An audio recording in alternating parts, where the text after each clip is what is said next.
Yo, Ricky. Just another night, just another fight for my life is alright because everything dies, nobody know why. Waiting I go do, waiting you go do when you're feeling like you're falling and you can't find nothing to hold on to. Memories are carrying me go oh nah, yeah. Sick and tired of it all, take me far away. Mr. DJ, make me travel. Now I no fit trust anybody, now I make a no fish out. My body done it die, baby, my head don't scatter. My holy father, my body done it die, make me mad. When my whole world is set on fire, don't leave me alone. Don't leave me alone. I be first son, I know get it biggie bro. Now me be the one where they pick up busy yo. So no vex if I no send you. Oh, I pray God bless you, brother, and show you favor, my sister. Make the hustle pay well, make the hustle pay well, cause my body done it tired, make me mad, my head don't scatter, my holy father, my body done it tired, make me mad, when my whole world is set on fire, don't leave me alone.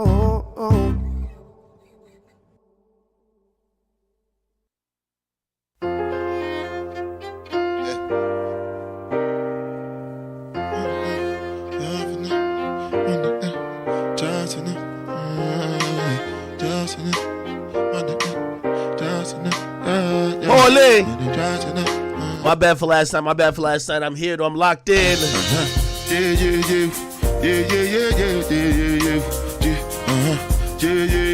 Only reason why I'm not playing the original versions of these songs is because usually when we get into the mix, we're gonna start streaming on Twitch and on Rumble at the same time. I could get off the music on Rumble, but because YouTube is on immediately now, I don't play the music like how I could. I no get time, I did that.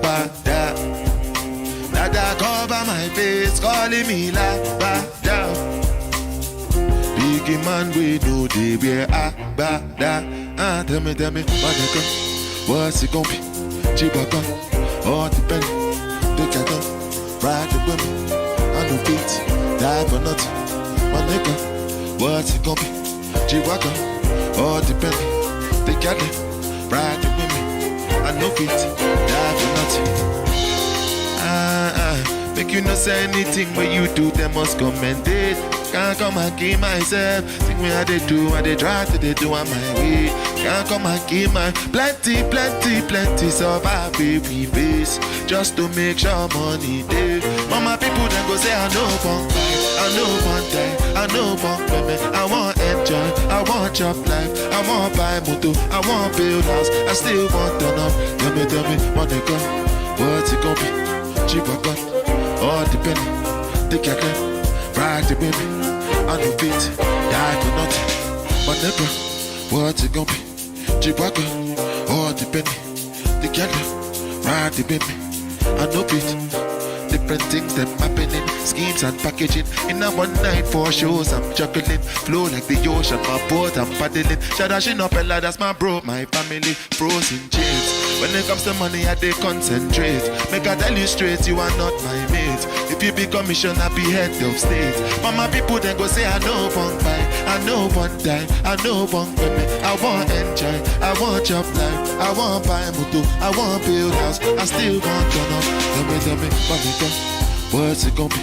Chibaka, all the penny, the cattle, ride the women.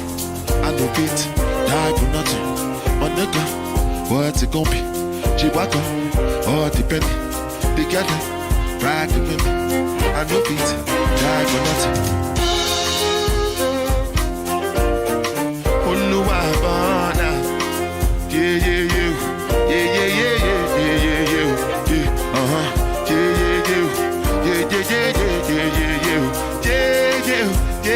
Yeah.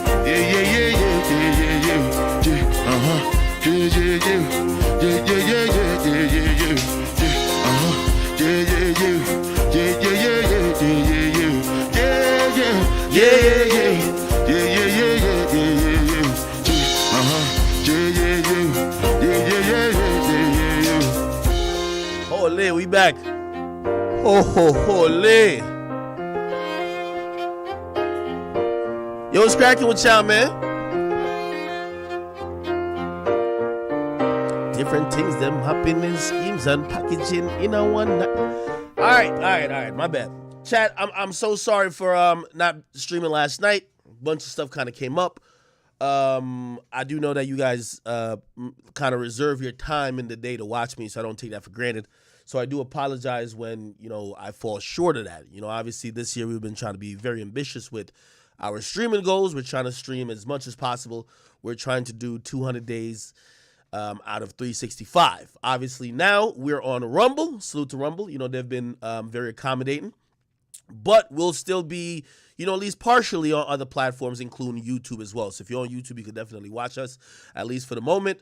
Obviously, I'm keeping full transparency with y'all. At a certain point during the stream, we might have to just all go over to Rumble, but it's all good. You know what I mean? I think that's a fair compromise to make sure everyone who comes from whatever platform, still has a way to see the stream and also has a chance to, pop on the new platform as well. All right. Anyway, we're gonna get to a bunch of stuff. I'm behind crazy in topics. I want to also extend another apology. It was not, the thing with these streams, and this is why streaming is special. Streaming is not. It's not like a podcast. It's not like a scripted show. And podcasts usually sometimes aren't scripted, but like you kind of get to certain shit. With streaming, it's kind of like anything goes down live. You don't edit it. You can't really edit it, right? It's just out for the world to see. Last stream, I did not plan to talk to Aiden Ross. I did not plan to talk to Sneeko. I did not plan to really even get on any type of philosophical debate, yet that did happen. And by the way, that always happens on our stream. Things goes left or we kind of get sidetracked here or there. But, today, and every time that happens, usually I come back and I try to correct course. So pretty much correcting course is getting through these topics. Again, to who this may concern or to who may be interested or have an opinion, I'm here to constantly tell you, because I seen yesterday the CEO of Rumble was basically saying, I didn't sign motherfucking Akademiks and Gideon to come give political commentary. Once again, we not here to give political commentary. Obviously, I'm not a dummy, right? So no nigga could sign me to dance, bitch, dance. You know what I mean? Like, yo, oh, it's my mom on the stream. Oh, she just left. All right. My mom brought me some carrot juice. My mom came over yesterday. She was like, yo, you are unhealthy. She been making all organic shit for me. She been making all organic stuff for me since then. You know what I mean? She's been decorating. Like, yo, let me tell you this. When my mom come over, this is how moms are kind of special. My mom come over, even like, even my chick gets out the way. Like, all right, your mama got it. You know what I mean? Like, if you ever think your girlfriend cooks or clean, bring your mama around your girlfriend. Your girlfriend will sit in the corner. Anyway. All right. Damn, drinking carrot juice. I couldn't even sneak the bottle of liquor down here. It's in the car. My mama told me to go out drinking today. So no drinking today. I'm going to try. But we do got a long stream ahead of us. I want to do some housekeeping things. By the way, for the people who are watching on YouTube, we will be still checking the YouTube chat. Obviously we're going to be communicating with everybody who's watching. For the people who are watching on Rumble, I do want to welcome you to the platform if you're new here. And also if you've been here, I hope you welcome me. I now have been a little bit more familiar with some of the tools and the features here. The way you guys send like super chats on YouTube or like donations on Twitch, it's called Rumble Rants on Rumble. Obviously, I'll be reading all your Rumble Rants no matter what you pretty much say. You guys could also subscribe, which I think that's going to be pretty big as we kind of go along. And I'll figure out how we could connect it to the Discord, because anything you guys do, I don't want you to think you're just doing it for me. I want to give you some type of, added value back. All right.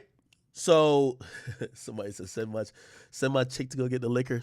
Man, I ain't gonna lie to you. My mama came over and started putting in work. Like, really? Like, let me tell you this. A girlfriend would be like, oh yeah, I cleaned the whole house. Everything is good. My mom will come back. This shit dirty as hell. So my mom, like a mama's cleaning is a different type of cleaning. It's like a deep cleaning. So I ain't gonna lie, she got the fuck on out of the way. And then she just felt useless. So she's like, I'm about to go get my nails done. I'm like, all right, go ahead, nigga. Go ahead. Just go to the nail salon. You know what I mean? You gotta imagine, like, mom in her 50s, the chick is in her 20s. Like, you know what I mean? It's like, come on. Like, with a 20-year-old barely, like, well, not 20-year-old, but like a 20-something-year-old barely could clean themselves. So let's just keep it up being. You feel me? It is what it is. So I would have told her to smuggle the liquor down here, except she's at the nail salon. Anyway, yeah, we got a bunch of topics to get to. I'm just trying to make sure everybody's comfortable. Let me make sure I got the Rumble chat here. My face is a little bright, so I got to turn this down a little bit. Let me make sure I'm looking at YouTube. YouTube's over there. Okay. I see what's popping. With y'all. By the way, again, somebody says, I'm too old for my mama to be doing this for me. Nah, it's not that. All right, so did I never explain the thing with my mom, right? I'm super fortunate. I only give you guys these, private information about my private life because it's all due to y'all. So I retired my mom last year. Like, me and my brothers, we pretty much talked about it. I was like, what's use of me having all this stuff and my mom is going to work, even though she loved being a teacher. So I told her, I said, listen, I think COVID was like a really interesting time for her because there would be times that they could go into class, but then she would always have to wear a mask and whatever the case is. And then randomly one kid will catch like some symptoms and then they're home for 4 days and she's teaching over like a laptop. And, obviously she's not that technically inclined. So it's like she's just a normal teacher. She's taught ever since she's been in Jamaica. So anyway, I think she's just done everything she needs to do. And, we kind of approached her saying that she should, retire. Obviously, I'm going to take very good care of her. I have been anyway. And she agreed. So, I bought her the crib already. I bought her nice little Benz and everything. But here's the problem. My mom is Jamaican, which means she's a worker. What do you mean by worker? They only feel fulfilled when they're serving a purpose. My mom is not the type of person to say, okay, granted, my son is lit. Just send me on vacations and I could go chill on the beach. That's just not what makes her happy. She's always used to her mom, which is my grandmother, working, helping out, getting stuff in place, watching the kids. Like, it's just like you have a purpose. These days we live in a society where like a bunch of chicks on Instagram, the better they look, they just want to be on permanent vacations. I watch women go from vacation to vacation, serve no purpose but looking good. But, that's usually not representative of the generation before. They usually want to have a purpose. So let me tell you. So now she's retired, right? My mom don't just want to sit in the house and watch like soap operas, right? So essentially this is what she does. And I think I've told y'all. She has 3 sons. I'm the youngest. Fortunately, we all have our own houses at this point. She basically goes from every one of our house, and obviously, we have space to accommodate. Like, my mom has a permanent room here. She just goes, she probably stays at her house for like maybe a week or 2. Then she goes to her oldest son's house, kicks it there for a week, goes to my middle brother, kicks it there for a week, and come to my house and kick it for a week. Bro, like, I think that's a good life. You know what I mean? Really, I think she's waiting for one of us to have some kids, but, I've been looking at her like, my oldest brother got married. I told y'all that story. I'm like, yo, he got to pump out the kids first because I know my mom wants some grandkids. But I think that's a good life. I think, if you have, that should be a goal for you guys in terms of having your parents. You know what I mean? And not only should you want to retire them, you should also, like, want them to live their version of their best life. And my mom's best life at this point is kind of hanging out with all her kids when she wants to. You know what I mean? Like my mom don't even ask to come over. She was like, all right, I'm showing up tomorrow.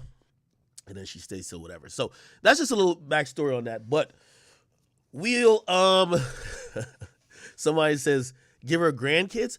So here's my thing on that, right? And by the way, I used to love the memes, start a family, right? Because, of course, I want to start a family, but I'm the youngest. Like, my oldest brother is about 10 years older than me. He just got married. The youngest kid can't be having the first kids. Like, the youngest of the siblings can't be having the kids first. Even though I think about 30, once you're in your 30s, you got to start thinking about kids or realize it might happen at a point, right? Anyway, All right. Anyway, little insight of my life. Cool. What else is going on? We could probably just kind of get straight into this shit, shouldn't we? Somebody said the chat is your kids. You know what's so funny about the chat too? There's people, because I get the DMs about it, like salute to my boy Snapper. Snapper was like, yo, I started watching you in my early 20s. I got kids now, and I'm in my 30s. So there's people that's grown with me, and that's probably around the same age as me, and some people that's probably in their teens and 20s, which is kind of cool. All right, yo, a lot of shit to get to. Let me give you the preview of what we're going to be talking about today. Please, y'all got to keep me on topic, right? I got about 20 topics to get to. I want to get to about 10. First and foremost, we got to react to this Trap Lord Ross video saying that King Von may have been a serial killer. Yes, I know. We gotta react to it. I didn't want to watch it until I got on stream, except I clicked on the shit, right? And I saw it was 3 hours. I'm like, how the fuck do I react to this shit? Like, I don't want to watch 3 hours on stream. So we're gonna react to that. Apparently there's also some slight blowback to that. So we're gonna be talking about that. I've said that King Von, I believe, is a serial killer. You know what I mean? And you know, we're gonna kind of go down the definition of what a serial killer is, and probably Trap Lord Ross did that too. Not only that, I don't know how I missed this topic. There is a video. We might even start off with that. So if y'all, matter of fact, let me get to this video. Enough preview. Just hang out. We'll have fun. Have y'all seen this goddamn video right here, man? YSL member getting beat in jail. Now, this is so interesting to me. And, you know, obviously, you know, this is not me celebrating these kind of horrific things happening. Let me see. Is it this? Where can I find the video? Everybody's like talking over shit. What's up, peace? Yeah. It's so interesting now. Like, every time I go on YouTube, I see a bunch of people doing what I did like 5 years ago. I can't even find a raw video no more, man. That's how people probably felt when they were watching or trying to find a raw video and they bumped into me. So, no hate, but let me see. Anybody got a link? We need a link. Yo, Grant, I know you in here somewhere, nigga. Send me a link. While I wait for the link, let me charge my phone. While I wait for the link, here's the funny thing. And this is what I was hearing from the streets of Atlanta, right? They said in Atlanta, King Slime and the Slimes, or the YSL dudes, they were like the bullies in Atlanta. So they were beefing with like YFN Lucci's gang. And I'm hearing not only was Young Thug more popular in music than YFN Lucci, but their gang was getting busy, right? Now, it's kind of interesting because everybody's locked up from the YFN dudes. And really, I think the YFN dudes are really connected to the Inglewood Mafia family, whatever that's called. You know, no disrespect to the gang members watching. But they're locked up and YSL is locked up. Now, from what I am hearing, which is so interesting, it's different when niggas is running around on the streets with a bunch of Dracos, right? And you got to be a little bit fearful of those individuals because they're running around with Dracos all day. And it's a difference when they're all locked up. They can't eat when they want to eat. They can't go outside when they want to go outside. And they basically got nothing but trying to turn toothbrushes into shanks. Apparently, since the YSL dudes are all telling on each other, doing all type of stuff now, the other dudes are bullying the YSL dudes in jail, which is crazy. So the YSL dudes was bullying them on the streets. The YSL dudes getting bullied in jail. Interesting dynamic. By the way, that's what some of the members from the streets told me. This ain't come from me, okay? Give me a second. Anyway, let me see if I can pull this up real quick. And by the way, y'all keep track of these topics. So yeah, we gonna get to the I ain't gonna lie, Joe Budden did eat to them bum ass niggas. Here we go.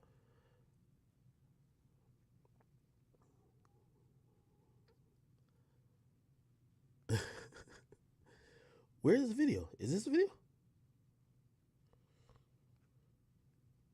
Oh, here. Oh, perfect. Here it is. It's on Neighborhood Talk. I don't even post this shit on my page because like Instagram is so like, they hate violence so much. The Neighborhood Talk. I just let everybody else post violence now. or not as much violence. Anyway, here's the video that everybody's talking about. Let me see if I can find it. Should have been posting the last couple days. Where is it? First of all, here's the interesting thing too. YFN Lucci posted a video of him just sipping lean. Which, by the way, isn't that ironic? He's sipping lean, Young Thug going through withdrawals, scratching, itching, doing all type of shit. Gunna, he was going through so much withdrawals, he just told. He got the fuck on out of there. We have YFN Lucci, he's cooling in jail. You know what I mean? Yeah, he might need a haircut and a barber, but he's just sipping lean. Now, I don't even know if this is self-snitching because online people are kind of backwards. I posted this on my Twitter, now on my Instagram. Instagram hates all this shit.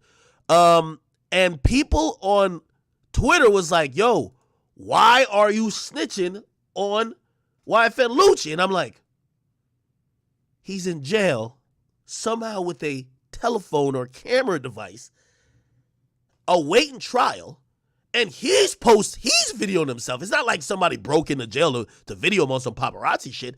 This guy, if you could tell, he's already given up possible hope on that he's going to get out of jail, right? On bond, he's just going to have to wait for trial, right? And the reason why I say that is that him putting this video out, if he was going to have a bond hearing, the first thing the judge or the prosecutor is going to say, why would we let this guy out on bond if we can't prevent him from being on drugs and doing things or smuggling things illegally in jail? How the hell are we going to prevent that if he's at his big mansion or just randomly out on the street? So him posting this video just told me he's been locked up for a few years and he realizes that, number one, the dominoes have to fall.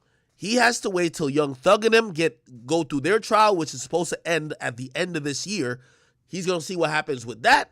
From what I'm hearing, and I don't know if this is word in the streets of Atlanta, the streets. And I'm talking about people in the trenches, okay? I'm talking to the shooters, all right? Like the shooters is giving me this info, right? They claim that YFN Lucci is actually in a better position than Thug. Now, that sounds crazy because YFN Lucci, if you guys don't know, was involved in a situation where he was driving his Maybach, right? Or Maybach, or was it a Bentley? Either one. Through the hood, through his ops hood, with his homies in the car, and for whatever reason, they said, let's just have a drive-by shooting in a $300,000 car. They shot at some people.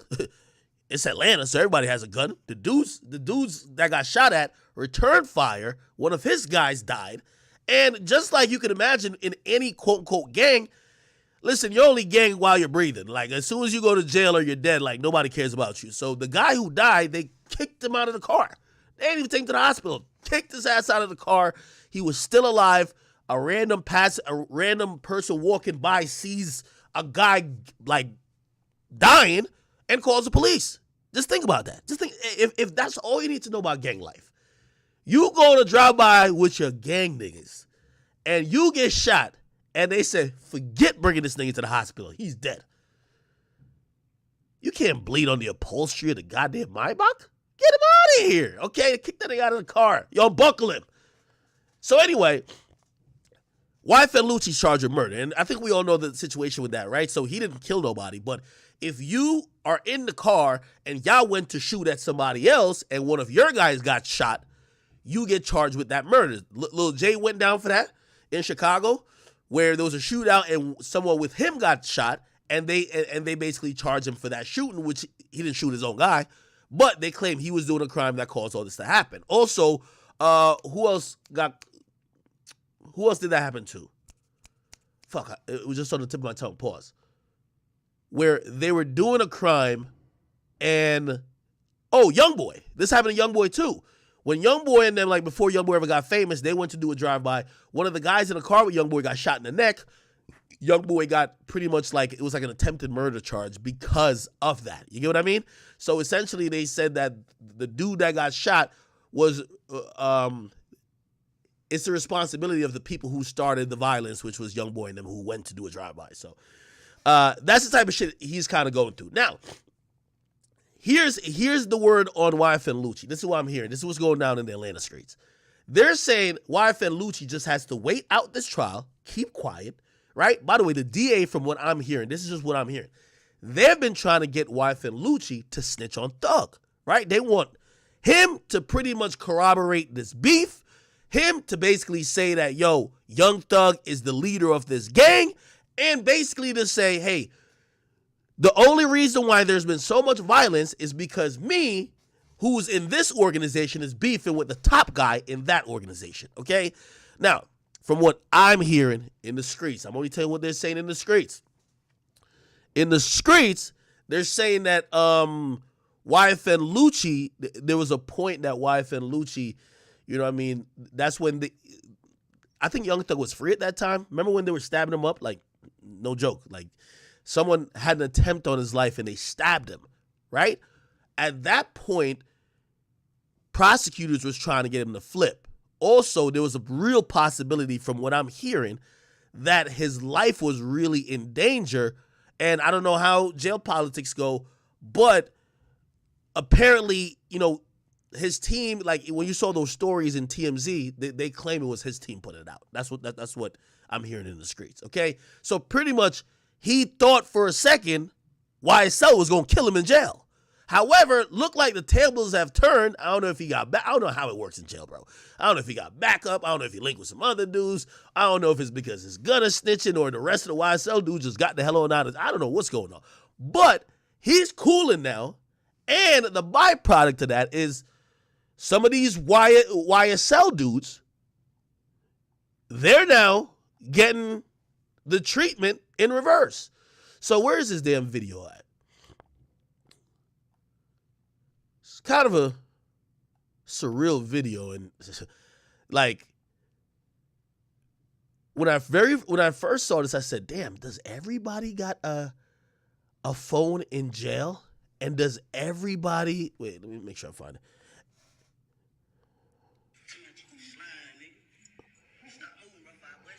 All right, hold on. What day is this? What day was this posted? Give me a second. Oh, it says 16 hours ago. Oh, so it got to be up top. My bad, Chad. Oh, right here. So, first of all, it befuddles me how everybody has a phone in jail. So everybody got a phone in jail, right? And everybody are still, you would think that people only record their crimes when they're free because they're absent of mind that they could go to jail. But these dudes are locked up, claiming they're innocent through their lawyers in court, waiting on possible prosecution, but still filming themselves doing more crimes. This is crazy. So this is one of the slimes, okay? And this is one of supposedly YFN Lucci's dudes that's attacking him. Here's this shit. This shit is crazy. Look at this. Slime, nigga. Stop moving, bro, if I bust your ass, man. Too much slime, nigga. Stop moving, bro, if I bust your ass, man. Wait. I need the full video. That ain't the full video. That is not the full video. Hold on. So essentially, I don't know if this guy got a razor or it's a shank, but he's trying to literally scrape the tattoo off of this dude's arm, and the tattoo says YSL. So he's trying to cut the tattoo off of, like, I don't, you're going to see the full thing. He has the dude tied up like a hostage, some cartel shit. You ever watch one of them, like, Pablo Escobar movies? They got niggas just, like, with a sock stuff in their mouth, hands behind their back, they feet tied up, like they're about to get thrown in the ocean. Just like that. I don't even know how this shit happened in jail. Hold on. I'm going to find this whole video, bro. Hold on. I know Twitter got it. See, Twitter always got the real shit. Let's go. YSL member. Oh, yeah, here we go. Here we go, chat. Look at this. Holy shit. Here we go. That's something he has stuffed in the dude's mouth. He said, eat on that shit. I don't even know if that's like a toilet paper he just wiped his ass with. We're just finding out what's going on in jail because a lot of dudes was acting like jail was cool till we heard that niggas was getting hit with a Glock dookie. Y'all heard about the Glock dookie, right? Everybody been acting like jail is cool until we start hearing the real stories. But now, this is what's happening. Look at this. Oh, is that a knife? What is this? Oh my, that's a blade. Shut up, nigga. Pussy ass nigga. Too much you slime, nigga. Stop moving, bro, before I bust your ass, man. Oh my God. Too much you slime. Look, I can't do this. Look, I guess, I don't know, is this a tattoo right here? He's scraping a tattoo off. By the way, Drill, if you put this up, make sure you blur all this nonsense out. I ain't gonna hold you. Shut up off your ass.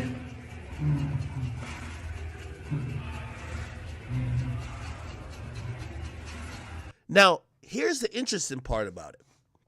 And if you watch like any of the Trap Geek or whoever, like, you know, some of these like YouTube documentarian videos about this whole YSL, YFN beef, everybody been saying Young Thug is a hypocrite. In the sense of Young Thug claims he don't rock with snitches. There's that infamous video. He say he got a snitch radar, a snitchdar.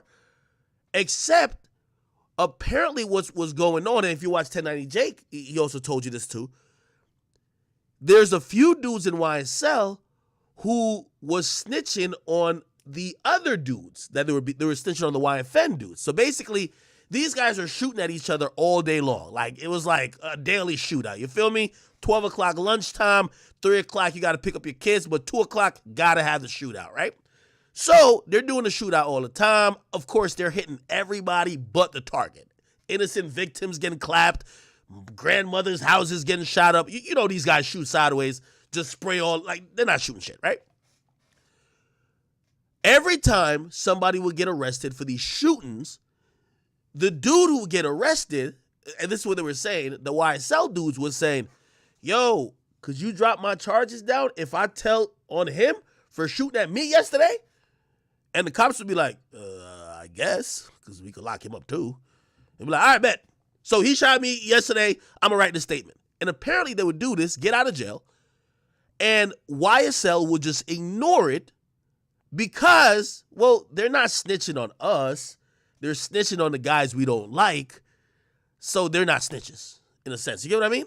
So YFN, or the gang associated with YFN, they've been mad for a long time because they don't feel like these guys are playing by the street codes. The 2 o'clock daily shootouts was supposed to be the keep it in the street portion. But these guys were doing the 2 o'clock daily shootouts, and by 8 o'clock, they're at the precinct telling on the other dudes when the other dudes retaliated. So they were playing foul. So that's why these guys are now saying, oh, word, we all locked up now. It's time for pressure. I don't know how they time people up, but they got this dude hogtied. I've never seen some shit like this. Shut up, nigga. Pussy ass nigga. You know what's so funny about this too? Yo, you ever watch the movies when like somebody's kidnapped and they hand behind their back and something's in there, or they put tape over their mouth? You ever try that like on some joking shit, like with your friends or your brothers or whatever? You know you can still talk. Like your mouth's got to really be stuffed with some stuff that you can't talk. Like, bro, you can still just talk. Like, I used to think that, oh no, if you put tape over somebody's mouth, they can't talk. No, you can talk. The tape just gonna move.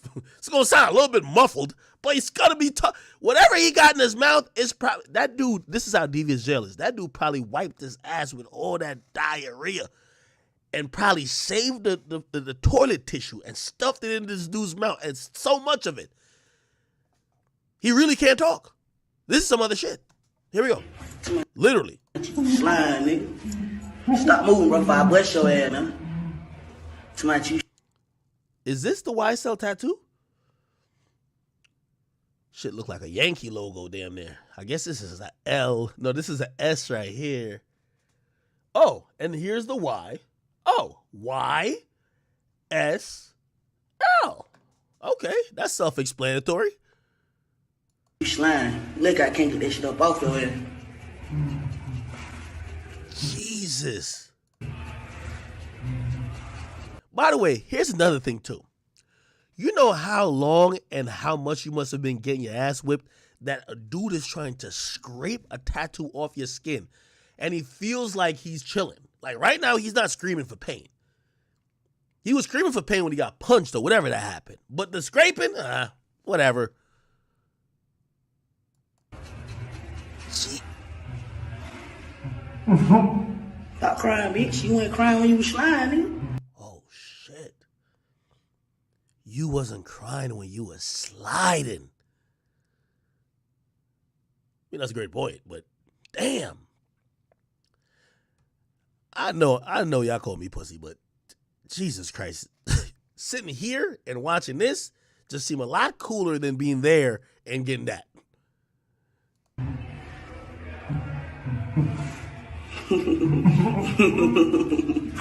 Boy, nigga. Shut up, nigga. Shut up, bitch. Pussy. Get out your neck, bitch ass nigga. Shut up, nigga. Pussy ass nigga. Too much slime, nigga.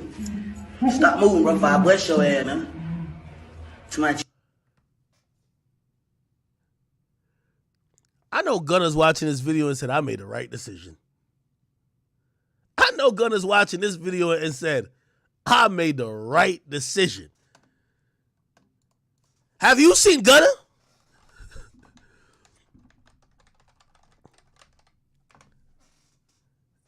You tell me which one you want to be. You want to be this dude hogtied getting a tattoo scraped off your arm? Kicked in the face and in the gut? Or do you want to be this dude right here? Let me see if I can find it. Where he at? You want to be this dude right here. We all knew Gunna told just to come get out and put his paddock back on his wrist. We all know that. Paddock on the wrist. Look like he's off all the type of, opioids. Got all the, the baguettes back on the wrist. Like, what's up? Sorry to tell y'all, man.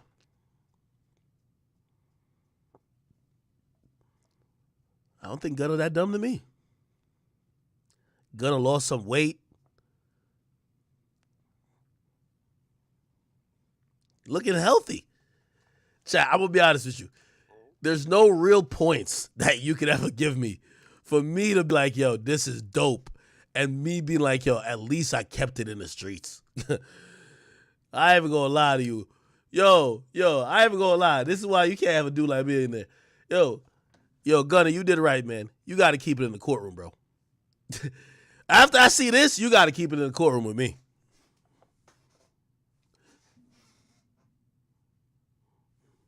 Do you know who hogtied you, sir? Of course, he right there.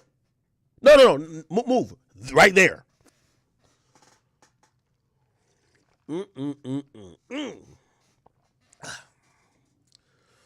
What y'all think is the state of YSL right now, man? Here's a, street nonsense and fuckery always is gonna continue. We're not trying to. By the way, let me tweet out our link. Let's see, how do I tweet out? I'm about to tweet out the Rumble link real quick. Give me a second.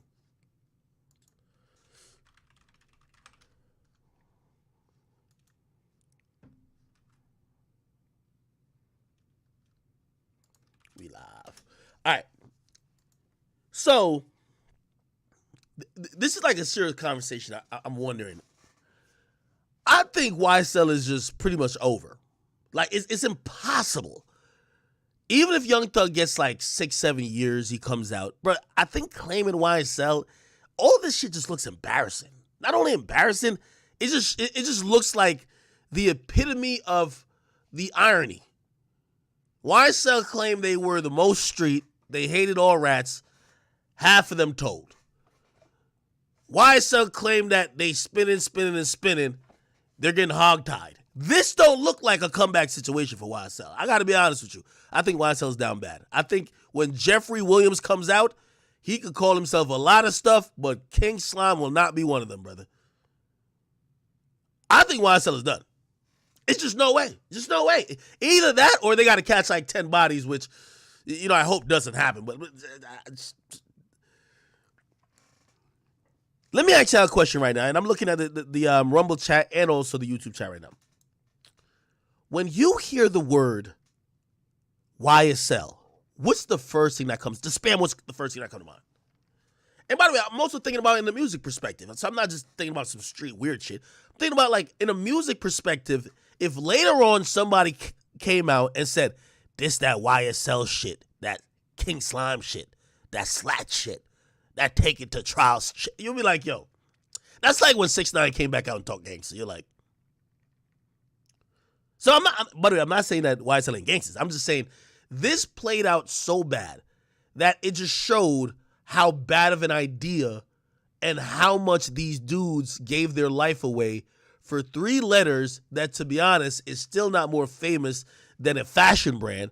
And also, with all due respect, other than one guy or 2 guys, one guy just got out of jail, which is Gunna, really only person who really benefited from all this YSL stuff is Thug.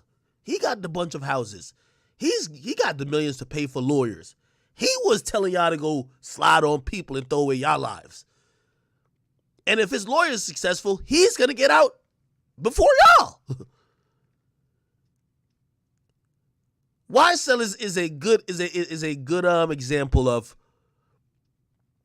why gangs is just an L to me, bro.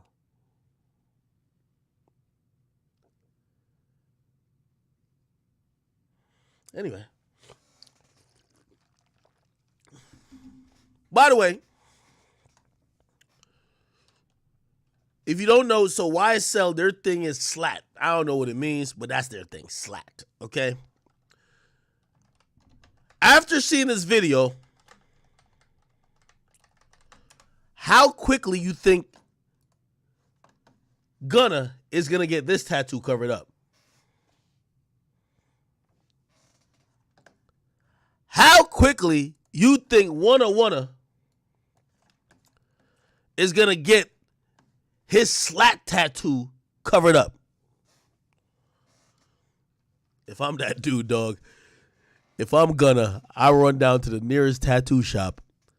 And you know what every girl does when they tattoo a nigga's name and now they got to cover it up? They just put a flower. Like, you ever look at some girls and be like, yo, bitch, why y'all all keep, like, tattooing the same flower? It's the nigga's name. If I'm him, I do the same thing. If I'm him, I do the same thing.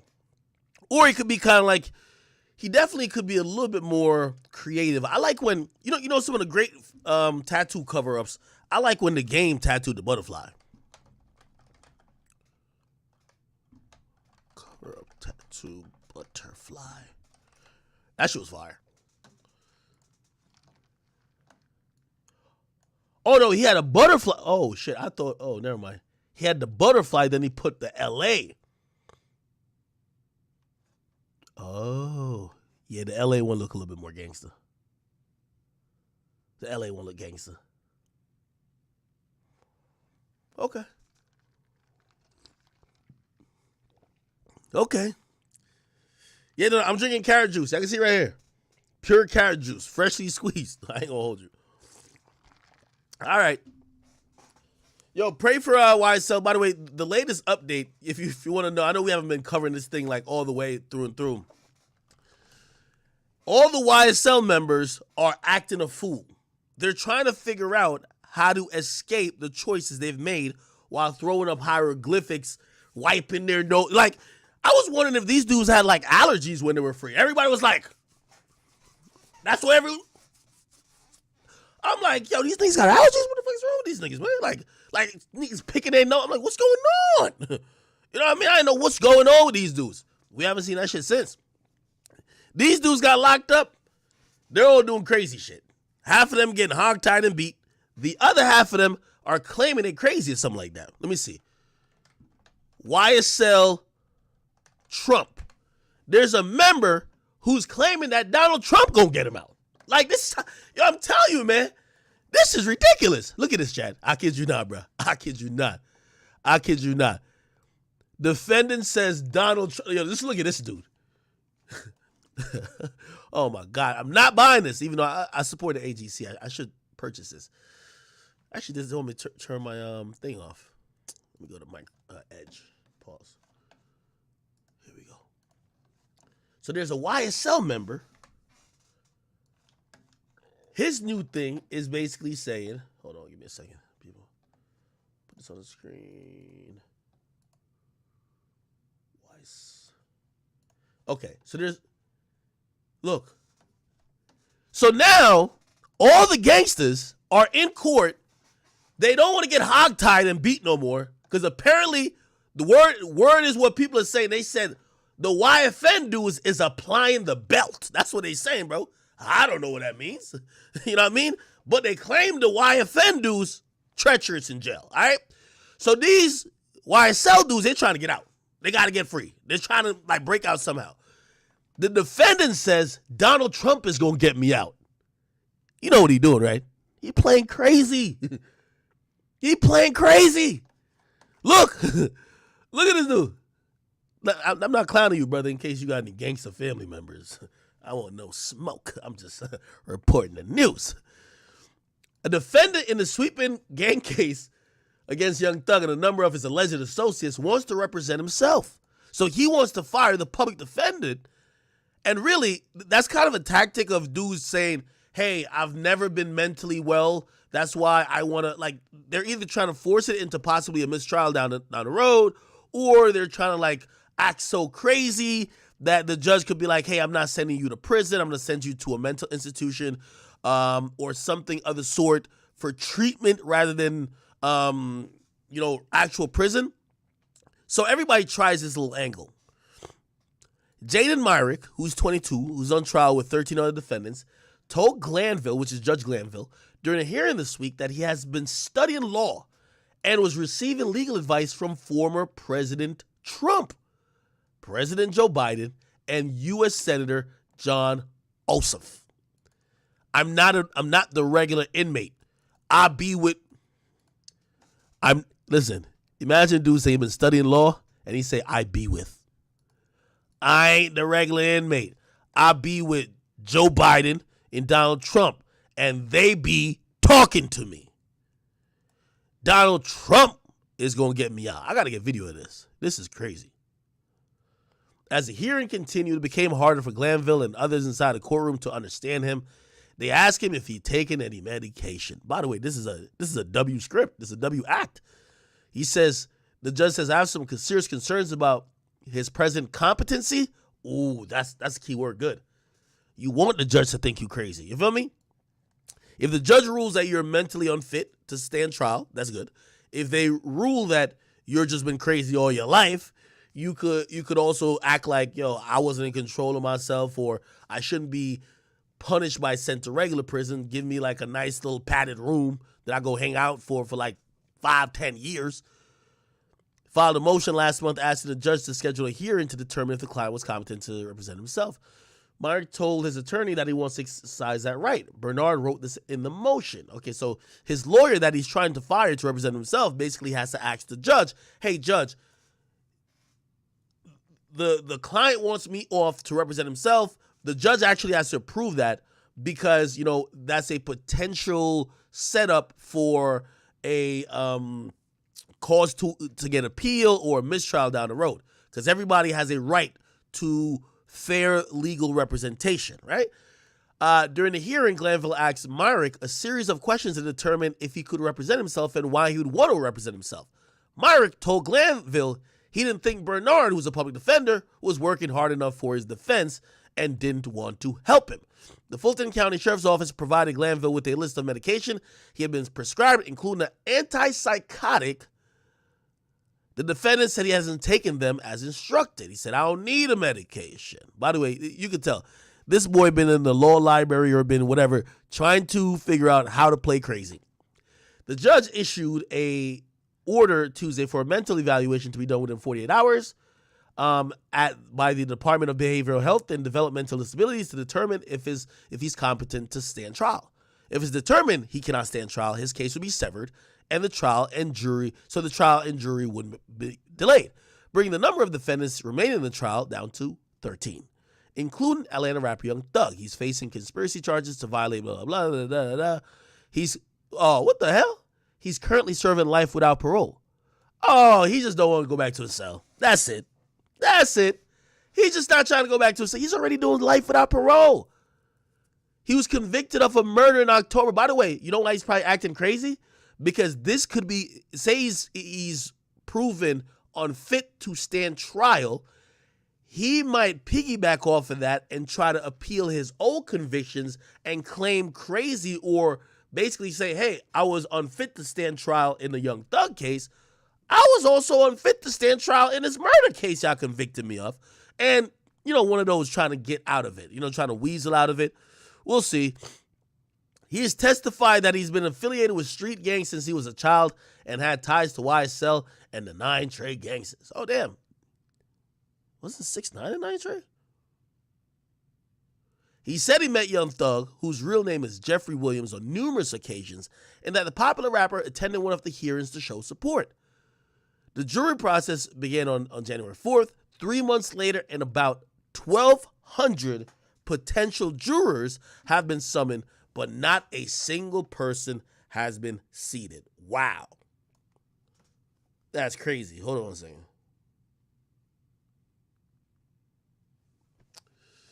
All right. Cool. Let me see if I can find a video of him saying all this shit. This would be great. His name is Myrick what? Jaden Myrick. By the way, even though I'm saying some of these things is kind of critical of him, I do want to have some compassion in a sense. I remember reading about this guy's story. And essentially he says he's been indoctrinated into gang lifestyle, right? He basically was like 13 or 14, and everybody around him was associating or doing gang stuff, and he just started falling into that way of life. Granted, that's a child who probably don't have the proper parenting. Again, I'm not gonna, he's convicted of murder, so I'm not gonna act like this is a, harmless, like he's a dog or something like that, or he doesn't have a brain. But you have to feel sorry for people who fall victim to that lifestyle, whether they believe it by seeing their favorite rappers promote it, by thinking there's no consequences, or for a lack of parental structure, who would probably say, no, nigga, you're not about to hang out with the niggas who keep wiping their nose. Fuck no, you're not about to keep screaming out slat. No, stay home, go to, we're going to put you in karate class or something like this. Or, bro, you're going to be in the YMCA or something like that. Something that could keep people from getting into these type of things. If you read his story from an early age, he was pretty much kind of thrusted into the street life stuff. He thought that was cool in terms of acceptance. He thought that was cool in terms of how everybody was either surviving. And yeah, he became a part of it and started doing the same shit that they were doing. I do think that gangs inherently prey upon young black men specifically, in the sense of people who are looking for acceptance, people who lack a father figure, and people who are from certain backgrounds that, might be based in poverty, that need to make some bread. You feel me? All right. Content nuke. What up, my boy? I see you. You say, Axe, super chat ain't working, but I wanted to give you the 411 on this. Word? Okay. Let me see. Is super chat not working? YouTube, let me figure this bitch out.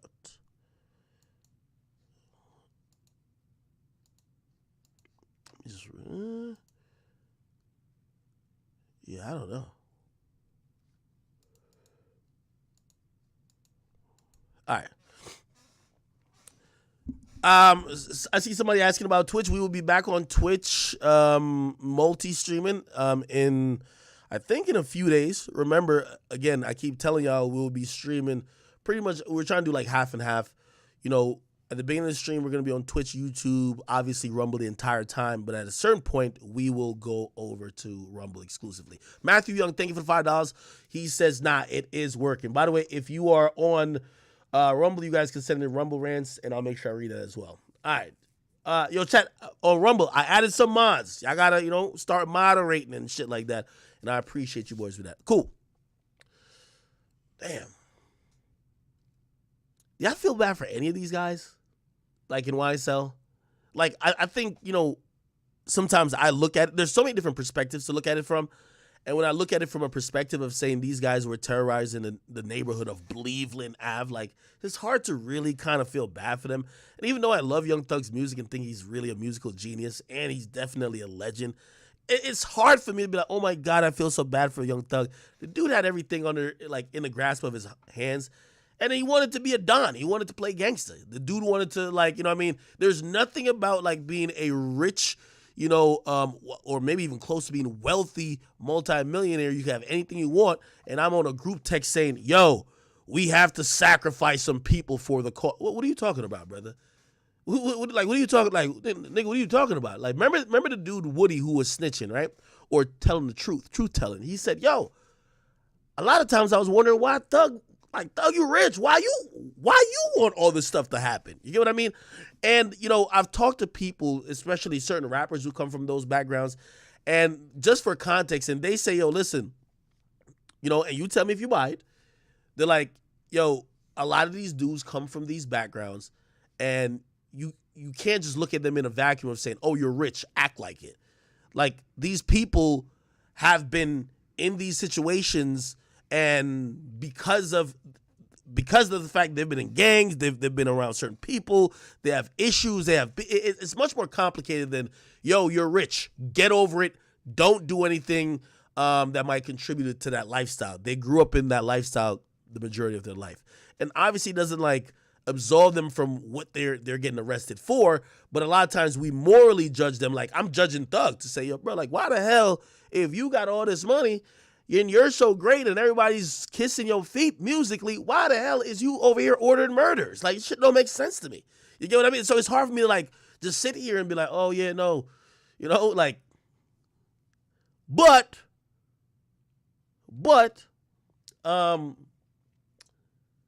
I try to see all sides now, you know? Somebody says, Saifu, that guy, thank you for the $2. He says, yo, Act, do you apply that same logic to Vibes Cartel? I do. But I'll tell you, though, I'm biased when it comes to Vibes Cartel.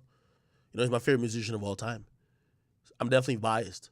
But there is a kind of thing that makes me think, like, yo, Vibes Cartel, like, you had people eating out the palm of your hands. Like, think about Young Thug's influence in music. Vibes Cartel is like 3,000 times more. Like, Vibes Cartel's influence on music and culture in Jamaica on a comparison level is 10 times Drake's. You good? Oh. It's upstairs. Yeah, I fed them. What'd you get done? Lashes? Yeah. Jesus Christ. Yo, chat, you ever see when a chick come from... Yo, I hate lashes. I hate them. I be like, yo, what the fuck is... Bro, them shits be looking like feathers. When girls get lashes nowadays, they don't even get something that look reasonable. Them shit just be like... It's like this. Bro. Like... I'm like, what the... Whatever. What the fuck? She blinked 3 times, getting fanned this whole room. Jesus Christ. Anyway, no. With Vibes Cartel too, I do look at it in the sense that, yo, bro, your Vibes, like, come on, bro. You had on an ideological, on an influence level, like, Vibes Cartel could have potentially affected maybe even an election with how powerful and how much he mattered to inner city communities. Like, and that's why I say his influence is more than Drake. Drake's a musician. Nobody ain't gonna listen to Drake if he's like, yo, like, Drake don't even talk about, like, the ghetto and, like, you know, what would be going on in certain, like, no, they don't look at him like that. But that's how they looked at Vibes Cartel. And then all of a sudden you hear that he was just ordering mad people getting killed. You're like, what the hell? How did this happen? Anyway, very interested if you ask me. Okay, cool. We should get off of this YSL shit for now. Again, think about how expensive this trial is going to be. They have interviewed 1,200 jurors, and they haven't picked one yet. It started in January 4th. Now it's April 13th. They haven't picked one goddamn juror yet. I think that's incredibly sad, but it shows how dedicated the Fulton County court system is to get Young Thug off the street and also stop this whole Cleveland Ave slat, wipe your nose, like, whatever shit they had going on, okay? I think Young Thug has been pretty stoic. Like, you know, there's that moment that he looked like he was tired in court. he don't look like he's folding. And who knows? You know, a lot of times we know these musicians just off of their music. Maybe, like put it like this. I've considered, and we're about to talk about it in a little bit. Actually, we talk about it right after this. I've had to consider, no matter how much I love YNW Melly, I love his music. I think he's like a fucking musical genius. I've had to like slightly consider, maybe he's just really a psychopath, blood-hungry guy. Just thinking about like what he's accused of. Now, I'm not saying it's true, but just thinking about what he's accused of is like, that might be the thing. I know we like Young Thug, but a man who rocks dresses and loves ordering the deaths of other men, maybe he got some mental issues too. We're hoping not. We're hoping all these things are false, but shit, we got to consider how well do we really know these guys who we're like, nah, free him. Anyway.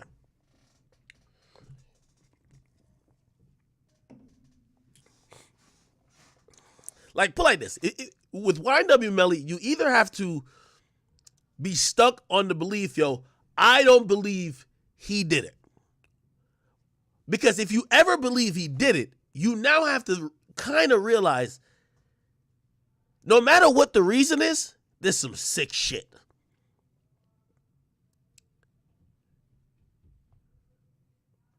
All right. Anyway, YNW Melly's brother has now confirmed, if you guys don't know, that YNWB Slime jury selection. They've confirmed that jury selection has just started, okay?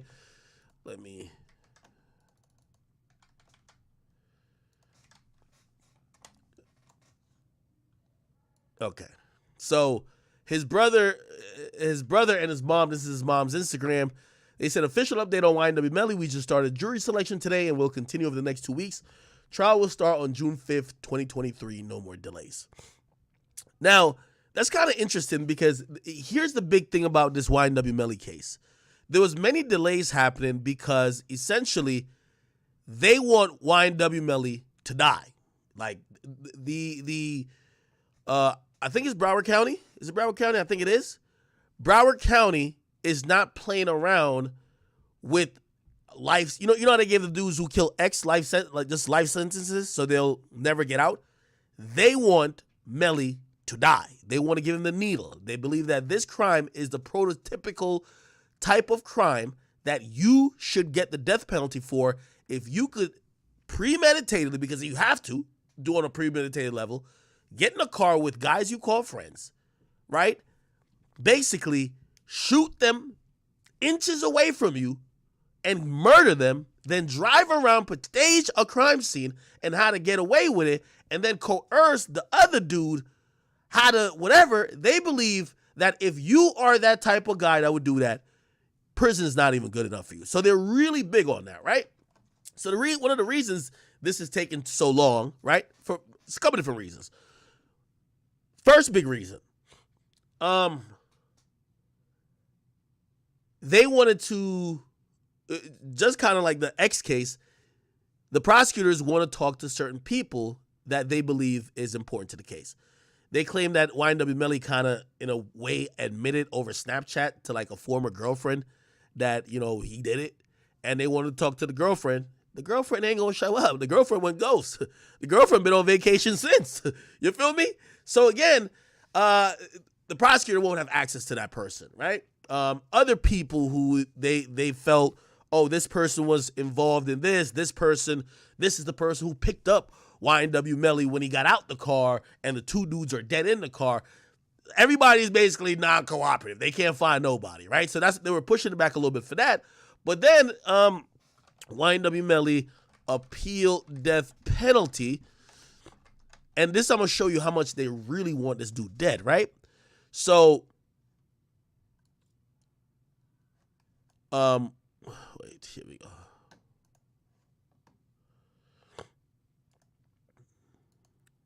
Oh. All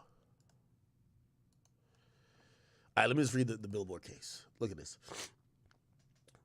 So, one court ruled that, I'll just read it. Florida prosecutors are urging the state Supreme Court to reject an appeal by YNW Melly over whether the rapper should face a death penalty if convicted in his upcoming murder trial. Last month, his lawyers asked the Florida Supreme Court, so the highest court in Florida, the highest court on the state level, to tackle this case, argued that the prosecutors had forfeited the right to seek the death penalty by failing to give proper notice that they plan to do so. So apparently when the prosecutors file charges or you're indicted on capital murder, they have until a certain time, they have to put in an election to say, hey, we're seeking a death penalty. YNW Melly's lawyers saying that time came and passed. Then y'all try to double back. In a response to the Florida Attorney General, the Florida Attorney General, which is the head, lawyer in Florida, told the top court that it should steer clear of the rapper case. He says demons have, or is it demons? Let's just call them demons. You know what type of time you're on. Demons have suffered no harm.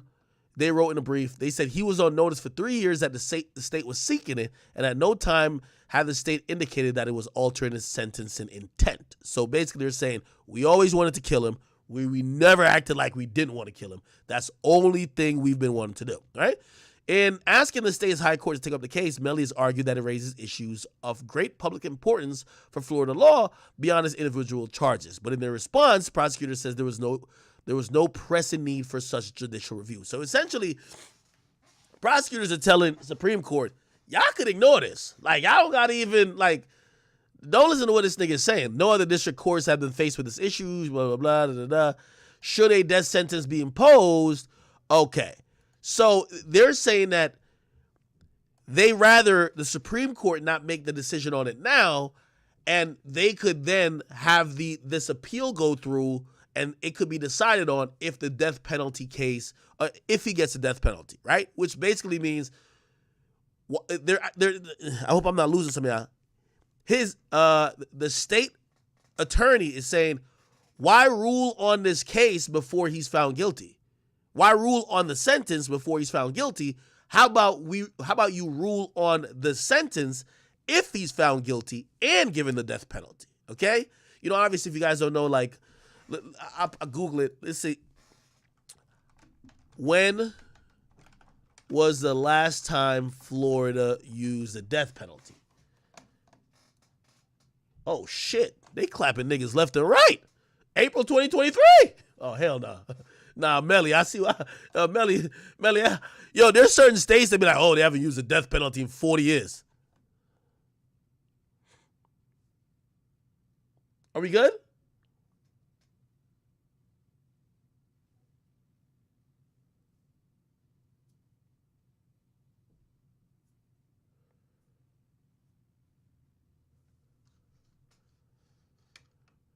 The Matrix? I'm cutting in and out. Refresh real quick. I think that's on YouTube. I think we're good on Rumble. Everybody said we straight on Rumble. Oh, they said the audio is popping. Okay. I'm not seeing anything that should make that happen. Okay, I'll continue to monitor. Now, again, certain states, they haven't, for example, I don't even think there's a death penalty in New York. Is there? Is there a death penalty in New York? What is it?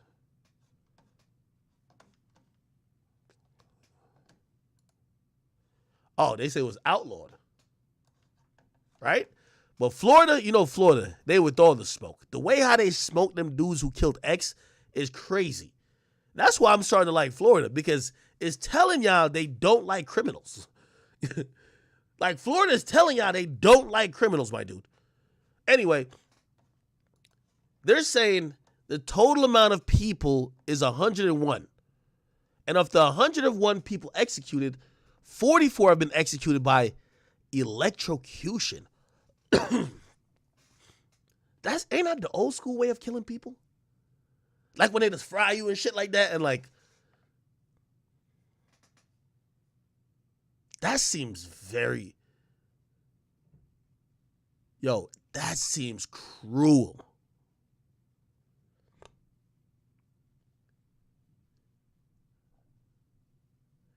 there a humane way of killing someone, right? Like, obviously, these people have done really bad things if you were getting executed. And hopefully, everybody who got executed was justly and rightfully convicted, because, you know, it would definitely be some bullshit if, you know, because you ever seen sometimes they'd be like, oh, we just got this guy off death row. He was innocent the whole time. I'm like, what the hell?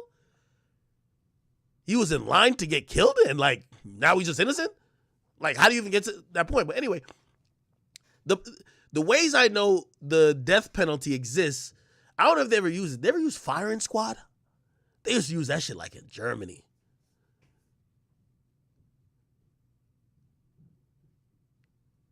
I don't know if this was shown on TV, but I remember watching on Live Leak or some shit. Nigga, I think it was Gaddafi or some shit. Yo, they hung a nigga, bro. I couldn't believe it, bro. Bro, they hung a nigga. They hung him.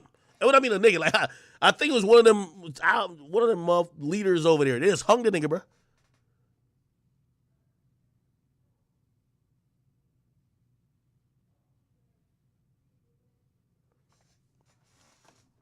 Fix my audio. What is happening with the audio? All right. Let me if the audio's cutting in and out. Oh my god, I can hear the dogs coming. Oh my god. What's cracking, boy? Oh, it's the girl dog. It's good, princess. Was it Saddam Hussein?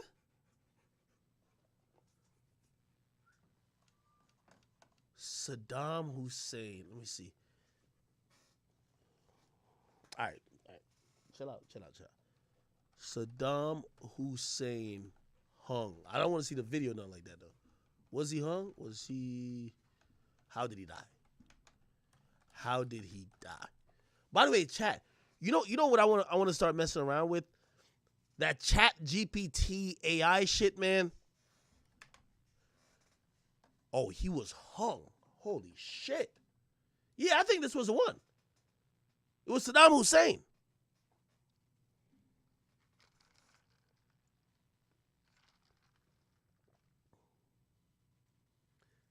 Actives Loso. I thought the same thing. They hung him on TV.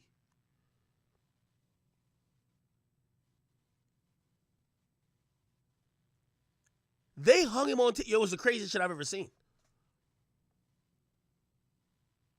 Nah, I am not showing nobody getting hung. I'm good. Y'all niggas can go find it your own time. What did he do to get hung? Niggas really hated him. Iraqis remember the day he was hung. Oh, he was a dictator.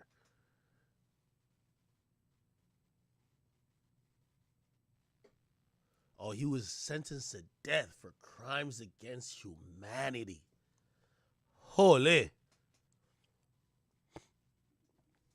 Nah, that's crazy. All right.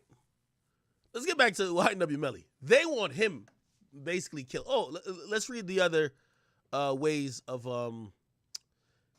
It said the last time they killed somebody was Louis Bernard Gaskin this month in Florida. It said 44 have been electrocuted. That sounds... Yo, you ever like touch like something that shocks you? Like, that's like a different feeling. I can't believe I can't believe how it would be to just getting shocked till you're dead. Then 57 has been executed by lethal injection. All right, I'm gonna look like a complete idiot, but I'm pretty sure it's the reason why they went to lethal injection. We got to figure this out, chat. Does lethal injection hurt? This is why we need like AI Bing for me to ask them. It caused suffocation and severe pain and severe respiratory distress associated with sensation of drowning, asphyxiation, panic, and terror. Oh, nah. Somebody says it's like a burning cocktail coursing through your veins. Yo, that's crazy. Yo, chat, isn't there like a more humane way where they could just put you to sleep, like you're sleeping, you just don't wake up type shit?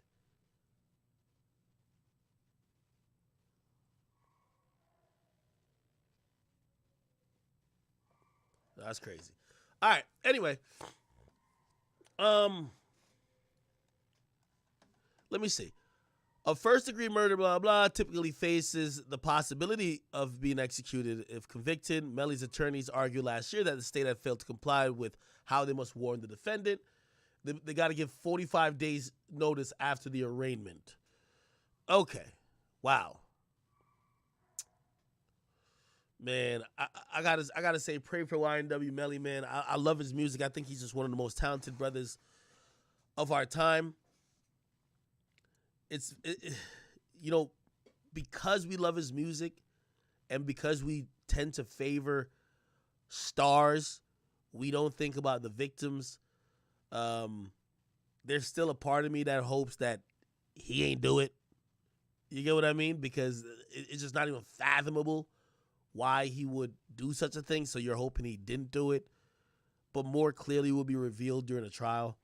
And we're going to see what happens, man. So when I say he crashed out,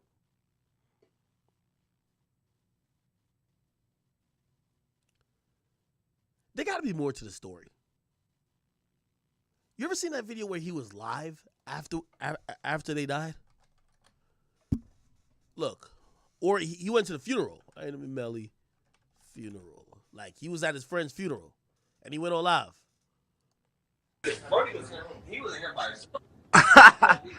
Fuck going on, Slap? On the way to the damn funeral. Hold up, chat. Yo, chat. If your nigga that was in the car with you when supposedly there was a drive-by and you died and he's just chilling like this. No, that shit go. Remember when that nigga King Von, when I say, yo, King Von, yo, like with the FBG Duck stuff, and he's like, nah. He's like, yo, I cried the whole night. I couldn't even sleep. It's giving me them vibes. You feel me? No, that shit go. No, that shit go, man. Right. Yeah, that shit go, man. Right. You know, Slack. Let me see them glasses, big bro. Yeah, you know what I'm saying. I had to call you big bro today. This day, okay.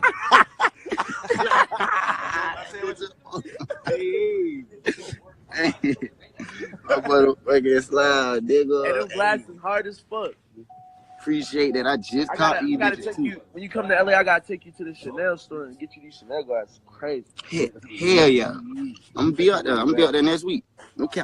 I'm gonna be on damn tour. So y'all should find you out. Nah, this is. Big way. Yeah, though, blood.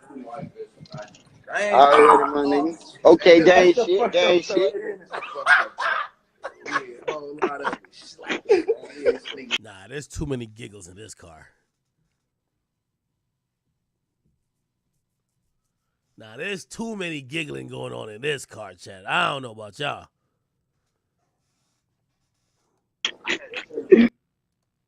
Good boy be turd.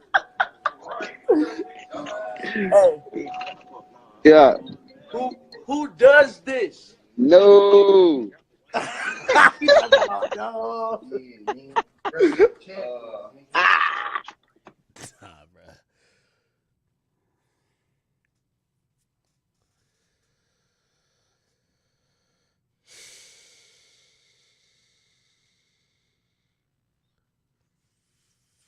Man, Melly. Oh, you tripping? See that angle though? This nigga almost killed me. Get your little ass off that shit, man. That nigga crazy, right? That nigga crazy. PNB, what it is, man? Well, hell yeah, though, blood. Hey, I'm gonna text you, though.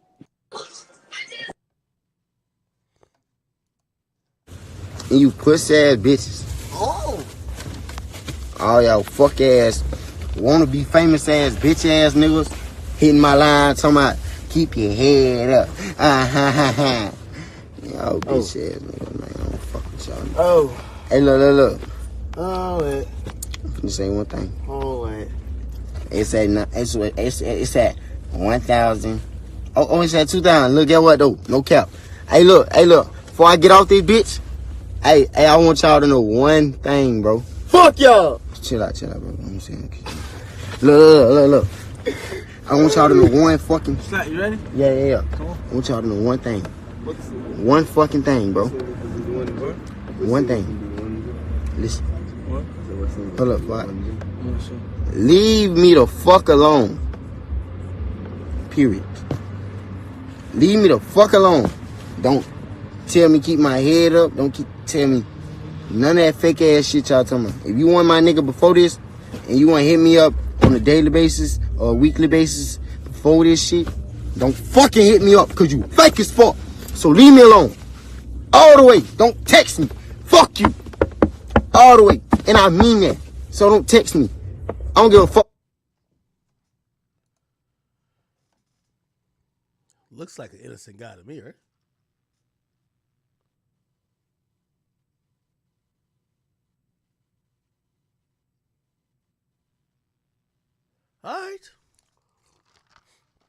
All right, people.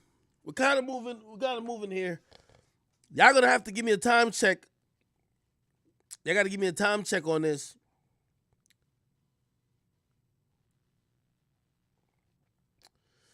By the way, I'm gonna get back to the AI topic. in a bit. Wait, let me see. Who the heck is this?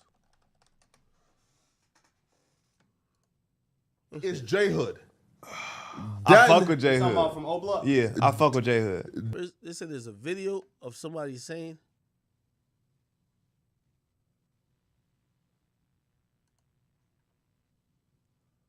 Strictly because I knew Vaughn was gonna see for real. I did it strictly because I knew he was gonna see. That's just how I did it. I'm like, man, any nigga that's fucking with a nigga who killed they two homies, man, I can't fuck with them. So Vaughn was mad. He obviously knew I was talking about him. For what the fuck, I think he texted my phone. He hood your bitch ass. You always running your mouth about some shit. Go out the bam. Folks, you know me. Like I don't y'all be scared of niggas. I ain't no nigga. I'm not finna text back and forth no nigga. I call folks quick and say like, folks, who the fuck is you talking to, nigga? And we started conversing and walked the bam. And a long story short was, folks, he said it but not trying to say it. He ended up telling me that he killed his homies, but he killed them because they was extorting him. Y'all heard what I just said? This nigga did kill his two homies, but he killed his two homies because they was extorting him. How in the fuck? I've seen him do it. I don't know, chat. Anyway, let's quickly get up into this Trap Lord Ross video. Apparently, Trap Lord Ross dropped a 3-hour video. Bro, you know what the craziest part of this whole video is? Warning, this... Hold on. The craziest part of the video is, look at the description, bro. He says, watch the uncut version of this on Patreon. I'm like, dog, this ain't the full video? It's 3 hours. Nah, this video is dumb long.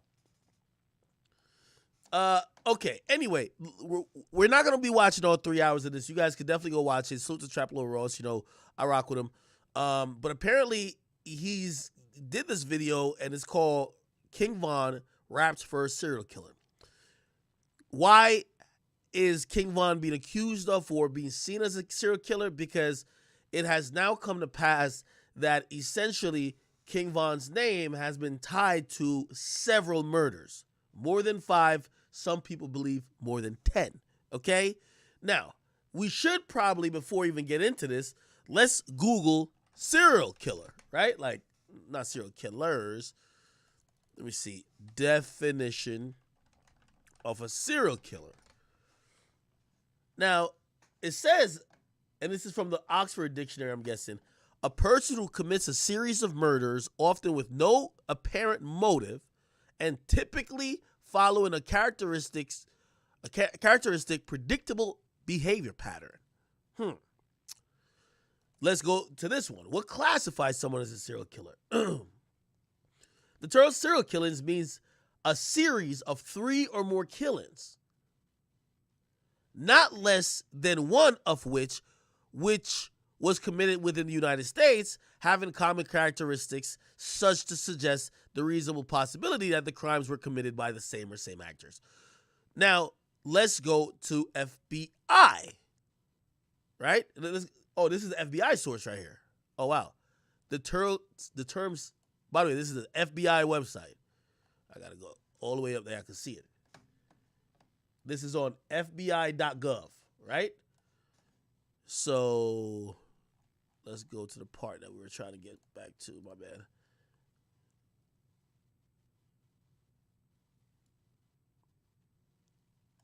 Wait, hold on. So the term serial killer. Yeah, okay, so I just read that. All right. So if somebody kills over 3 people, and I'm guessing it would probably have to be 3 instances of murder. So for y'all thinking, like, if somebody does a mass murder where they kill multiple people at the same time, that person isn't a serial killer, right? They're a mass murderer, but they're not a serial killer. A serial killer means that they're doing multiple events of committing the act of murder, right?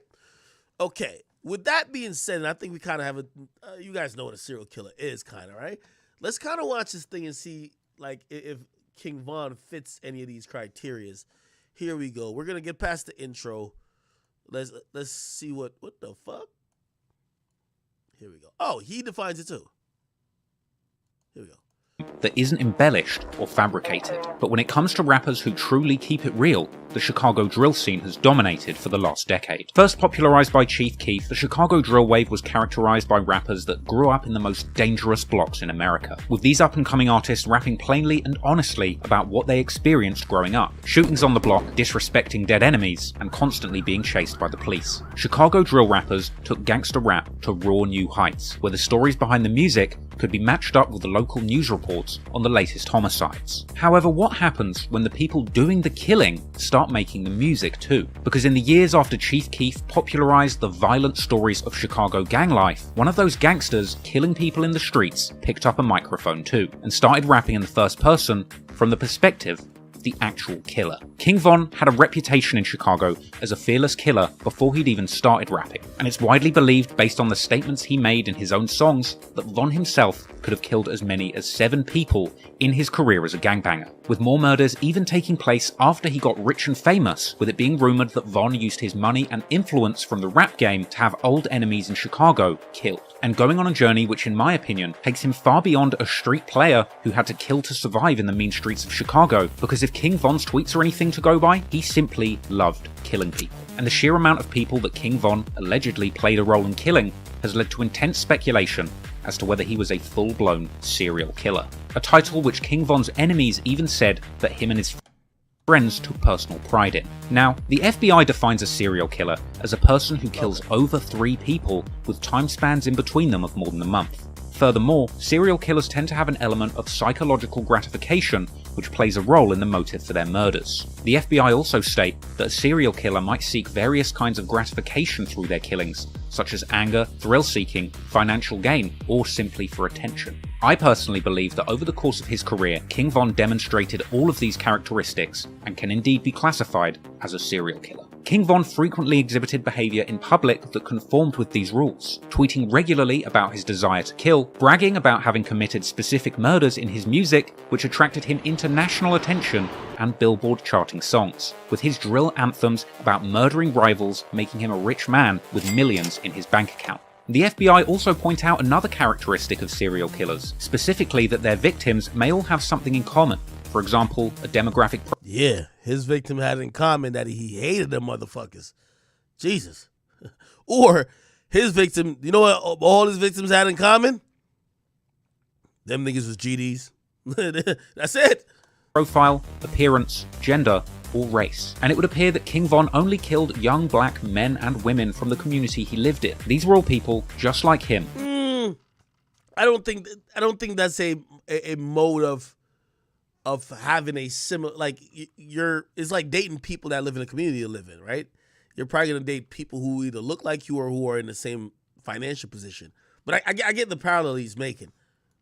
being born into a rundown part of Chicago and growing up with a lot of disadvantages. All that really separated Von from his victims were the fact that they were from a rival territory, and he believed that nobody would miss them. King Von has officially been implicated in 4 murders, 2 where he was suspected of being involved, but the police didn't have enough evidence to charge, and 1 case where he narrowly received a not guilty verdict after a key witness disappeared and a co-defendant implicated himself. Another that he's accused of organising with 5 of his closest childhood friends, the shooting of rival rapper FBG Duck in broad daylight at a busy shopping district. Von will never face justice for due to him losing his life only months before the feds would swoop in and arrest all 5 of his close friends. This particular murder would go down as one of the most brazen assassinations carried out in Chicago since the days of Al Capone. But in total, there's over 10 murders of which King Von has been connected to over the years, and nobody has looked into all of them in great detail until now. So today, we're going to take a closer look at the man, his past, and his career to find out once and for all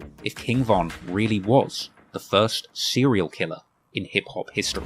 He was in jail for 2 murders? Yeah, 1 murder and 2 attempts. 4 shooters and a hail of bullets. All in was scatter bomb. All in was scatter bomb. Police found several shell casings in this parking lot. King Von was bloodthirsty, he loved death, he loved killing. I got a lot of fights. Just free, how many I think?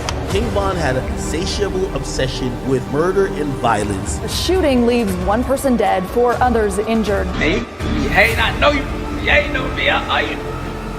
King Von probably would have been considered like a serial killer. They labeled the man a serial killer. Them. King Von, real name Davon Bennett, was born on August 9, 1994 in Chicago, Illinois, growing up on West 78th and South Hermitage in an area known as Killer Ward, an area mainly affiliated with the Chicago gangs, the Gangster Disciples, and the Black Pea Stones. Von would attend Barton Elementary School in the area, but despite starting life as a fairly normal kid in Chicago, he would be subjected to the influence of gangbanging in his family home from a young age. His father was Walter E. Bennett, aka Silk, a well-known street dude from nearby Ada Park. Von was mainly raised by his mother, as his father was in and out of jail throughout his childhood. But Von's father was apparently a legend in the streets, with ties to the street gang, the Black Disciples. However, much like Von, despite the fearsome reputation he'd earned in the streets, it would ultimately be this proximity to gang life that would lead to his father's demise, as King Von's dad Silk was shot dead when Von was only 11 years old, apparently being targeted by a sniper outside of a skating rink, according to an interview with King Von's uncle. Rest in peace, King Von. Rest in peace, Silk. That's crazy. Like, I'm with Big Bro every day. My killer's daddy with a sniper rifle. This get deep, though. You know what I'm saying? Yeah, sniper. I hit him with a sniper rifle. They at the skate rink, but you know, that's another story. It seems. Nigga, what?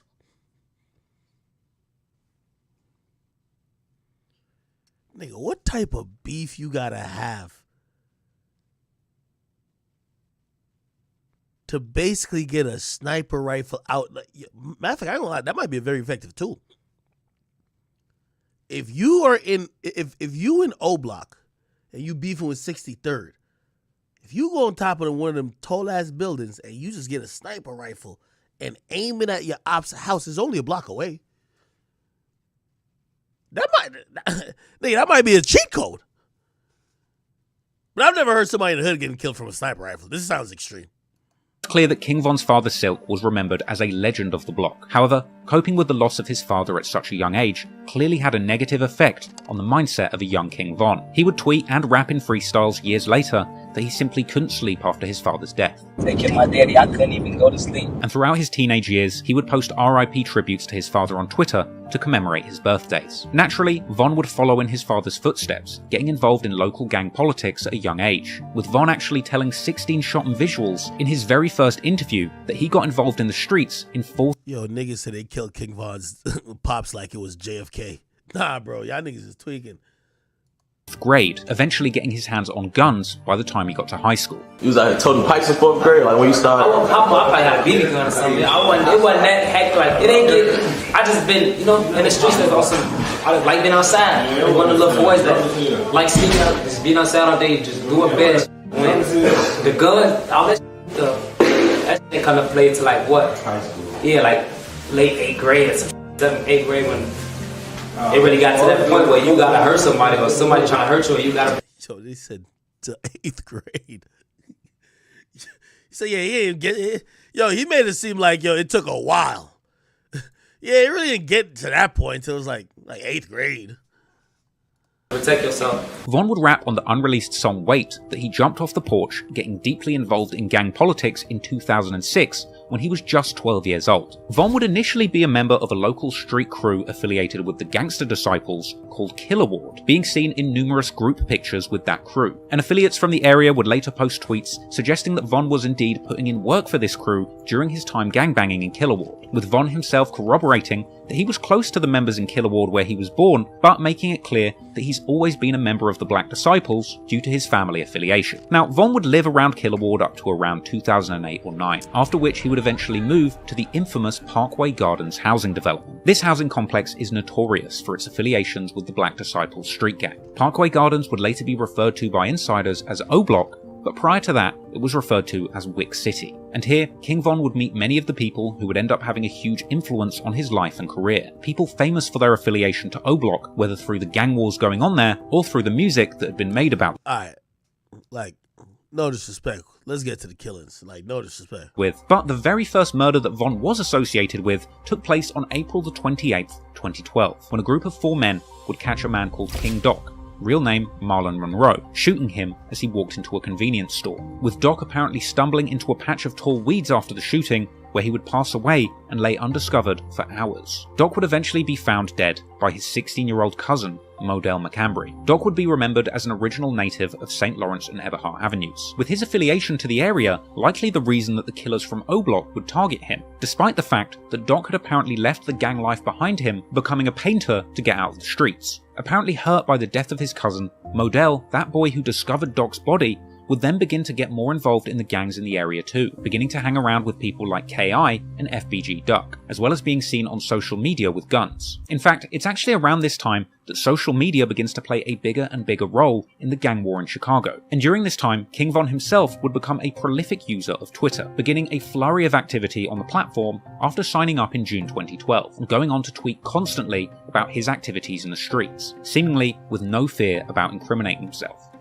Yo, this is how you know Von was killing from a long... Like, Von is an old school killer. Look at this. In the streets, these crimes would continue to play out. On August the 7th, 2012, Wait. media begins to play a bigger and bigger role in the gang war in Chicago. And during this time, King Von himself would become a prolific user of Twitter, beginning a flurry of... King Von been killing niggas since he had a BlackBerry, bro. You know what a BlackBerry is, my dude? This is before an iPhone. Nah, this nigga's a serial killer. I'm sorry to tell y'all. Now, if you've been killing people since you had a BlackBerry, this is getting out of hand. King Von been killing niggas since he had a Nokia flip phone. I'm sorry. This is getting out of hand. Nah, come on, bro.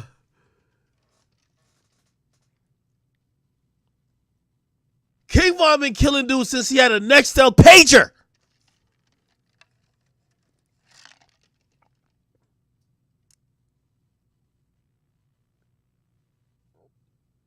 Remember you could ping people on the BlackBerry? Holy. This dude was... Jesus.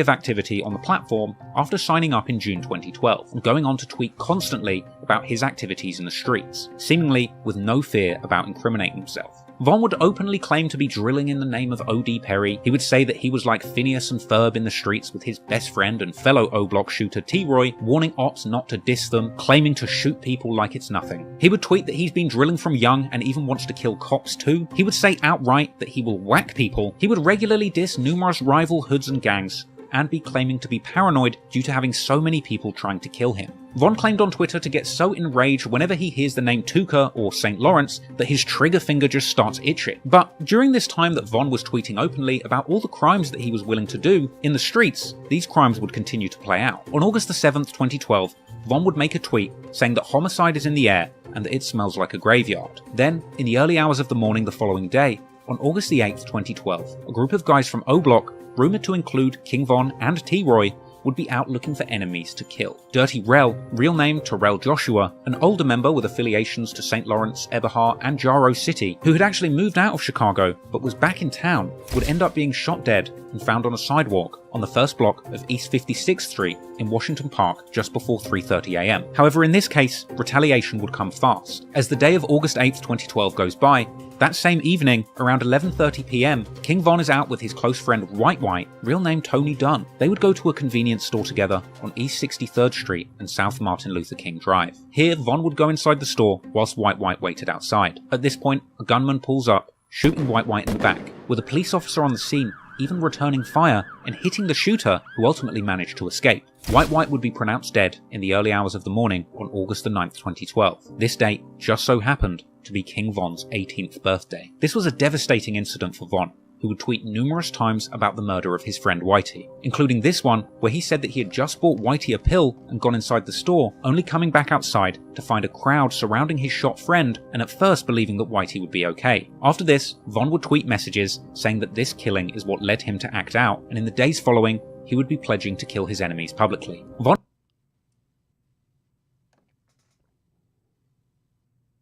later elaborated on his mindset around this period in his song Demon, saying outright that witnessing the death of his close friend Whitey on his 18th birthday is the exact thing that turned him into a demon. And damn, I've seen him do it! Von would rap that after this, him and his right-hand man T-Roy would be doing hits back-to-back to avenge this tragic loss. Von would apparently be trying to kill much more ruthlessly after this, desperately wanting to get at rival shooters K.I. and Wooski, who had mocked White White's death on Twitter. In September 2012, King Von and others caught K.I. on the train, apparently beating her up and mocking her on Twitter in the aftermath. Von would eventually catch up with K.I. in much more deadly circumstances, but not for a couple of years. For now, he would continue to gangbang in the streets with his O-Block brothers like T-Roy, ultimately winding up implicated in numerous murders as he continued to seek revenge for the murder of White White, and one body at a time, building up a fearsome reputation as one of O-Block's most ruthless killers. Chicago drill veteran Tay Capone would tell 16 Shot and Visuals in an interview that if you hung around King Von in 2012, you simply had to accept that you would be in shootouts. If you was hanging with Von, you had to accept everything that came with Von. You had to accept that you was going to be in shootouts, accept that it was going to be that, and you had to be with it, you feel me, with Von. King Von was on a mission in 2012 to get revenge for the friends that he had lost to the gang war. Losing OD, Platoon, and White White turned him into a demon, he said. So he would spend every day in the streets of Chicago stalking his ops and broadcasting his activities on Twitter for the whole world to see. On September the 6th, 2012, Von would get arrested, even taking selfies for Twitter inside of the cop car. He would post pictures of him and his partner in crime, T-Roy, dubbing themselves the O-Block Savages. In fact, after posting one picture together, one woman from O-Block even suggested that Von and T-Roy stop being photographed together in case somebody sends it to the police. Von would tweet how him and T-Roy's names were ringing in the streets and that people were praising them for doing their thing, regularly using this as a catchphrase to refer to his drilling, tweeting warnings to the ops that he's about to go on their block and do his thingy thing, telling them that they have 2 hours to clear the streets and promising to blast them on sight. Von would even reflect on a conversation that he had had with T-Roy, saying that they can't die soon because they know they're going to hell for all the bad things they had done in the streets. Von would even openly tweet about shooting up Dunbar High School around this time, and no fucking way, that he hasn't taken anybody down for a while, and saying that he's getting dry. Perhaps a tweet with a double meaning that could refer to sex or murder. That very same day, Von would tweet that his ops party tonight is getting cancelled. Later, Von is tweeting asking for somebody to come and get him. And 30 minutes later, Von tweets simply, "Ha," followed by 45 Glock me. That very night of October the 13th, 2012, Modell, that same teen who had found the body of his cousin King Doc dead just 6 months before, would be walking down the street with another one of his cousins on their way to meet a girl. When just before 9:30 PM, somebody approached them on foot, opening fire. Modell would be shot in the chest and later pronounced dead in hospital. No one was ever charged with this murder or attempted murder, but many years later, police documents would be released revealing that King Von himself was positively identified by a witness as the shooter, with T-Roy apparently at the scene too. This meant that King Von was the prime suspect in the murder. And not only that, but King Von would tweet immediately after the killing. Now, it's important to remember that Twitter timestamps run on Universal Coordinated Time. That's the same as UK time, and that's where I'm reading these tweets from. which is 6 hours ahead of Chicago time. So for me to get the exact time of a tweet that was made by King Von or KI or somebody else in Chicago, I have to take the time that it shows on Twitter and minus 6. I'm telling you this because Modell was shot at around 9:30 PM. That means that King Von tweeted who died about 17 minutes after the murder of Modell took place. And that tweet was followed by yet another one reading, "It's not safe around our way," which came less than an hour after the shooting. And Von's "Who Died" tweet would provoke responses from somebody who even knew Modell, with Von saying that the dead person is... You know what I was thinking? Because if you guys don't know how just many modern crimes are solved, police use the common way of solving most crimes now, and I'm wondering if maybe Chicago police either don't care. Obviously, we know that, sometimes while investigating a crime, the person who's a suspect gets killed anyway. So they're pretty much chasing their tail around. So they just kind of just ease up at times because the streets just take care of the streets. But also there's a set of incompetency that you would have to imagine that allows a dude to kill 10 people without getting caught. Like, for example, the YNW Melly situation. What's most likely going to get him convicted is dumb evidence that have came through his cell phone and GPS positioning. So when I see that this dude is tweeting 17 minutes after a murder, and the streets are saying that he's killing them, you tell me Chicago police couldn't just confiscate his BlackBerry back then and be like, hey, if you're tweeting from your phone, this bounced off this cell tower, you were right in those 2 square blocks where the guy died, and everyone is saying it's you. Like, this is why it sounds crazy, because you can't do this type of shit now in any city with like a competent police department. You get what I mean? Like, for example, we're going to talk about the guy who killed BTB Savage. Why he got locked up is because cell phone data put him at the crime scene. You know what I mean? Like, thank God people are idiots. Keep your cell phone in your pockets while you do the crime. Great. Yeah, you're masked up, but unless the masked person who killed the person had your phone, and obviously there's like a camera on every, every toll booth, every major intersection, they could track you where you went after or before the murder, right? And show your cell and use your cell data to corroborate that you were in the car before and after. It's kind of easy to catch criminals these days. You know what I mean? Like, all someone has to do is get on social media. The dudes are telling on themselves. Then use, hit Verizon Wireless or T-Mobile or Cricket Mobile with the goddamn, subpoena to get the cell records and match it up with GPS data. You can kind of see where dudes are moving around. Like, so these days committing a crime, like you're being tracked. So when I hear this, I'm like, this dude is tweeting 17 minutes after he killed somebody. Chicago police must just not give a fuck.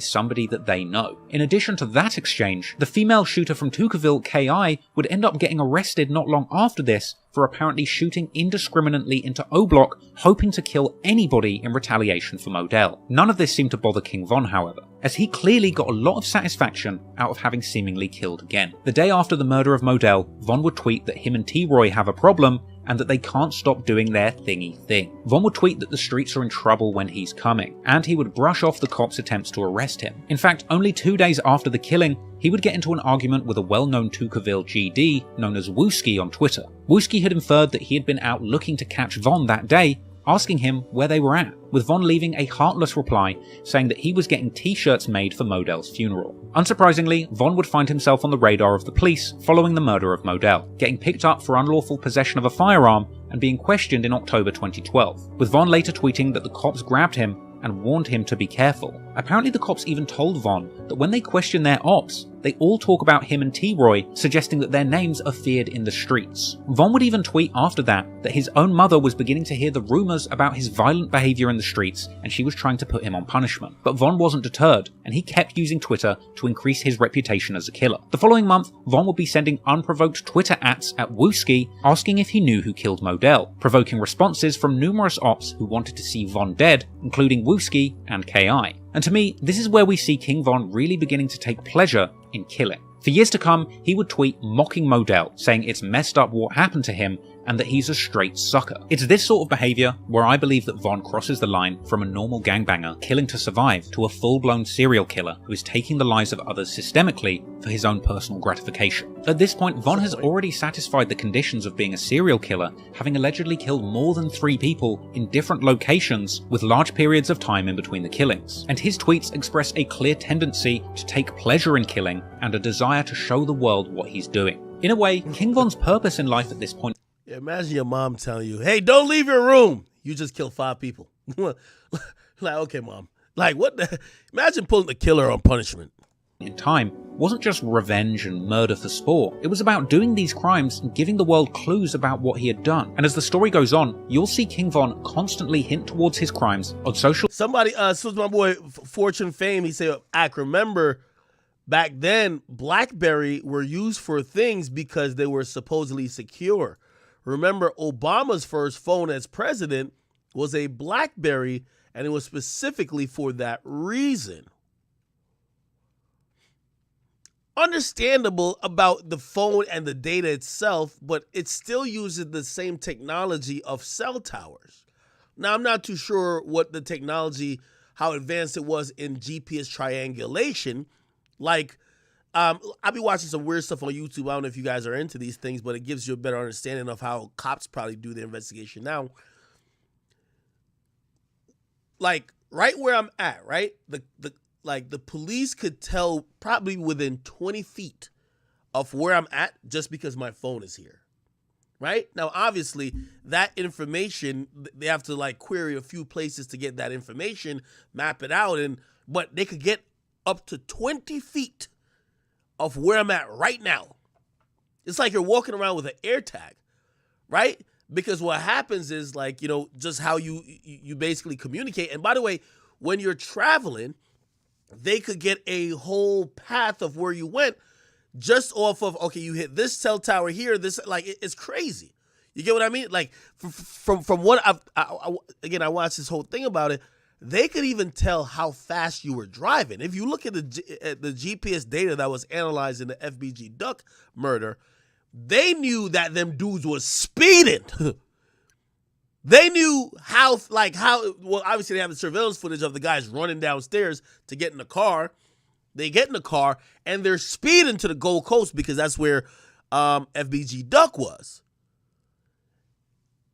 They have even how fast the car was going, which shows you how complex and how intricate police, number one, they don't have to like go from door to door and knock.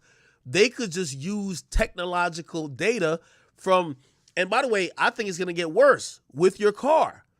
All they got to do later on is query Tesla, or, all the cars are going to be electric or going to be pretty much just smart cars in a way.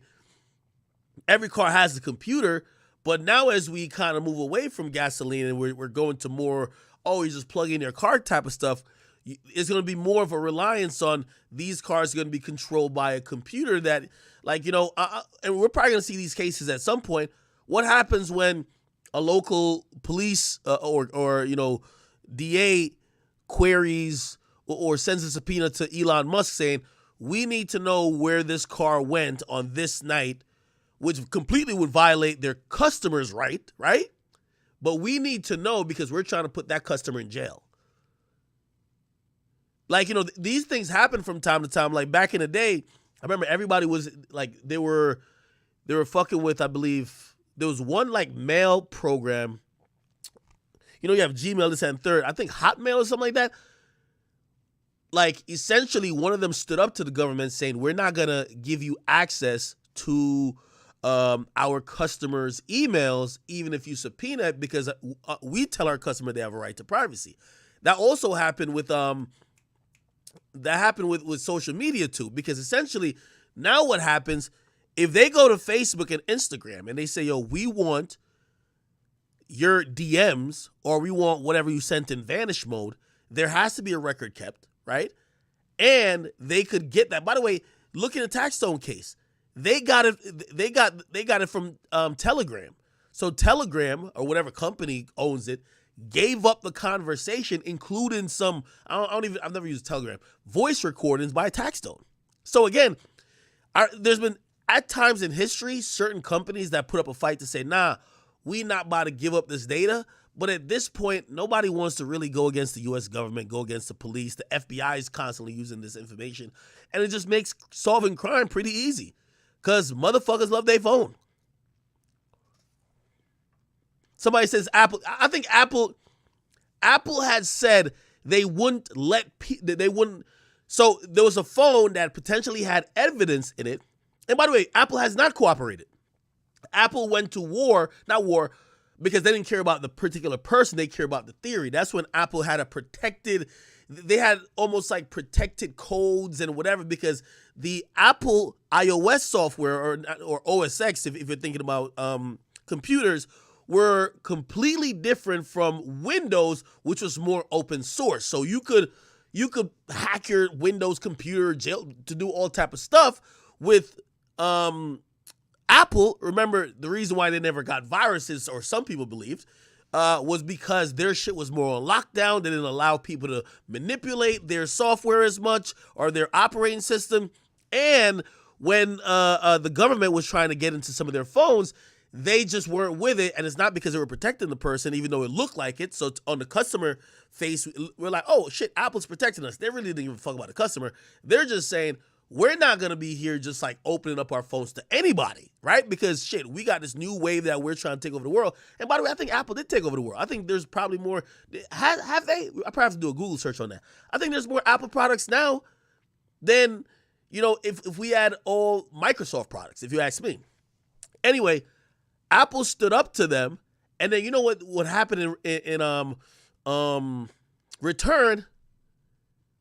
They might still even be going back and forth, but the government they pretty much started paying these other people who could extract phone data. So like nowadays there's a company called Cellbrite, and all law enforcement agencies use this. So if they take your phone, they don't got to go to Apple no more. They go to this thing. And I watch a whole thing on this shit too. Every time a new iPhone comes out, the encryption and how to get the information extracted it's like night and day. So it takes them sometimes up to a year to break into, like, say, the iPhone 14. Like, they could get into any iPhone 14. So the cops work with this company. This is the company who does it. There's about 4 other companies too, but this company does it. Remember what happened, and I'm sorry, like, this is like the geekiness shit that I be interested in at times.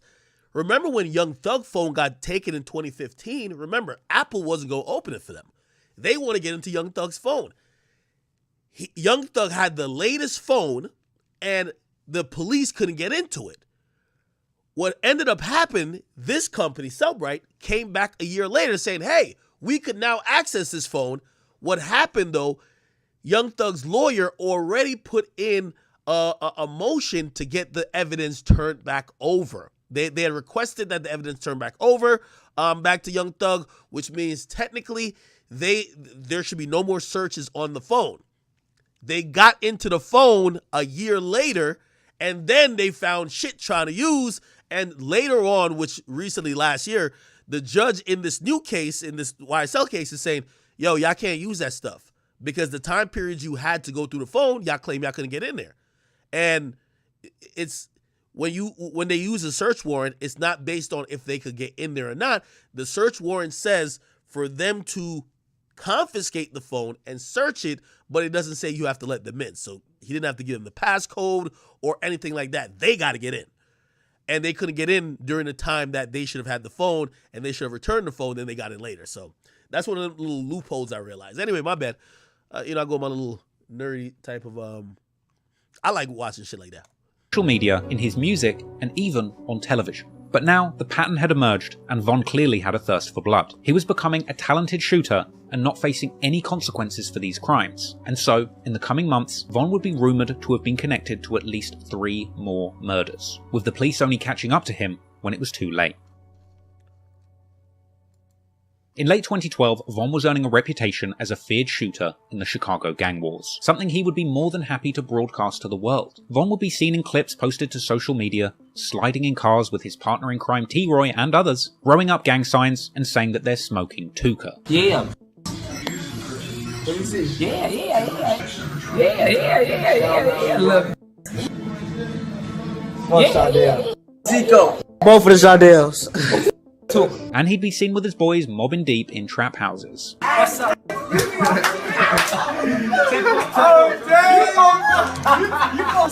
been doing this shit all day.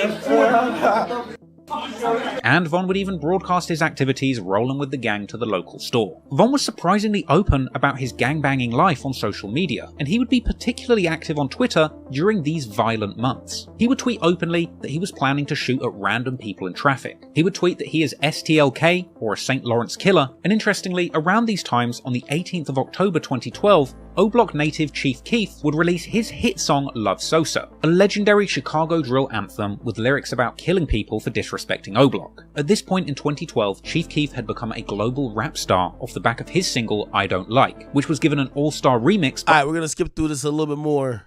They said the murder of Boss. Oh no, this is the murder of P5. Who's P5?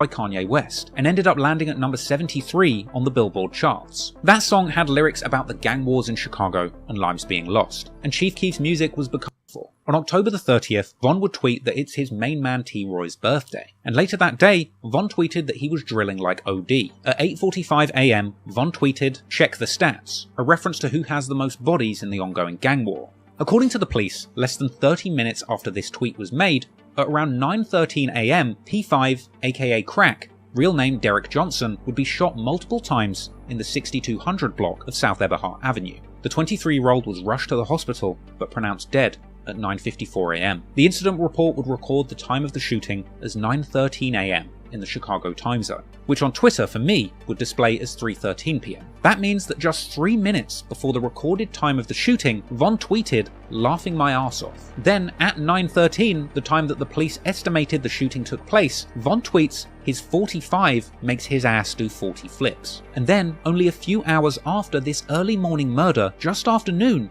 Von would tweet the early bird catches the worm, and then going on to tweet about ops making the news, saying that he does his thingy thang for real, saying that he erases people like he drew them, and tweeting that his ops aren't trying to win like he is, and saying that he is doing this for OD, Platoon, Sherroid, and White White. Von would claim to be finding a lot of things funny that evening, once again tweeting numerous times that his 40 made someone do 40 flips. As the days went by, Von's tweets would get even more bold. Just the day after the murder, he would tweet pondering whether he was messed up in the head and indicating that he thinks he's gone crazy. Things would get even more incriminating just 2 days later when Von put out a tweet reading, "Damn, Modell got killed in October, and Crack, who's gonna get killed in November? Stay tuned."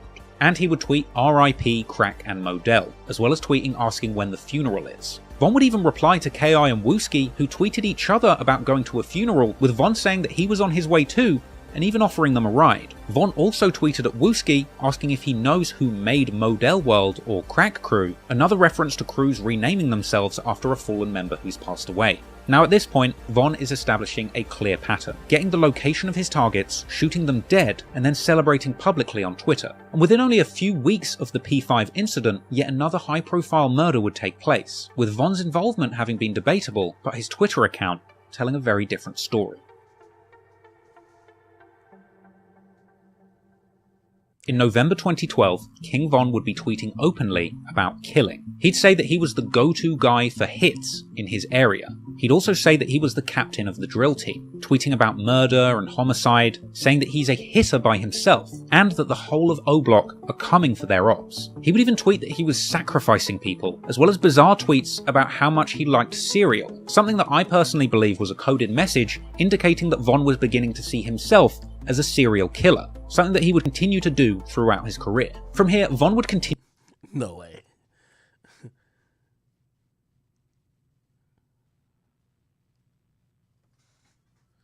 Somebody from Chicago tell me what that means.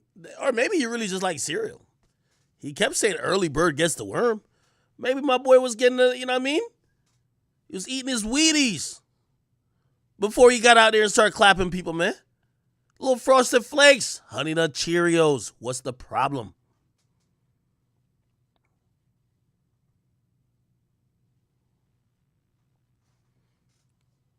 Continued tweeting about wanting to shoot his ops in the face and get up close and personal, alluding to committing murder and tweeting that he had big balls and does things that other people would only dream of doing. King Von would boldly tweet that he will never get convicted of a murder, saying that he would never set himself up to go down for a body. He would mock his ops, saying some make it out alive and some make it onto the news and die. Also during this time, Von would even react to Barack Obama winning the 2012 election, something ironic considering the fact that Michelle Obama apparently also hailed from O Block. But even in celebrating this monumental news, Von would also tweet that a black president with ties to his city simply wouldn't stop him from killing his ops. On November the 7th, 2012, Von would tweet about bodies dropping and beating the case. Later that evening, he would tweet that he was out sliding with T. Roy, who he himself would also tweet saying that he's about to go and get his gun, before replying to KI, who had just tweeted a list of a bunch of names of people associated with O Block who had been killed, with T. Roy retaliating, providing his own list of people from KI's hood who they had apparently killed, as well as tweeting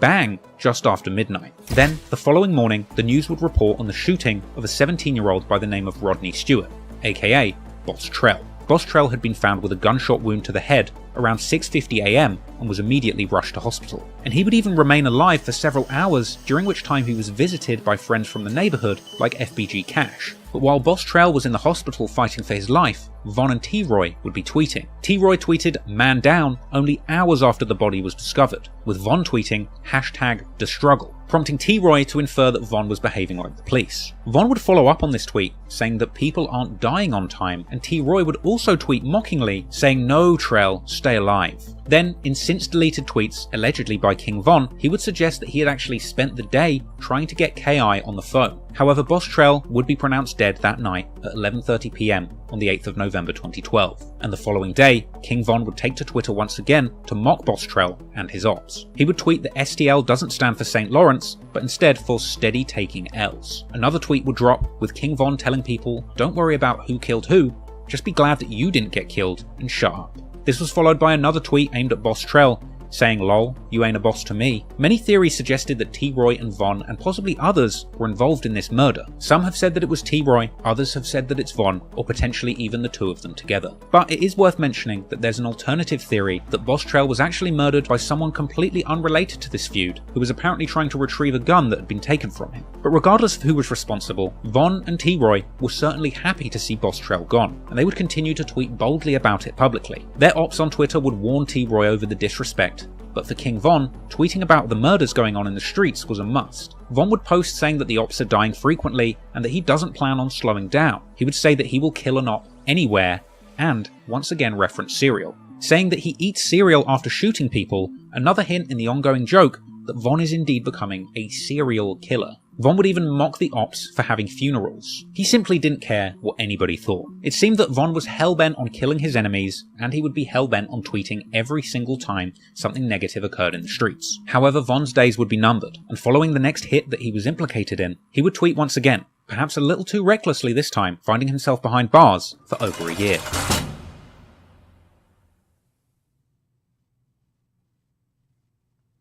After the deaths of Modell, P5 and Boss Trell, you would think that King Von would have kept a low profile, but no, he would continue to tweet suspiciously while the killing continued. However, when the next person lost their life, King Von's tweets would go to a whole nother level of self-incrimination, and he would actually find himself on the wrong side of the law. On the 19th of November 2012, 32-year-old man named James Holman, aka Lil James, would be standing on his porch on the 6000 block of South Michigan Avenue around 8:20 PM. At this point, 4 people would approach his property, opening fire, shooting him in both the arm and chest, with him being pronounced dead in hospital less than an hour later. Only 23 minutes after this murder, Von would tweet, "Man, not on anything," followed by another tweet reading, "clown ass." Von was mocking somebody, but we didn't know who or what for. Meanwhile, T. Roy would put out a tweet asking if somebody got shot yesterday. And then, only 6 hours after the shooting, Von would tweet that he kills GDs often. And then, in another rare deleted tweet that somebody else from O Block quote tweeted just 21 minutes later, Von would apparently brag that he has killed 5 GDs and shot 10.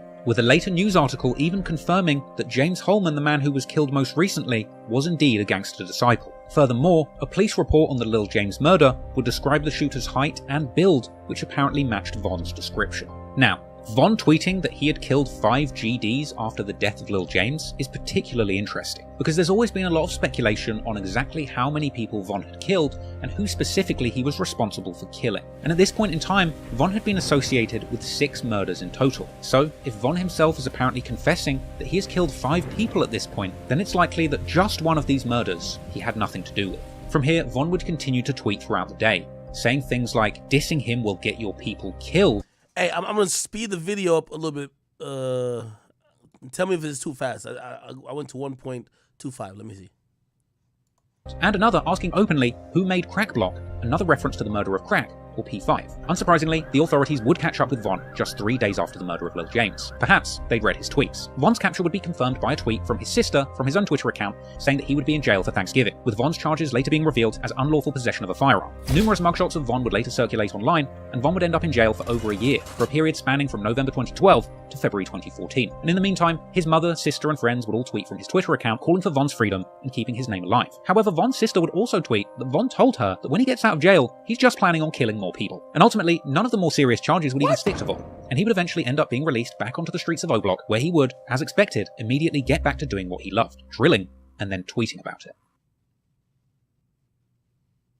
King Von's sister would announce from his Twitter account on February the 11th, 2014 that he would be home from jail tomorrow, with footage of Von cutting off his ankle monitor and throwing up gang signs circulating online after his release. When he got back out, he would be back on the streets and involving himself in gang politics once again. His first tweet out was dissing the ops, of course. He would also openly wonder where T-Roy went, as apparently his partner in crime had ended up in jail himself during this time. Also upon his release, Von would also tweet at famous names in the Chicago drill scene like Boss Top, Lil Reese, Chief Keef, E-Day, Rondo No. 9, and Capo. He would then go on to diss 2 people that he allegedly killed, Modell and Crack, but at least initially, it didn't appear that Von was able to commit any more acts of violence, because apparently, following his release, he would wind up on house arrest for a short period. But that didn't stop him from posting pictures of himself at home, dissing Tuka with a gun sticking out of his pocket. Pictures of Von with famous BD hitters like T-Roy and D-Rose would circulate around this time, with the likes of Chief Keef even reposting them as a sign of respect for the most feared local shooters. With Von also sharing pictures of his crew to Twitter openly, with the caption simply reading, "Gang members." Von would also tweet about it being a very scary year for the ops, even tweeting disrespectful collages featuring photographs of rivals who had been killed recently. Von didn't care one bit what he was posting on Twitter, and honestly, it didn't seem like the police cared either. Von tweeted openly that he will kill someone on St. Lawrence, promising to shoot ops in the face and kill them fast, dropping mocking tweets about people he had allegedly killed like Modell. He would pledge to drop even more bodies, even tweeting that he was shooting as soon as he got off house arrest, and tweeting that he just got a new gun and he wanted to do a drive. On BD, if I don't get tonight, somebody getting smoked my first day off house arrest, motherfuckers better hope I get some ass. Oh, he said if you don't get no pussy tonight, he killing somebody. Just bought a new gun. Let's go do a drive-by. I'm on that boom, boom, boom, boom, boom. Okay. By with it. Now, on March the 25th, 2014, GD rapper Lil Mark, associated with a crew called 051, would drop a song called No Competition. This would be a remix of Black Disciple rappers Lil Durk and Lil Reese's 2013 song Competition. Lil Mark would essentially use Lil Durk's beat to diss him and his OTF crew from Lamron. But it wasn't just Durk that was getting dissed. Lil Mark would diss numerous people associated with the Black Disciples, including people from both O-Block and an affiliated crew of BDs known as 600. Lil Mark's song would mock OD Perry and J Money and see him rapping openly that he is a Black Disciple killer, as well as proudly repping his affiliations to his gang set 051 Young Money. This song made Lil Mark a huge target for both O-Block and 600. And around this period, King Von would frequently tweet that he was in traffic, riding around the city, armed and looking for ops to kill. On March the 28th, 2014, Von would tweet that he was in traffic, tagging D-Rose, an infamous shooter from the O-Block affiliated set 600, with D-Rose himself tweeting that the cops hate to see Von, T-Roy, and him all together. Von would tweet gunshot emojis around 10 AM on the 28th of March 2014, and only a few hours later, that very same day, around 1:30 PM, it's believed that a large group of gang members were riding around in a silver minivan with Florida license plates, most likely a stolen car. Meanwhile, a 20-year-old Mark Campbell, aka Lil Mark, was at a bus stop on the 300 block of East 51st Street. It's believed that that minivan pulled up and a masked man jumped out, shooting Lil Mark in the head, with Mark ultimately being pronounced dead at the scene only minutes later at 1:41 PM, and that minivan connected to the shooting being found in flames at 6:30 PM that very night. It's widely believed that D-Rose was the shooter, with King Von being present for this murder. D-Rose even posted a clip to social media of him and his friends returning to the scene of the crime and filming, where King Von can allegedly be heard in the background of the car. Hey, let's took off 51st. Damn, body down. Oh, not gonna be No. Body down. 51st. Gang.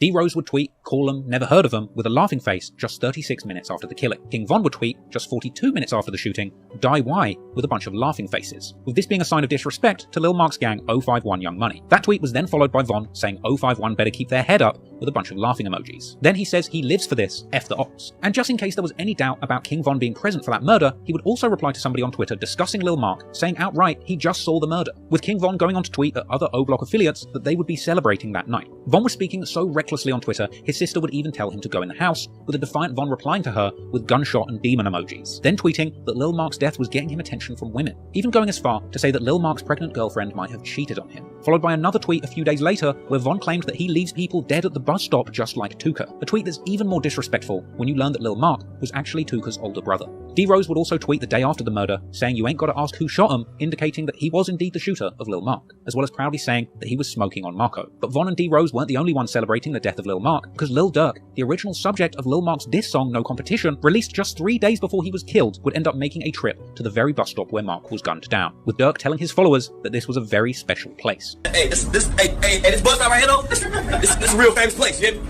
It's a real famous place, baby. Hey, this bus stop is a real famous place, baby. I ain't gonna lie to you. Because of all of the attention from rappers about this incident, Lil Mark's death became news beyond the local Chicago papers, with this killing taking place during the heyday of DJ Akademiks' War in Chirac series, where Akademiks would report satirically on the Chicago drill scene and the shocking crimes going on within it. King Von himself would even go on to rap about killing people at bus stops many years later, as well as on the song Exposing Me, where he says that he is smoking Lil Mark and Tuka. And Lil Durk would go on to do the same thing, rapping in the December 2014 track War with E-Day 600, also saying that he is smoking Lil Mark and Tuka. Now, it's never been definitively confirmed who killed Lil Mark, but it's widely believed that the two most likely hitters are D Rose or King Von. But whether or not King Von actually did it, he clearly got a lot of gratification from just witnessing this murder, further fueling this strange bloodlust that he was cultivating around this time. If he wasn't the one killing, then he would at least want a front row seat and an opportunity to tweet about it. However, it would be the next murder that would seemingly be Von's most proud moment in the streets, because he would end up finally catching somebody who he had wanted to get for years, leaving clues on Twitter all the way up to the killing. And then, in an insanely twisted turn, not only would Von get away with the murder, but he would go on to appear in a documentary interview about the victim without anybody even working out that the killer that they were looking for was sitting right in front of the camera.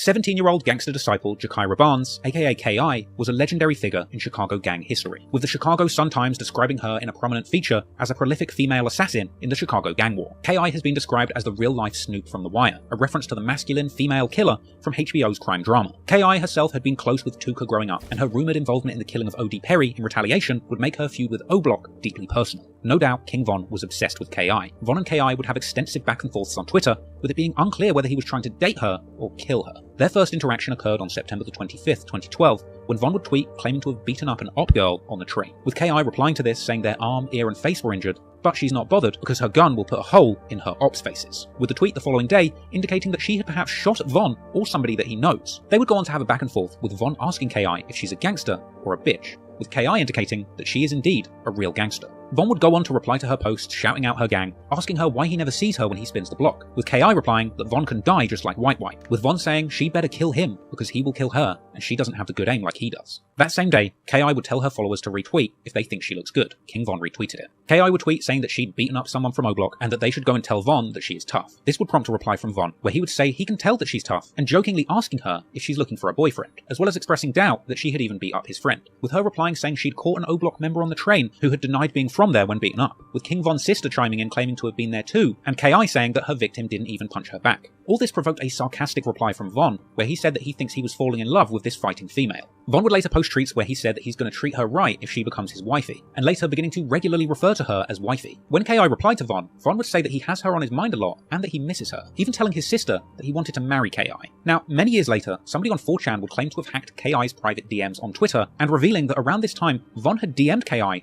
asking her if she wanted to hook up, or more specifically saying he wants to nail her. She would reply saying she's not interested, to which Von replies, when all of this is over, he will have her. More alleged tweets would see K.I. asking Von straight up if O-Block are plotting to kill her, to which Von replies, he's not going to lie, there are people looking to kill her. But Von would say he doesn't think he can kill her, because he thinks she seems cool as hell, even having the nerve to ask her when she's going to stop gangbanging. K.I. would reply saying she's not going to stop, calling King Von a goofy and asking him when he's going to stop. Von would laugh and tell her that he's gangbanging until he dies, and that he will never lose or quit, with K.I. ultimately agreeing with this and saying that she's planning the same thing, before mocking Von, saying he must feel really threatened by her, and questioning if he really thinks they can kill her. Von replies saying that they're trying to kill anyone, they're not just desperate for her specifically, before revealing that he had apparently had his gun on him when he beat her up on the train, but saying he didn't kill her because the police were there along with a woman from his block, with Von saying that if he really wanted to kill her, he would have took his chances and shot her in the train or the street. In response to this, K.I. would reply, "Come and get it," because she's ready to go to war with anyone, with Von clapping back, questioning why she takes things so seriously. After this alleged private exchange, Von would reply to a public tweet of hers dissing O.D. Perry, and reminding her that he beat her up, even saying that he wishes he'd spat on her afterwards. Now, Von began to use K.I. pretty much for entertainment, beefing her on Twitter whenever he was bored, but K.I. would be looking for Von in real life, however.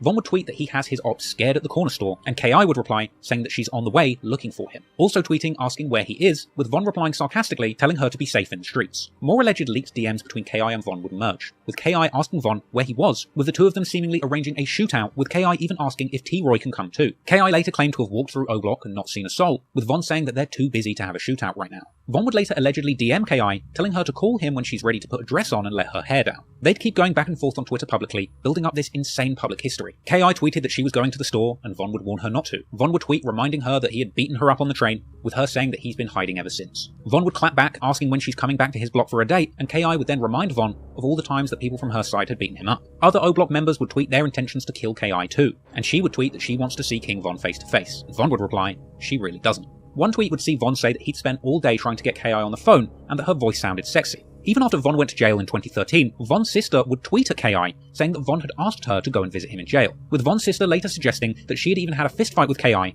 and saying that she will see her on 63rd, perhaps for another fight. When Von was released from jail in 2014, he would tweet at K.I. and ask if she missed him, with her replying, asking when they're meeting up, and adding 4 gun emojis, with Von expressing disappointment that K.I. didn't come and see him in jail like he'd asked. Now bear in mind, tweeting at K.I. was one of the first things that Von did upon getting out of jail. He tweeted her twice before he had tweeted at Chief Keef or any of his actual friends from O-Block. He was obsessed, but K.I. would continue to mock Von, asking him how it felt for his friends to die while he was in jail, even retweeting Von's own tweet, saying rest in peace J Money, and going on to insult him in a tweet of her own. This was a reference of Von's friend J Money from O-Block, who had been killed in September 2013 whilst he was in jail, with Von retaliating, saying rest in piss to Crack and Modell, with Von even later tweeting that he can't be mad at women unless they're ops, in which case they can die. And another tweet saying how desperate he was to catch a female op. Von and K.I. would tweet at each other much less in 2014, perhaps because Von was looking to reduce the paper trail leading to him if K.I. wound up dead. But in the days following Little Mark's death in April 2014, Von would release some brazen tweets. On the 1st of April, he would tell a friend that he would never start rapping and that he prefers killing ops,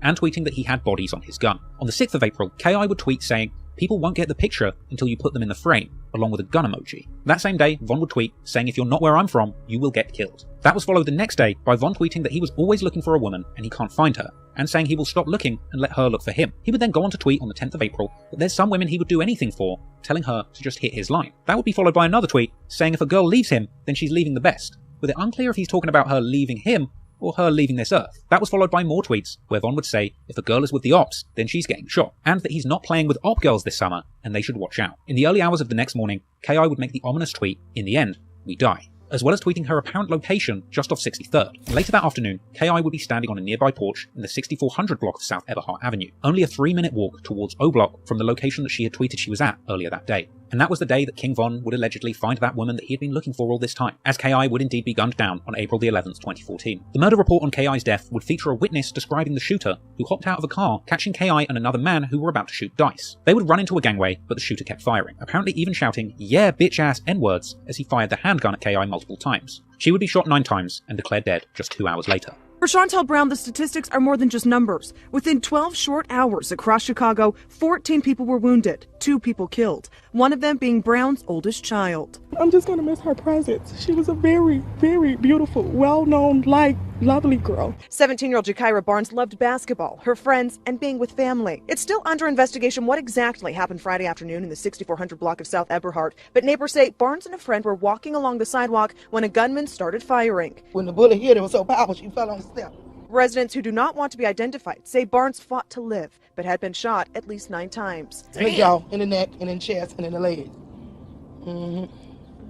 9 times, they said. Barnes was transported to Northwestern where she died, and tragically for this neighborhood, it wasn't the first child lost to gunfire. And Von would go on to tweet just hours after K.I. was pronounced dead, saying that he loves his gang and they love him, before tweeting, mad that nobody misses him. And this was followed by people confirming that KI had been killed. O-Block veteran Jay Hood would reveal in a Cam Capone interview many years later that Von came back to O-Block and told him what he'd done immediately after the murder. But he literally say just like this, I'm looking straight, he meant why I just run up on KI and why I just ran up on them and caught KI. She was the last one running out of the gate. I was like, why is this guy just saying the whole thing?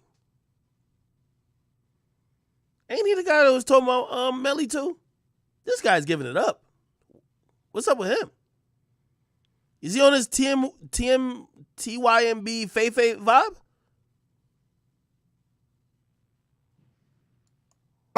No way. The day after the hit, Black Disciple rapper Lil Reese would tweet Von's catchphrase saying that he does his thing, seemingly a congratulatory post to Von, who replied saying, "You got to." Von would later tweet that he needs a real bitch, and over the next few days, he would once again deliver a flurry of activity on Twitter, tweeting that his ops don't scare him, and that the whole gang war is funny to him. He would say that he's lost a lot of friends, so his enemies must die in retaliation. Von would also tweet saying that people wouldn't believe the things that he does in the streets, and saying that he will never tell. Von would even copy KI's earlier tweet from the week before her murder, about people not getting the picture until you put them in the frame, as well as tweeting at her, saying he misses his old girl. Von was clearly in a celebratory mood following the murder of KI, and he would go on to make post after post referencing the ongoing gang war, posting tributes to T-Roy, telling his incarcerated friend that he was going crazy on the streets while he was locked up. Von was seemingly proud of himself for all he was achieving in the streets at this point. He would seemingly update his body count to 6, openly tweeting homicide in the air and that he made 6 people extinct for playing hard. Von would even post his own mugshot saying they should have never freed him because he's a menace. He tweeted that he put people's brains in their lap and asked his followers if they would still be there for him when he gets 100 years in jail. Von would suggest that he is only competing in kill counts with T-Roy, suggesting that those two were the most deadly people in the streets at this time, and he would claim to wake up in the morning thinking of nothing but killing people. Other rappers and well-known figures around Chicago drill would continue to tweet congratulating King Von after this murder, people like Lil Reese and Boss Top, and Von would also tweet on April the 28th that there's only 2 places for a man like him, presumably jail or hell. Clearly, he must have had an inkling, as he would end up being picked up in connection to the murder the following day, on the 29th of April. But Von would never be formally charged with KI's murder. He would deny even knowing her and would initially offer to do a polygraph test, as well as providing a loose alibi, relying on a woman claiming that she had been with him the entire day of the murder. Combine that with the fact that Von had apparently checked in with his parole officer just an hour before the murder worked in his favour, despite the crime scene being only 35 minutes from the parole office, meaning that Von had over 25 minutes spare to get there and kill KI immediately after signing in with his PO. As a result of these slick maneuvers, Von would indeed be released the next day and face no further consequences in this situation. And he would tweet that he beat that case like Rocky and that he was in a good mood, showing love to everyone but the ops. That was followed by him tweeting laughing faces and saying that he was grateful to be free and that he's too real. A few days later, Von would be tweeting that he beats bodies and that he doesn't plan on going to prison, as well as seemingly referencing KI's resemblance to Snoop from The Wire and calling her a dead op. Years later, Von would even go on to brag about killing KI on songs after he started rapping, famously saying on the track War With Us that he put a pretty op bitch in the morgue, you can call her drop dead gorgeous, as well as saying that he keeps a strap like KI on the song GTA. For years following this murder, people, including myself, speculated on whether King Von had killed KI, or whether it was the work of fellow O-Block hitter Big A, who reportedly went by the nickname ASCII, or Ask KI, after her death, suggesting that he had something to do with her killing. But in lyrics to King Von's leaked song Wait, he seemingly rapped about the day that he caught KI, with lyrics a lot of people believe would allude to Von jumping out of the car and chasing KI down the alley, with Big A being the driver. Von would also rap on the song Cousins that he kills women and men and can't tell the difference. But it wasn't just Von. Lil Durk would also rap in December of 2014, the year that KI was killed, on the song War with E-Day, seemingly suggesting that he had owned a gun that was used in KI's murder. Now, rapping about someone that you killed is one thing, but King Von actually went on to do one of the most psychopathic things I have ever seen. Because on May the 23rd, 2019, a documentary about KI would air on A&E titled Secret Life of a Gang Girl. This piece goes in depth into the life of KI, exploring her motivations to become a gang member despite being a petite young woman, as well as interviewing some of the people that knew her during this time. And that documentary about KI would interview none other than King Von, who was featured prominently in the documentary, and if you ask me, he was just straight up trolling the TV crew, who clearly hadn't done their homework. Von would appear in the show, portraying himself as having been an infatuated admirer, pursuing KI for nothing but romantic reasons. And the fact that the film crew didn't even have an inkling that Von was responsible is just crazy to me. And it's not like the info that he killed KI wasn't already circulating out there at this point, because while Von is in jail for his next murder in 2016, word of his story as a shooter in the Chicago gang war would spread on the edgy message board 4chan, where a gang-obsessed 4chan member would claim to have accessed KI's private DMs, exposing those private messages which we already saw between King Von and KI all the way back in 2012, with this deranged 4chan user even replying to friends of KI from her account who had continued to DM her after her death looking for closure, with that 4chan hacker writing a lengthy post claiming to have been told by a friend of KI's in the DMs that they believe King Von was her killer. Bear in mind, this information was floating around all the way back in 2016, 2 years after the murder and 3 years before the documentary. However, eventually, a whole year after Von's death, in 2021, the Chicago police would release documents revealing that they believed King Von himself to be K.I.'s killer, with apparently multiple witnesses pinning Von as the shooter, but unfortunately, the state decided not to prosecute, stating that the case simply wouldn't meet the burden of proof to secure a conviction. So, King Von would be released back on the streets after having allegedly killed the girl he had seemingly spent years hunting. Nah, you're right. Yo, somebody said not King Von offering up a polygraph test. That's ridiculous. Down. But only a month and a half later, Von would go on to catch yet another murder, which would finally land him in jail, and just briefly putting a stop to his serialized killings. After being questioned about the K.I. murder and being released with no consequences, King Von felt invincible. The month is May 2014, and Von had seemingly killed a total of 6 people at this point. As usual, he'd be on Twitter non-stop, hinting at his actions in the streets, asking God for forgiveness for killing his ops, and saying that he shoots first and asks questions later. He would tweet that he's in a different league when it comes to killing, and others need to catch up, and telling the world that he's always armed and ready for his ops. Clearly Von was active in the streets, as well as on Twitter, claiming to be driving through his ops area literally as he was tweeting, and saying that he has an itchy trigger finger. Von would claim that anybody can get smoked for the right price or cause, warning his ops not to come near him or he will shoot. Von would claim to never be putting his gun down because too many people have died in the gang war, taunting his ops, saying he knows that they want him, but it's not his time to die. Von would even repost a viral clip from WorldStar titled "When Keeping It Real Goes Wrong," a video apparently showing a group of people filming themselves going to Chief Keef's neighborhood and getting shot at. A clip that people would later claim was actually King Von doing the shooting. I mean, just imagine having the balls to shoot at people and then retweet the WorldStar video of you shooting at them. The same day as this, Von would claim that he's buying guns with 100-round magazines and wondering who he's going to shoot, as well as saying that he'd been gangbanging all day and now he's tired out. The following day, Von would tweet saying that others wouldn't do half of the stuff that he's done and plans to do in the streets, and Von would say that he plans to keep scoring until he wins. Only 2 days after that, Von would find himself attempting to score again. On the 29th of May, 2014, an afternoon party would be going on at 5722 South LaSalle Street. Von would attend this party where he spotted 2 members from the rival gang.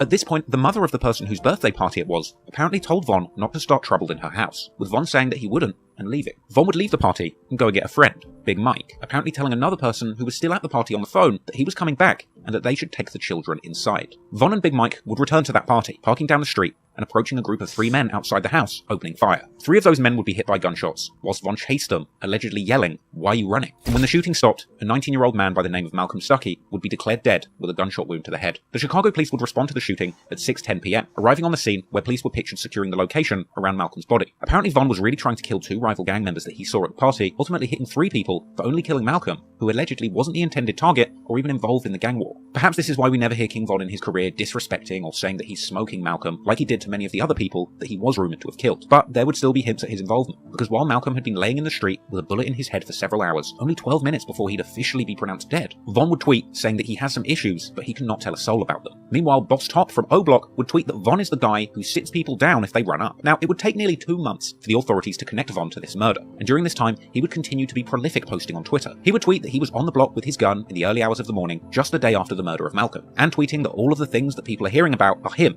He's the one responsible. He would tweet saying that he's killed so many ops that he doesn't have any more feelings. He'd also tweet that it's all fun and games until somebody you know is no longer breathing. And he would tweet saying that he did all of this on parole and just wait until he gets off, with a demon emoji. And in another deleted tweet that was apparently reposted by somebody else, Von openly tweeted saying that he wanted to go on an all-out killing spree. However, King Von's crime spree would ultimately be cut short on prom night of all nights. Von would be pictured holding a gun at O Block in his suit in the hours before prom, and he would even tweet warning people not to try him while he's dressed in his suit. Von would then end up doing a shooting in his prom suit with witnesses describing his outfit, ultimately leading to his arrest. Von's last tweet would be on June the 7th, 2014, the ominous statement, "Loose screws get nailed." He would end up being arrested on firearms charges on prom night, and then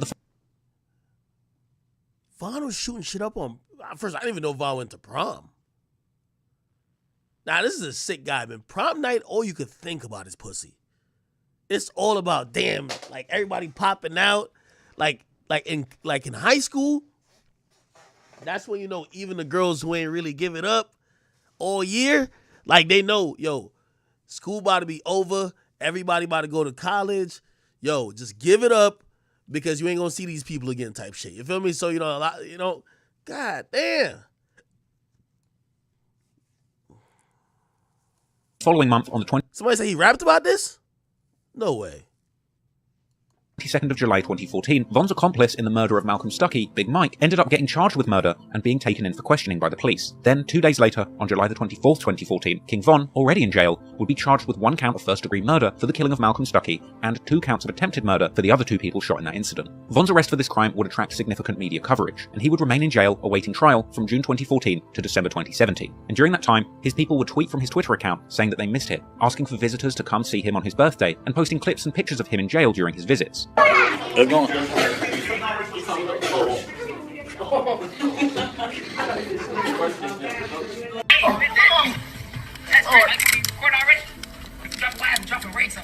What's up, you miss me, man? Yes! You lying. No, I'm not. You got the money from mama? No, it's still a whole car. About syrup. I'm flexed up. I love Nigga ugly.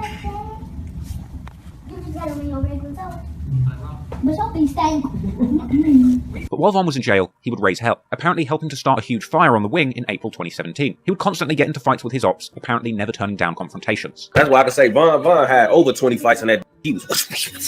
He talk about jail. He talk about that shit like it's a rite of passage. Like every was a street like him, he was like jail was coming. Yeah, that's why he was always in that because he never cared about jail. That's how he was able to be the type of he was in the streets. Because some of these savages, like, and you supposed to do with that in the back of your mind, like knowing, like, man, go south, go to jail. Well, shorty sliding up on like the police don't even exist. He just smoke you broad day. Von would remain in jail for an extended period of time, around 3.5 years in total. And during his time in jail, he picked up the nickname Grandson, apparently for his resemblance in image as well as temperament to the Black Disciples founder David Barksdale, also known as King David. It's obvious that King Von took a lot of inspiration from the original founder of the gang that he repped, the Black Disciples. Not only going by the name King Von, but also frequently saying David Barksdale's nickname, often ending sentences by saying, "On King David." On King David. Also, while Von was in jail awaiting trial, the conflicts in the streets would continue to play out, and Von would eventually get the worst news imaginable. His right-hand man, T. Roy, would be shot and killed in a convenience store on Valentine's Day 2017. Von's people would post Twitter tributes memorializing his friend and favorite shooter, and Von would later open up about the very moment that he got the news about T. Roy's death while he was in jail. Yeah, R.I.P. T. Roy, man, that was my best friend. I got that nigga on my neck. That's how strong that shit. I got him gang banging on my neck. That's how we was gang banging up. With Von saying that he completely broke down crying when he found out that his right-hand man T. Roy was gone. This my dog. Before they kill my dog, I was locked up. Killed me, I broke down. I ain't cried so long. But every day, this my you know I'm in jail. I'm fighting the murder. I call it every day. This my right-hand man. So I'm telling him, like, all right, now since you go, you can tell her, he getting that, man, I'm gonna get you out, Von. I'm gonna get you out, man. Whatever I gotta do, I'm gonna get you out. I swear to God. You know, but we in the street, you know how that shit. So he trying to hustle, he trying to rob, all type. He doing whatever he can do. I'm gonna get you a lawyer, bro. I got you, you know. He tell me, I be calling, man. Don't even worry about it, man. Just look, just you make sure you go. I'm gonna figure this out. Just be cool out there. I call folks. It's like, this on like Valentine's Day, you see what I'm saying? I call my mama back. Man, she crying and shit. Ma, what the f you crying for? You good? You know what I'm saying? Ooh, they shot T-Roy. T-Roy got... Yo, give me 1 second. I'm grabbing something upstairs. Give me a second. What? Ooh, what?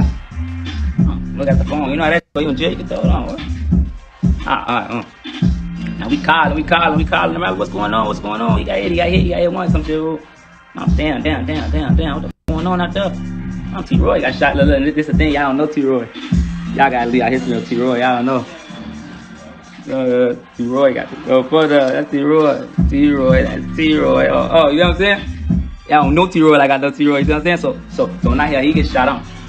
He don't want to tell me like don't be lacking. Don't be. You know.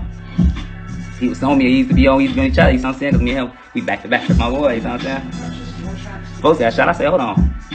I said the streets. Hold on. Who got shot? Who? Nah, he a gangster. He got shot before. He a gangster. Folks ain't make it on front of mouth. I play it out, you know me. You know you gotta play it out. You in jail, so all type of goofy ass around. You know these 30. All of your business on King David. I walk it off. I'm just walking around in circles on the deck, you know. And they put their arm around me when I'm like, damn, you good, bro? You good? What's wrong with you, Von? Yeah, I'm good. Ooh, what's wrong? You got a phone, man? I'm good, you know. They what happened? I mean, they just killed T-Roy. Ooh, he what? I'm T-Roy. They just killed T-Roy. I got to break it down on King David. I couldn't help it. They hugging me. These some real. You know what I'm saying? We grown ass men. Folks grab me to hold me. Get to there, you gonna be alright, but you gonna be alright. Oh, hold on, boy, that's my best friend, boy. Somebody just killed my best friend while I'm in jail. I'm in that gonna go crazy. Oh, I'm in that. Don't know what's going on. I'm in that. Who the y'all? I'm in that mad on. Oh yeah, I'm in that. In that. Nah, not my best friend. You know what I'm saying? I'm in that. In that. If he get got, And a lot of hope for a lot of because he be. Y'all know how folks see us, man. T-Roy, T-Roy, let me see who the guys know the guys is looking like, ooh, this preaching on. Oh, don't trip, you know. Y'all know this that street. The street watching me like that. I know, yeah. This is the first time I've ever seen King Von hurt. I could tell he definitely thought him and T-Roy were Shaq and Kobe. Shaq and Kobe are murder. He looked like he didn't give a fuck about nothing else.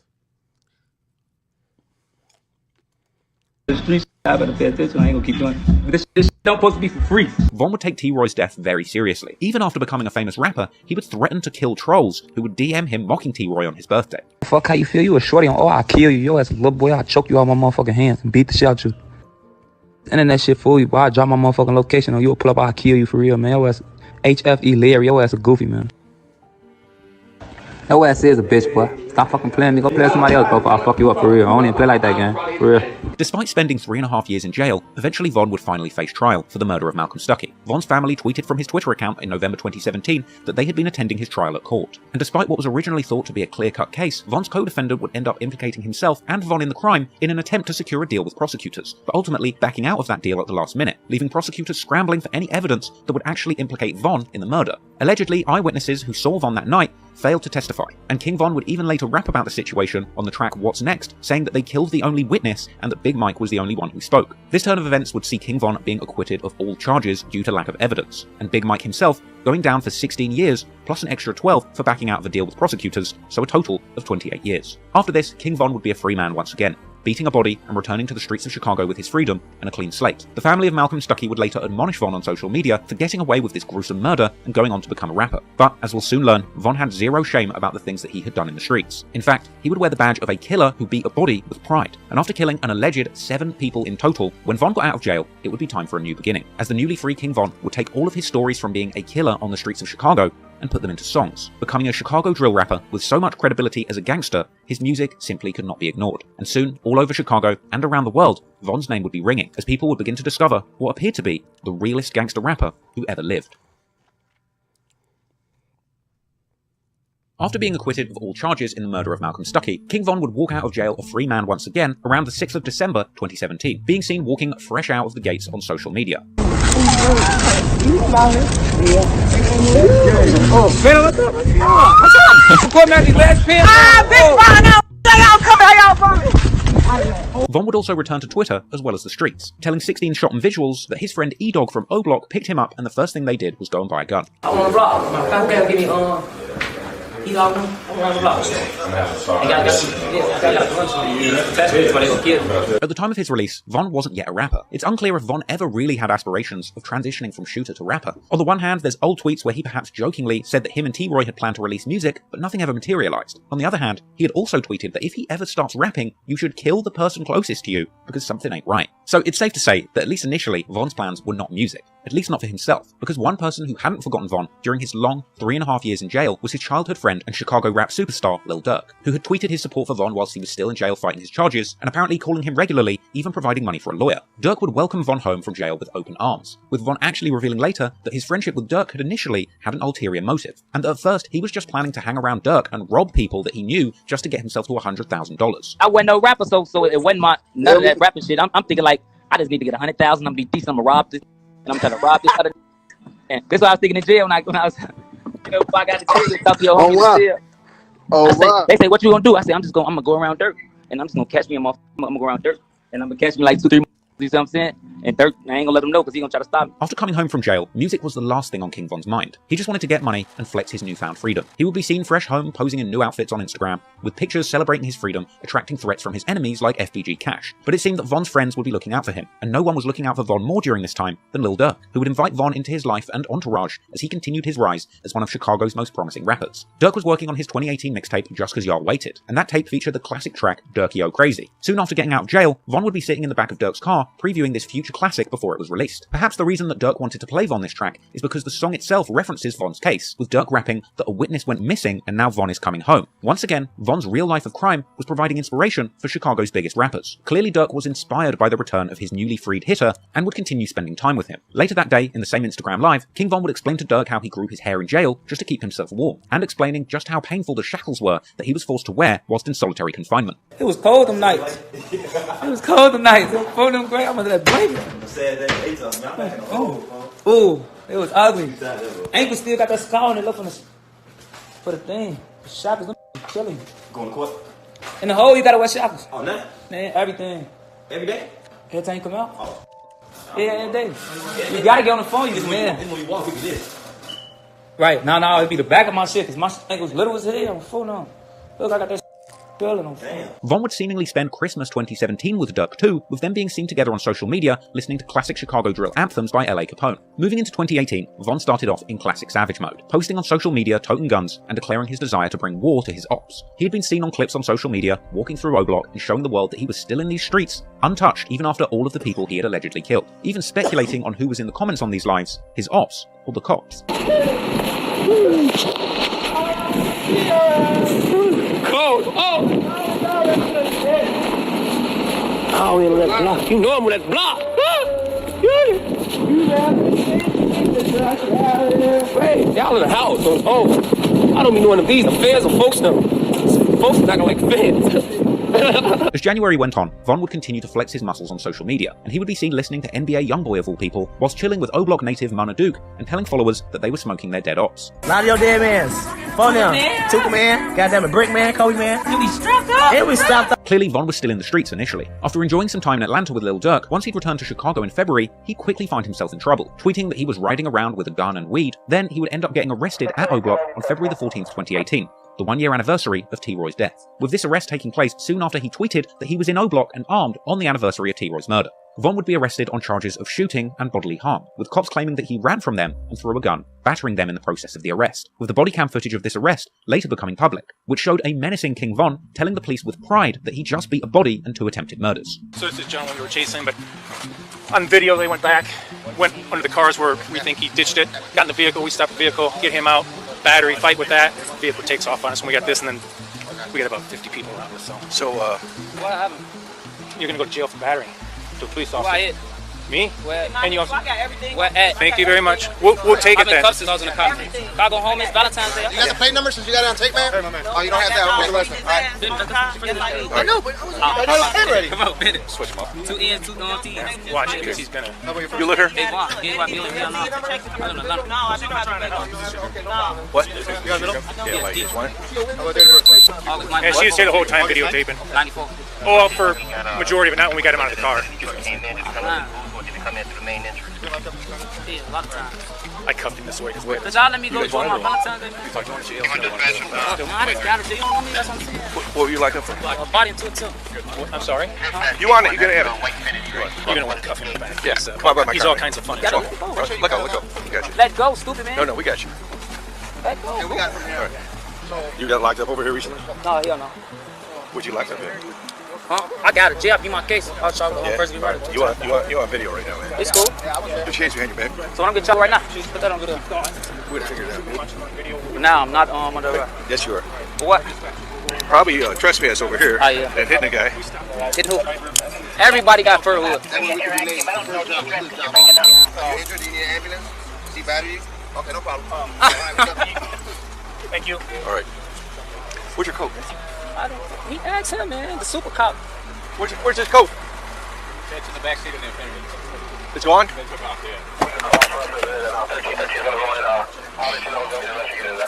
After the arrest, a furious-looking King Von mugshot circulated online, but Von would be out within just a couple of days, tweeting that he believes that the cops have it out for him because he escaped those murder charges, and he would boast that he would never let them get him. Clearly, King Von wasn't ready to permanently move on from his life as an O-Block hitter, and he would still be going live on O-Block in March 2018, mocking their dead ops. Right. Who got Tuka Man? Hurry, get Tuka Man! My show got Trent, Poppy, Mayan.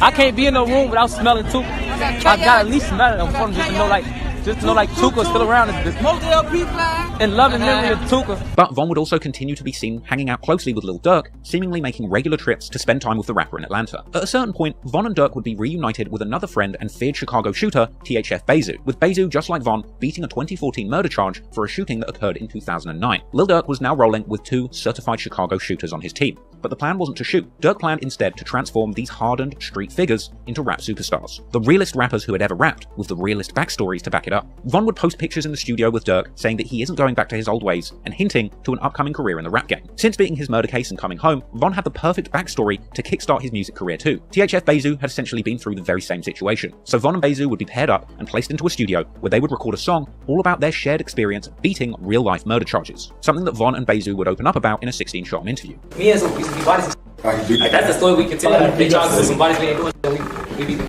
On May the 27th, 2018, King Von and THF Bezu released their first song, Beat That Body, a track coming with shocking lyrics where Von essentially admits to catching bodies, beating them, and even saying that he now plans to catch more. This insane backstory would be irresistible for Chicago drill fans, with Durk later revealing that people instantly went crazy for Von's music in Chicago. And he see like us what we doing his music, and I had a studio in my house. He just tried it. When he dropped the song, like the reaction was just like, he next.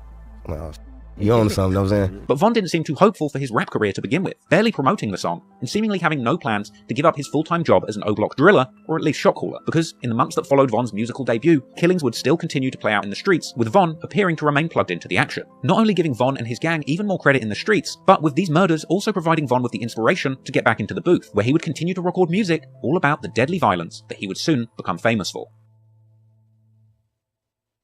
While King Von was in jail, numerous people from O-Block ended up getting killed. Perhaps it was precisely because their most fearless shooter was in jail that so many people ended up passing while he was gone. Von was particularly hurt by the killing of T-Roy, his right-hand man, and after T-Roy was killed, a new set of gangsters would form in O-Block who went by the name Get Back Gang. This was a hardened crew of shooters whose sole focus was to get revenge or get back for the murder of T-Roy and other beloved O-Block natives who had been killed while Von was in jail. Another one of these fallen O-Block affiliates was Chino, who was shot dead on the 17th of July 2016. Another, Big A, was gunned down in a restaurant near O-Block on the 4th of December 2016. Get Back Gang would be on a killing spree trying to avenge their fallen friends, looking to kill anyone who played a role in their demise. Poppy, believed to have been involved in hits against O-Block, would be gunned down at work on the 16th of June 2017, allegedly being shot in the head by an O-Block member called Heck, who would go on to be known by the nickname HK or Headshot King. HK was T-Roy's brother and would reportedly avenge him, with T-Roy's alleged killer TB or Terry Barry being shot dead on the 26th of December 2017. However, HK himself would end up being killed in O-Block 2 just before Von got out of jail on the 24th of November 2017. Another person who seemingly lost their life to Get Back Gang's revenge campaign during this time would be FBG Brick, FBG Doug's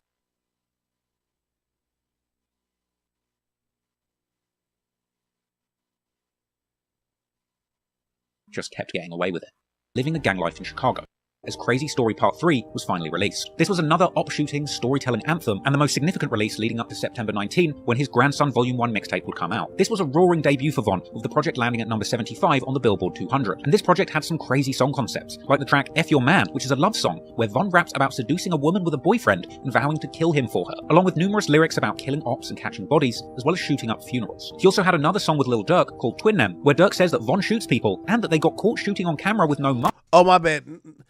Hey, y'all tell me what y'all want me to do, right? Because I skipped 2 portions of it. I think we got through most of, like, the murders they claim he was a part of. Y'all want me to keep like, there's still some portion of it left. You want me to keep letting the rest of it rock? It's going to get to the young boy shit. Or should we move on? Y'all let me know. I'm going to do whatever y'all want.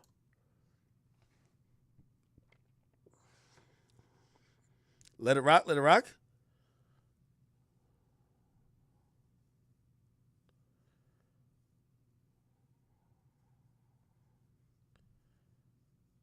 Okay, it's all good. It's all good. It's all good. By the way, I'm drinking my second cup of. I don't know if you guys know. I started drinking coffee. This is black coffee, so I don't. It's a straight black coffee. I drank 1 cup earlier. I'm drinking another cup now. Just gonna make sure I stay on stream for another few fucking hours. So I'm definitely locked in with y'all. Don't worry. outright that he tries to kill people, ironically saying that he can't speak on what he's doing because the feds are watching him, you know, whilst rapping about what he's doing on his Billboard charting mixtape. He also had the pop rap love song No Flaws, where he sings to a woman about how dangerous and handsome he is. He also had a song Mama's Boy, where he says that his mother is who raised him into the robbing savage that he is today. He also references beating up K.I. on the train on this song. Von was putting out a lot of bold statements on this project, and surprisingly, with all of this coming out whilst he was still behind bars. Eventually, Von would get out of jail on October the 10th, 2019, being released and returning to Twitter immediately, continuing to push and promote his new mixtape, as well as announcing that he would be going on tour to perform his new hits live. And Von would go on to play huge shows with his fans going crazy, and he would waste no time beginning to tease new music soon after his mixtape dropped. Specifically, the first single off his next project, titled 2 AM, a song where Von rapped the brazen lyric, "Can't put no more guns in my videos, cause the ATF and DEA know they ain't props." And after this release, Von would claim to be receiving multi-million-dollar record deal offers. But while Von was getting more and more famous, so too were the rumors of him being a real killer, and his incriminating lyrics weren't helping matters either. During this period, it seemed like Von would simultaneously be claiming to have really done all of these murders in his music, but then at other times, being desperately trying to convince his following that he never did anything. On his November 29th release, the song Rollin' with fellow rapper and accused double murderer Y&W Melly, Von would rap that he has killed so many people they should call him Rambo, and saying, "I did it, but it wasn't me," which perfectly sums up his attitude during this time, jumping on songs and saying over and over again that he really is the killer they say he is, and then jumping on Twitter to say that he would never do anything like the rumors say he did. He would tweet after this release saying that somebody is trying to send him to jail every day. And in December, Von would appear prominently on Lil Durk's Family Over Everything compilation album for his OTF record label, with the front cover of this project ironically resembling a suspect board for a criminal investigation, with Von positioned as an underboss under Lil Durk. I honestly wouldn't be surprised if the feds just downloaded this image and added it to the case file. But a few days later, on December the 14th, 2019, Von does a post on social media saying that he is all these dead people want to talk about in heaven. Rest in piss to the goofies. I wouldn't be the savage I am today if it wasn't for y'all. It seemed like Von was really getting more and more comfortable saying that he was a killer publicly. The following week, on December the 21st, 2019, Von does a feature for the rapper Lil Loaded where he raps that he put that boy in a box. But not long after this song dropped, Von would go live on Instagram in the car telling fans that he has bodies, and even going as far as to ask them to guess how many people he's killed, and asking the fans if they think that it's more than 5 bodies, and even seemingly swearing on O.D. Perry's life that he has killed more than 5 people. Audience will tell. And I got a lot of bodies. Tell them I got a lot, BJ. They know. Just for you, how many I think? Tell them you stop playing. Nah, you can't. Hey, look. How many though? What y'all think? Or y'all think his ass all cap? More than 5. Well, y'all think his ass all cap? More than 5? Maybe cap. I'm tweaking out. I'm tweaking to out. Oh, you ain't? It's sorry. Oh, more than 5. Ah, shut up, shut up. That number. They put numbers up there. They put numbers up there. No, I'm just playing, man. We trying to stop playing. You know? Hey, y'all get off that scary shit, y'all. Y'all getting scary. Stop being so scary. They go, get out. Okay, damn. Von was either feeling invincible or just being completely reckless. He would tweet a couple of days after Christmas 2019, beat the odds time and time again without doing no funny stuff. Staying 10 toes. I done chased and beat up the guys that you were claiming was gangster, and I got fans all over the states. One of the realest and rawest people you'll ever meet. You're welcome. As well as saying, F his dead ops. Going into 2020, Von was still winning, tweeting that it now costs $20,000 to book him for a show, and then announcing a huge booking opening for G Herbo on his PTSD tour. Clearly stacking that paper, in February, Von was going live in the bank, making a large deposit, and pressing the bank manager. Posting that crazy. What's up, man? You good? They feed me. Ain't nobody with you, is it? On his ass. Nobody's safe. But soon Von's bank account was about to go to the next level, because at the end of February, he would release one of the biggest songs of his career, his hit track, Took Her to the O. Another storytelling type track with a catchy chorus where Von shouts out O Block. But this time, it wasn't some random made up story. This was a song all about him meeting a woman who leads him to his rival from Tuckerville turned rapper, FBG Duck. Von ends the song saying that he shoots Duck, literally rapping that he killed him and left him on the curb, with this supposedly fictional FBG Duck murder scenario being reenacted in the music video of the song too. The day that Von released the video, he would tweet saying that everything he says in his music is made up and that he's just rapping to make money for his family. And I'll be honest, I believe this is where we see Von's psychopathic tendencies really shining. Not only had he seemingly killed people and occasionally attempted to deny it on Twitter, but this time he had actually made a whole song and an entire narrative music video about him personally killing FBG Duck. This is someone he had openly been embroiled in a deadly feud for around a decade with at this point. Von was literally making videos telling the story of how he was going to kill FBG Duck, all while claiming on Twitter that his lyrics were just entertainment. But apparently they weren't, because allegedly behind the scenes, Von had put $100,000 of his hard-earned rap money up as a bounty on FBG Duck's head. This is the kind of behavior that makes me feel King Von really was a serial killer, because no amount of success in the rap game was enough for him to stop killing people. Instead, his compulsion to kill, or at least to commission killings, was just too strong. He would continue to allegedly use his resources to have people killed behind the scenes, all while attempting to maintain a somewhat clean public image, despite all of the music that he was releasing celebrating murder. The video for Took Her to the O would get 1 million views in 24 hours, and at this point, Von was really one of the hottest prospects in the rap game, and fans would be hungry for his next full-length release, which came on March the 6th, 2020, when he dropped his new mixtape, LeVon James, named after the famed NBA legend LeBron James, who had become a fan of Von's music along with his son. And Von would troll his ops by even purchasing a promotional billboard for the project on 63rd, as well as releasing Not From 63rd merchandise. Unfortunately for Von, however, the project itself would end up debuting precisely at number 63rd on the Billboard charts. Sometimes I see stuff like this, and I just feel like it must have been God just making fun of Von for all the bad things he did in his life. Because this was his biggest career achievement, but you know he must have been furious to have ended up charting at the one number that he despises. And Von would never even publicly acknowledge or tweet the chart performance of this mixtape, probably for that reason that it went 63rd. But landing at 63rd on Billboard was still a great performance for a relatively new artist with such violent and raw content. The project itself will be laced with more aggressive drill anthems, like the track Down Me with Lil Durk, where Von raps about getting doctors to bring people back to life so he can kill them again, and killing so many ops that the surviving ones don't have any friends left. There would also be the song Broke Ops, where he seemed to reference calling for the hit on Can't Get Right. Then there was the track Don't Wanna Be Me, where Von explains that his mindset growing up had to be either him or me. He'd reminisce on hearing gunshots the night he moved into O Block as a child, and his experience growing up around killers and criminals and having to fight every day. He would rap about being devastated at the loss of his right-hand man T-Roy, and explaining how losing Sherroid, OD, and Platoon turned him into a killer in 2012, ultimately describing the gory details of the bloody couple of months of killing that he was allegedly involved in 2014. And during this time, Von also begun to post pictures of his friends from O Block posing with large wads of cash and referring to them as Get Back Gang Entertainment, further blurring the lines between the music and the real gang killing people in the streets. A week later, Von would appear on his girlfriend Asian Doll's song Pull Up, a track with jaw-dropping lyrics where Von claimed to have killed 7 people in total at this point, saying that if he catches 3 more, he's at double digits. A day after that release, Von would tweet that girls hook up with him just so that they can say that they were with a killer. Next, he appeared on the song Get Back Mode with O Block veteran Boss Top, where he rapped that he was stacking up bodies like Tetris. All of these murder anthems— I swear, that is the actual thing. I know some chicks. They can't. I hung out with them twice. Some group of chicks. I swear, they said they saved up to go to Chicago. They had like pictures of Von and all that. Like they were infatuated with Chicago, and I just couldn't like. Nigga, they were like, "Oh, this is us in the stairwell at O Block," and I'm like, "Nigga, how's that your vacation?" But those chicks, number one, they were ratchet. Number two, what turned them on was killing. It's weird. It was like so weird. So I believe definitely that was true.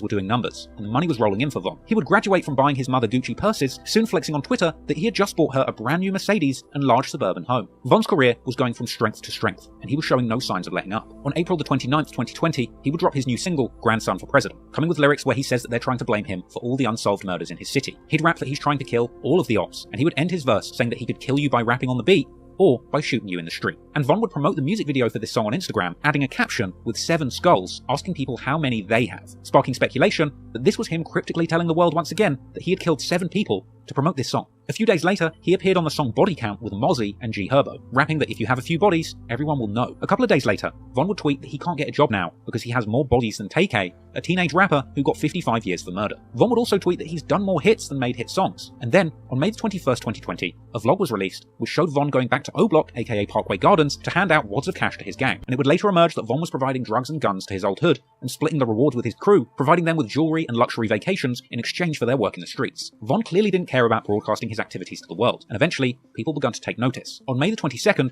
YouTuber Trap Geek releases an iconic video on King Von titled The Soft-Spoken Assassin. This video essentially broke down Von's violent past and his rise to the top of the rap game. One murder of a kid named Modell, allegedly, according to the internet detectives on Reddit, has King Von's name written all over it. And Von didn't seem to initially appreciate the attention, tweeting that the videos these white people are all making about him aren't true and calling them the cops, or 12. However, a month later, Von seemed to have a change of heart, and he would actually begin to use that nickname that Trap Geek gave him as a caption on his Instagram, declaring himself to be a soft-spoken assassin. 2 days later, Von tweeted that he still has people on his list, presumably referring to a list of people he still wants to kill. And it seems that the biggest name at the very top of that list was FBG Duck. Von had been going back and forth with Duck since high school and had a years-long grudge against him. He'd had a Twitter exchange with Duck the day before he'd allegedly killed KI, who was a close friend of Duck's, an exchange where Von said that he was also looking for Duck. In fact, a couple of months after King Von had released the music video for Took Her to the O, that video where he played out his fantasy of killing Duck, Duck would go live saying that he beat up Von on the school bus back in the day. Beat your ass on the bus on Tuka. Duck would also tell Von that he's only famous because of Lil Durk. You come up under dirt.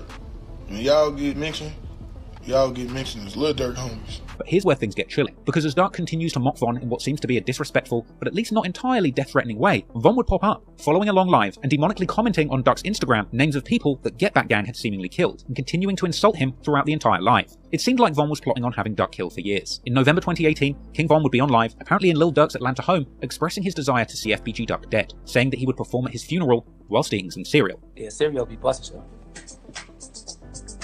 They said King Von featuring FBG Duck. I said that's what they want to see. Huh? Stop that, man.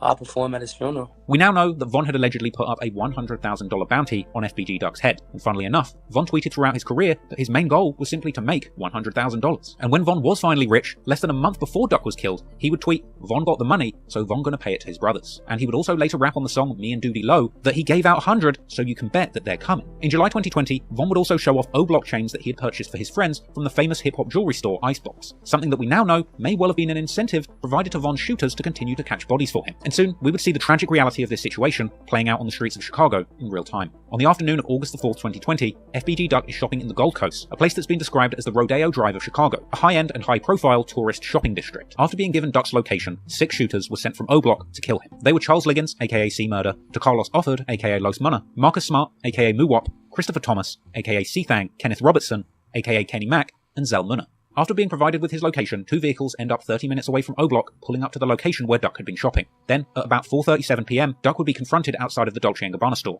by a group of masked individuals hopping out of 2 cars and opening fire on Duck in broad daylight. A man and a woman who were standing with Duck at the time of the shooting were both injured, but fortunately survived. And someone would even post a 12-minute video depicting the crime scene immediately after Duck's death, with Duck being seen writhing in pain on the ground in the final moments of his life. Once again, this situation just drives home the destruction these killers were so willing to inflict on the streets that they lived in and to the fellow citizens who lived there with them. I'm in the Gold Coast right now. They shot FBG Duck, man. I don't know who shot him, man. I just ran into this, y'all. Man. They shooting in the Gold Coast of Chicago, bro. Chicago is not a safe place to be. You cannot even go downtown and enjoy your day without violence, bro. Look at this, bro. Look at this, bro.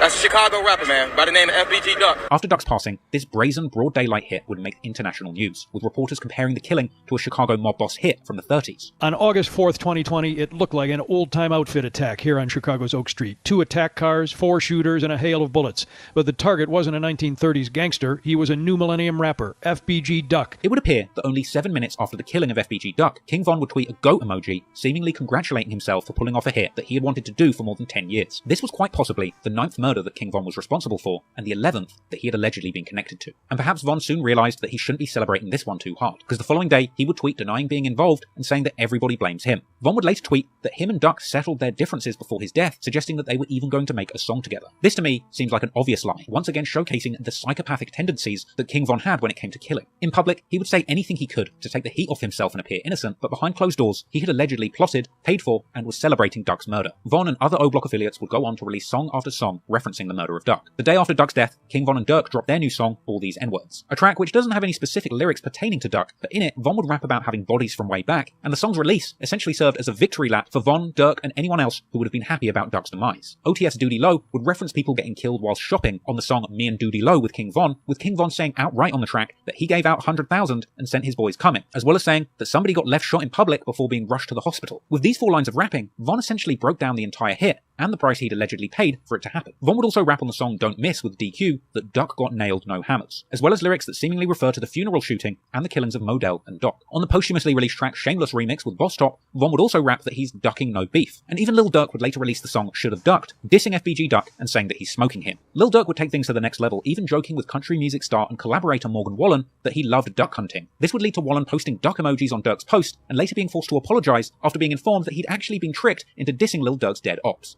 After FBG Duck was killed, it seemed like King Von and his team truly felt invincible. And pretty much from here until the day he died, King Von didn't seem to care who knew about the killings he was allegedly responsible for. In his music and on social media, he would troll endlessly and hint towards him and his friends being real killers, seemingly oblivious or just not caring that the whole world was beginning to learn what he had done. In August, Von is on Instagram Live with DQ from O-Block saying that there's no more FBG. All that dissing or saying something or even acting like y'all with some that y'all know for sure ain't with, I'm gonna smack that on y'all. I ain't gonna play like that.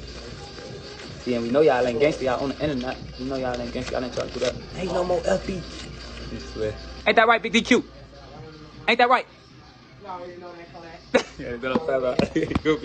Von would also tweet that he knows the police have his phone tapped, and that all they'll find out is that he gives people money every day. Money for what though, Von? Von would also go on to tweet that 63rd was no more, and another saying, "You heard what they say I did, but I did worse," indicating that Von had done even more crimes that the public didn't know about. After this, we would see one famous example of King Von's crimes catching up with him in the music industry. He had actually been booked to perform at rap music festival Rolling Loud in 2020. However, the pandemic of 2020 would shut that down and see the festival unable to go ahead in person. So instead, Rolling Loud would end up hosting a digital live stream event with rappers in September of 2020. And as part of this event, King Von would be interviewed in a shocking segment where the hosts were asking him questions that had been sent in from the comments, with some bright Chiracologist submitting a question to the unsuspecting hosts, who would read it, asking Von if he would ever collab with names of people he was rumoured to have killed. With Von even being so amused by this question bringing up his old bodies, he would even go and find his trusty shooter Muwop, putting his face on camera to show the reaction to these clueless interviewers dissing their dead enemies. They want to know if you do a feature with Modell, P5, Malcolm.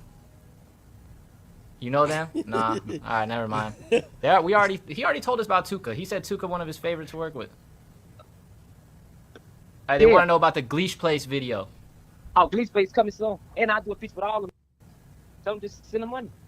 Yeah, we need that bag. 100 racks. 100 racks a feet. Oh, think they got it. My boy charging 100 racks. Don't get me started on this. I be ticking. Y'all don't know me. Y'all don't know. I be ticking on this. Say the names who went through the features again. He'd have to scroll up. I can't even see that. Y'all listen to the names he said went through the feature. We'll get a clip of it and we'll send it to you. Tell me names. Listen to the names he said went through a feature with. They want to know if you'd ever do a song with Young and Ace, Jada Youngin, and K. I don't know who that K artist. No, say the other names you said. You got to scroll up so I can read that. Can you do that for me? Yeah. Hold on. It was. No, scroll up a little more. If you do a feature with Modell, Tyreek, P5, or Malcolm.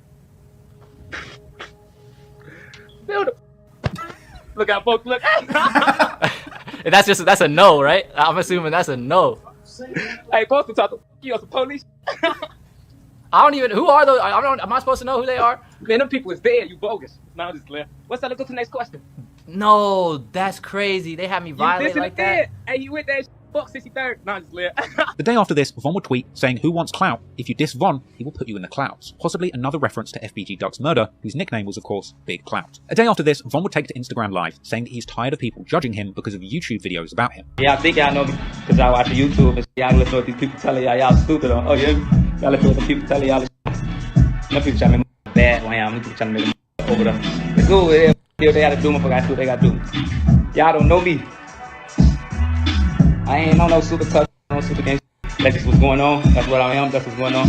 So I'm laughing, I'm smiling around here because I'm super gangster. This was an epic Instagram Live where Von would go in depth on a lot of things, showcasing both sides of his personality. He would say that he's really a gangster like the videos say, but that he's also smiling about it because it makes him laugh, before also reminding fans not to play with him because he really is dangerous. I'm super gangster.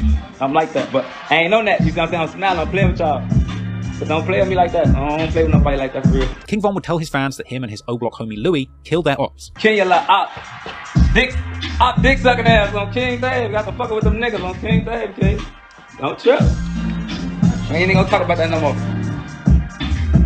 I wish Louis would rah. Not as rah. Look at Louis Goop. At this point, Von is seemingly hyped up and begins to ask the audience which ops he should talk about. Man, who else to talk about this? I'm on the road today. I'm right out of the day. Who to talk about? Drop a name on my.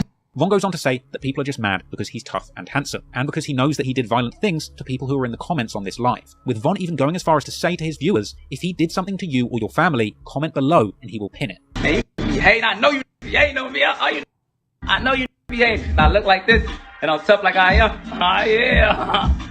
That shit hurt. And I did on you. I seen what I did. Yeah, that shit hurt. I get to say y'all name on the y'all gonna be looking. I get to comment. I'ma pin y'all. I did something to you. Let's see how about this guy. So be you ain't do shit to me. My cousin maybe. Or if I did something to somebody, no, I'm just playing. We making this street look good. Man, this street all bad on King Day. I done lost everybody before now, yeah. Everybody dying, everybody in jail, everybody dead. I'm being the lawyer. Von was really careless during this period of his life. He really comes across as if he never thought he would get caught, or as if he simply didn't realise that the whole world was listening to him. He would continue to tweet, saying that he would be ready to drop soon, and asking fans what they want him to drop, a song or an op. Then on the 4th of October, another Instagram live of Von would surface, showing Von getting off a plane with one of the shooters accused of killing Duck, Muwop, with Von even telling fans that Muwop has all type of bodies. This Muwop, he crazy. He got all type of bodies. No, just come on, Muwop. My mom, come on. My bodyguard. Come on, bodyguard. On October the 9th, Von drops the song I Am What I Am with Fabio Foreign, rapping more lyrics seemingly referencing the murder of FBG Duck, aka Big Clout. The same day, Von would tweet, bragging to have done everything people say they did in the streets, and in Von's case, getting away with it. Then, on October the 14th, 2020, Von releases a song called Slide with another rapper called Yak Yola. This song is a reinterpretation of FBG Duck's own hit song of the same name, Slide. But of course, Von would use his version of Slide to mock Duck. 2 days after that, he would tweet the word duck with a love heart and a picture of himself ducking his head down. Clearly, all of Von's brazen activities in the streets and online were indeed making him the target of an investigation, because also in October, Von is at the airport when he was seen on social media being searched by the police and getting angry about the fact that he was being targeted. I can get your ID one more time. Take a picture of my badge. Y'all want to search me for what? I can get yours, sir. This is real quick. You took a picture of my ID, man. You already took a picture, man. Keep it moving. What y'all trying to search me for? You're blocking the path for passengers to get through, so you gotta keep moving. Police all on my dick. What the fuck wrong with these people? They somebody search my. Do I think that was the feds kind of running in early? Those look like, if it's at the airport, I would imagine that it's feds. Obviously, he probably thought they're just kind of like picking on him because he looks like a rapper and probably smells like weed. But maybe that was just a scapegoat reason for them to start, get close to him without tipping him off like, yo, we investigating you for a murder. Put some drugs out, type of. Hey, matter of fact, look. This is a picture of my ID, got my address and everything. This man don't know this man, you know what I'm saying? You can remember his face. King, oh, here, I don't know what the f going on. I'm gonna play time out. Von would share a picture of the officer who searched him to Instagram, even tagging superstar hip-hop lawyer Drew Findlay, who also defended Donald Trump. But clearly, Von wasn't worried, because the same day that footage was going around, he would also tweet that he has bodies from way back, perhaps taunting those very cops who were stopping him at the airport trying to solve these murders. Around this time, King Von would also do an interview where he seemed to suggest that he was making the most of his career because he knew the cops would eventually work out what he'd done and put him away. I'm trying to go crazy real quick, but the feds call.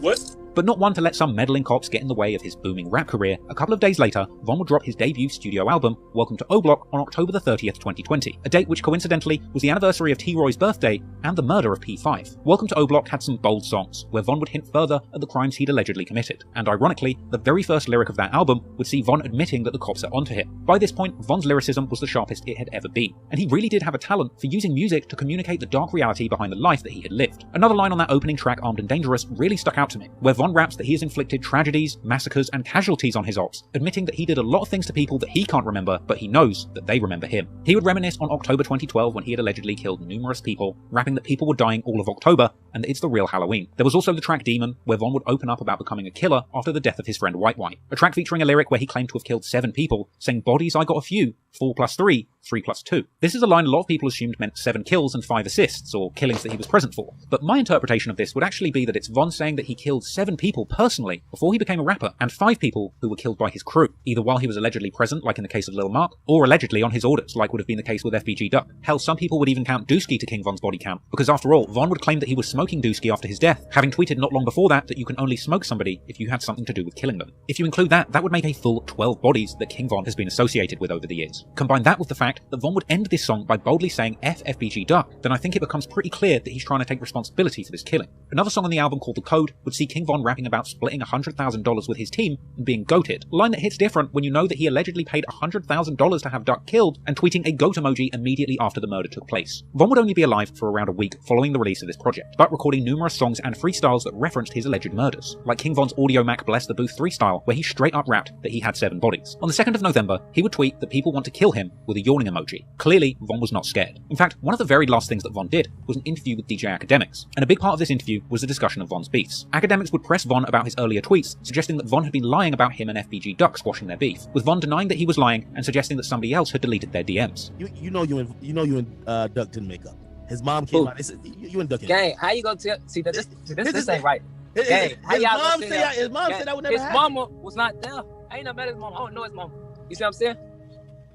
I've talked to him. You see what I'm saying? And then they deleted all our DMs, so I can't show them. I don't know why they do that. From here, a flustered King Von would try and sidestep his past beef with Duck, saying that they just went to school together. They just make it look real crazy to y'all. These just really people we all went to school with. That shit do look crazy to me. I kid you not. That's how they make it. Funny enough, I rarely wear this hoodie because I only remember that day in this hoodie. I remember wearing this hoodie to nothing else other than that day. You know, sometimes you have clothes that you remember wearing them. I only remember wearing this shit on this interview. Wow, crazy.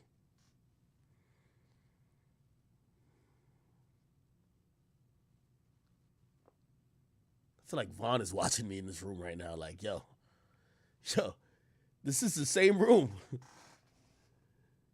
Nah, this is spooky. That's not the same hat though, right?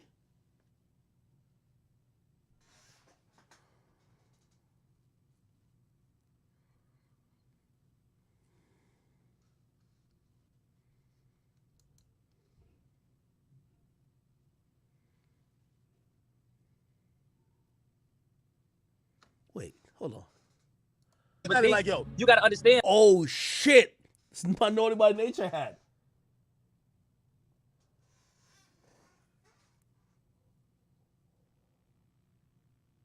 It's like deja vu.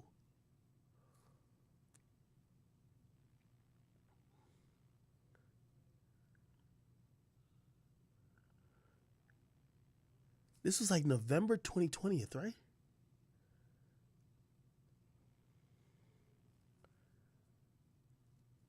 It's like 2.5. Funny enough, this is exactly 2.5 years later. Exactly. November to April is 6 months.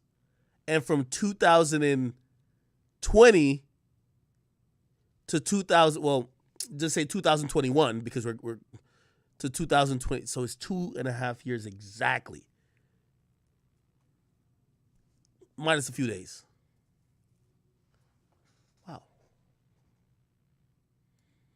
Yeah, like you said, they right there down the street.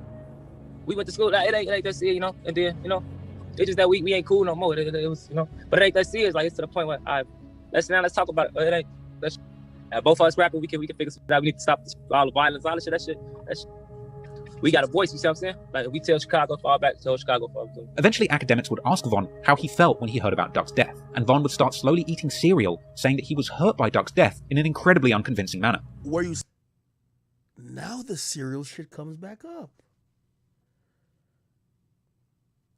Yo, this is kind of like eerie. I kid you not. I swear I didn't wear this. I think. Let me see. I still got. That's a sound panel all the way back there. Because I have another studio downstairs from here. I moved that to over there. I still got the same. Well, I got two of these chairs. So this is the white one. The other one was purple, which is down there now. Or blue or whatever. I'm colorblind.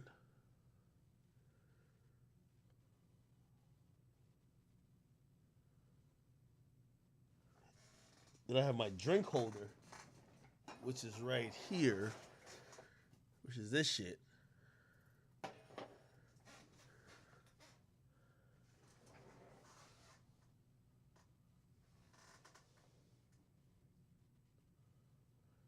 Oh, that was before I put the.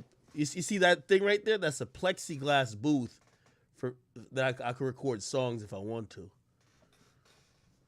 This is some eerie shit.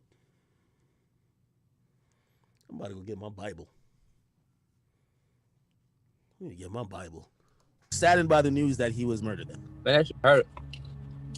I didn't go to sleep that night. Can't believe it. At a certain point, Von tells Akademiks to hold on. He would then point the camera away from his face, and we would hear what sounds like Von and his friends laughing off camera. And before Von came back on camera, for a very brief moment, we got a glimpse of Von's friend from O Block, BJ, laughing in the background. Hold on, man.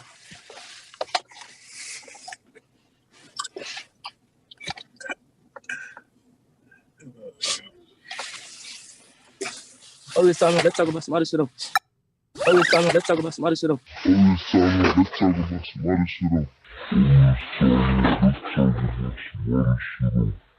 I can't help but notice the fact that Von is eating cereal whilst discussing the killing of Duck. Well, you eat this cereal straight out the box, no milk?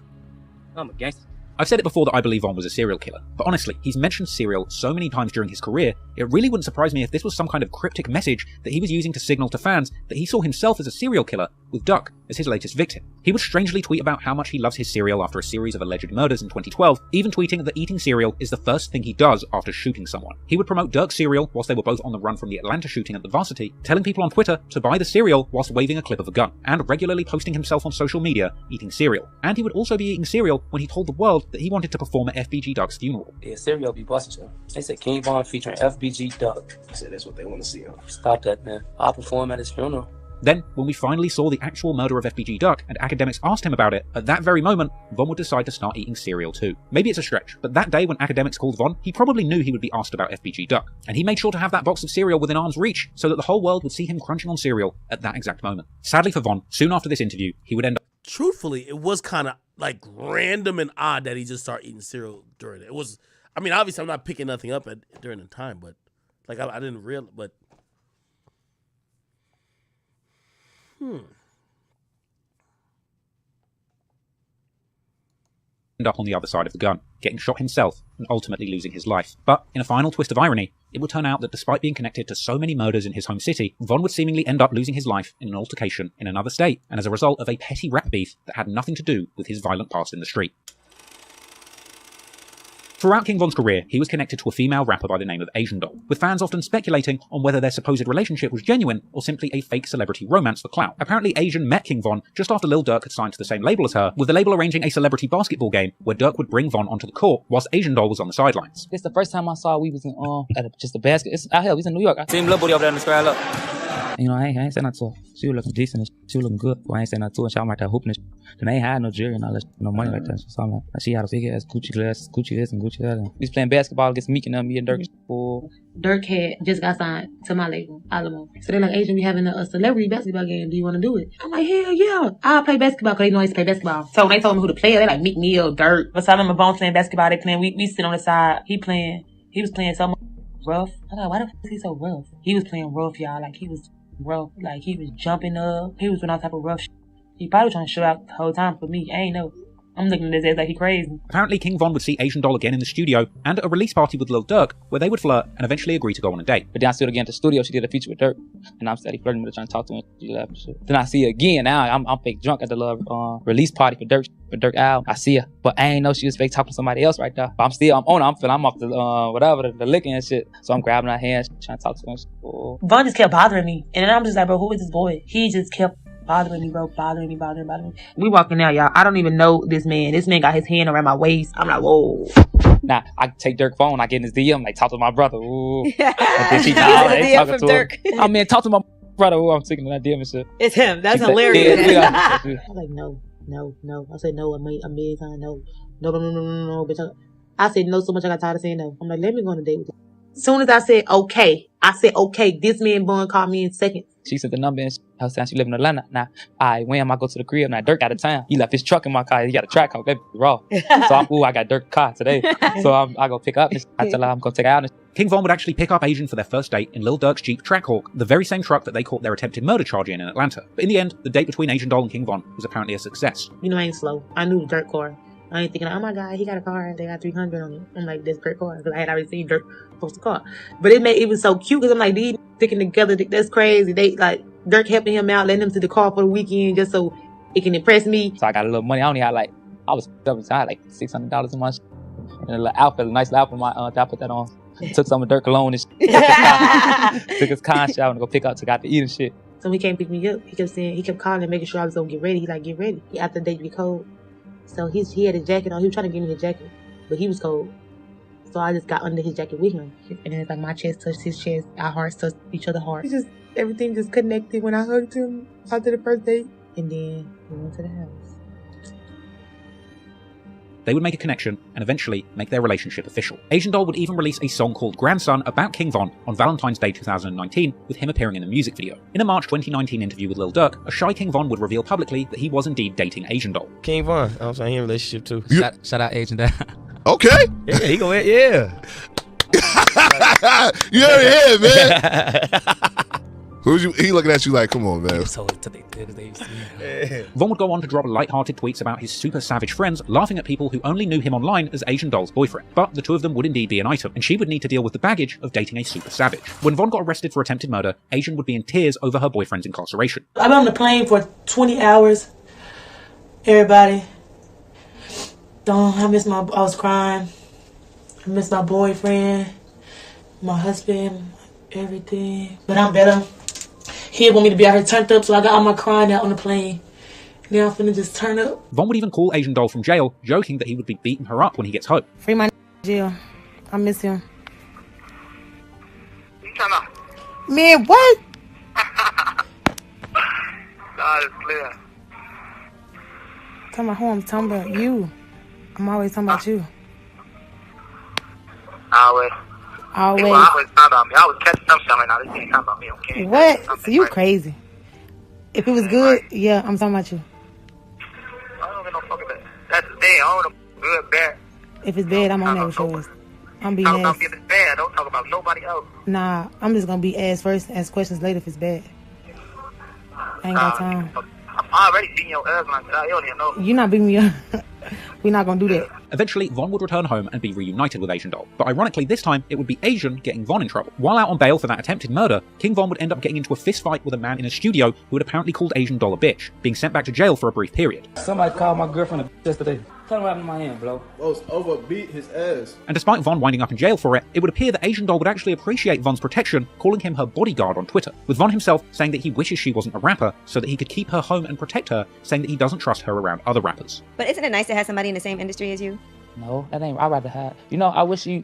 I can't say I wish you wasn't a rapper, nothing like that. But it'd be better if I knew like she's at the house instead of going around all these people and I ain't around and. Damn, what's going on? Now I'm just thinking, damn, what the fuck she doing? Why she ain't answering the phone? And that's how she be She feeling. felt the same way. I just said that. No, I understand. That's what I'm saying. Like, I wish my nigga was at the damn house. No. Also, You it's see been what I'm times saying? when you didn't like a nigga and she had to work with him. I'm not gonna say nothing because you gotta be.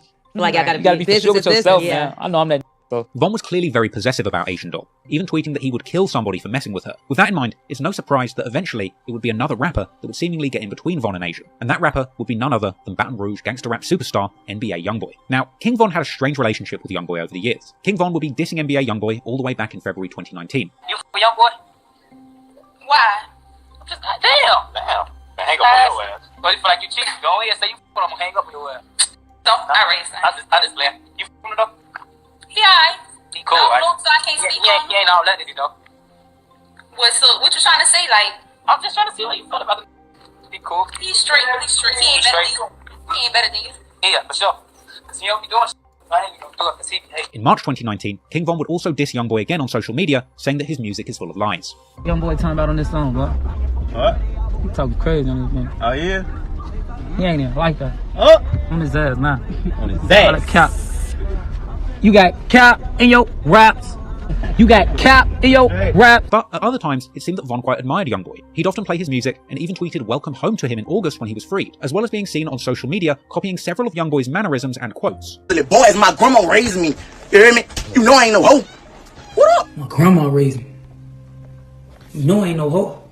Perhaps King Von was looking to catch Youngboy lacking rather than admiring him, because clearly both Lil Durk and King Von were feeling competitive with NBA Youngboy during this period. In October 2019, Lil Durk would reply to a DJ Akademiks tweet claiming that NBA Youngboy was the best street rapper since the Chicago wave, with Lil Durk suggesting that Von was a real street rapper who could actually compete with Youngboy. In February 2020, Von would tweet indicating that Youngboy was holding on to a song featuring both of them and telling him that he should release it. It would seem that Von and Asian Doll were on good terms around this time, with Von showing off a bunch of gifts and a love letter from her just a few days after Valentine's. However, by May 2020, Von would be tweeting that he was going through a rough breakup. Then, the following month, tweeting that Asian Doll was acting crazy and trying to embarrass other women. But a few days later, Von would tweet seemingly indicating that he was back on good terms with Asian Doll. Then, the following month, Von would tweet saying that he doesn't care what a woman does if it's not his girlfriend. A few weeks after that, in August, Von would tweet saying that he takes things too far when he gets mad. And tweeting saying that people won't believe the woman that he just made a hit with. That same day, images would surface of Von spending private time with the mother of NBA Youngboy's child, a woman named Jania. And later, speculation swirled that Von and her may have even created a sex tape during their time together, after King Von tweeted that he could post a video that would make somebody stop claiming their own kids. And later, King Von's sister would also indicate that she had seen a video of Jania sleeping with somebody. DMs would also later circulate from somebody who was apparently with them when they met, suggesting that Von and Jania had indeed slept together and not recorded music. And Von would later rap on the song Rose Gold with PNB Rock, lyrics that seemed to suggest that somebody's baby mother was bad in bed. One of his friends, 600 Breezy, would congratulate King Von publicly for sleeping with his ops baby mother and saying Rapper K, suggesting that Von and his friends were looking to see NBA Youngboy dead. However, Jania would take to social media to deny the rumors and say that she was simply working on music with Von to make money for her son. We walked to the table to play the little game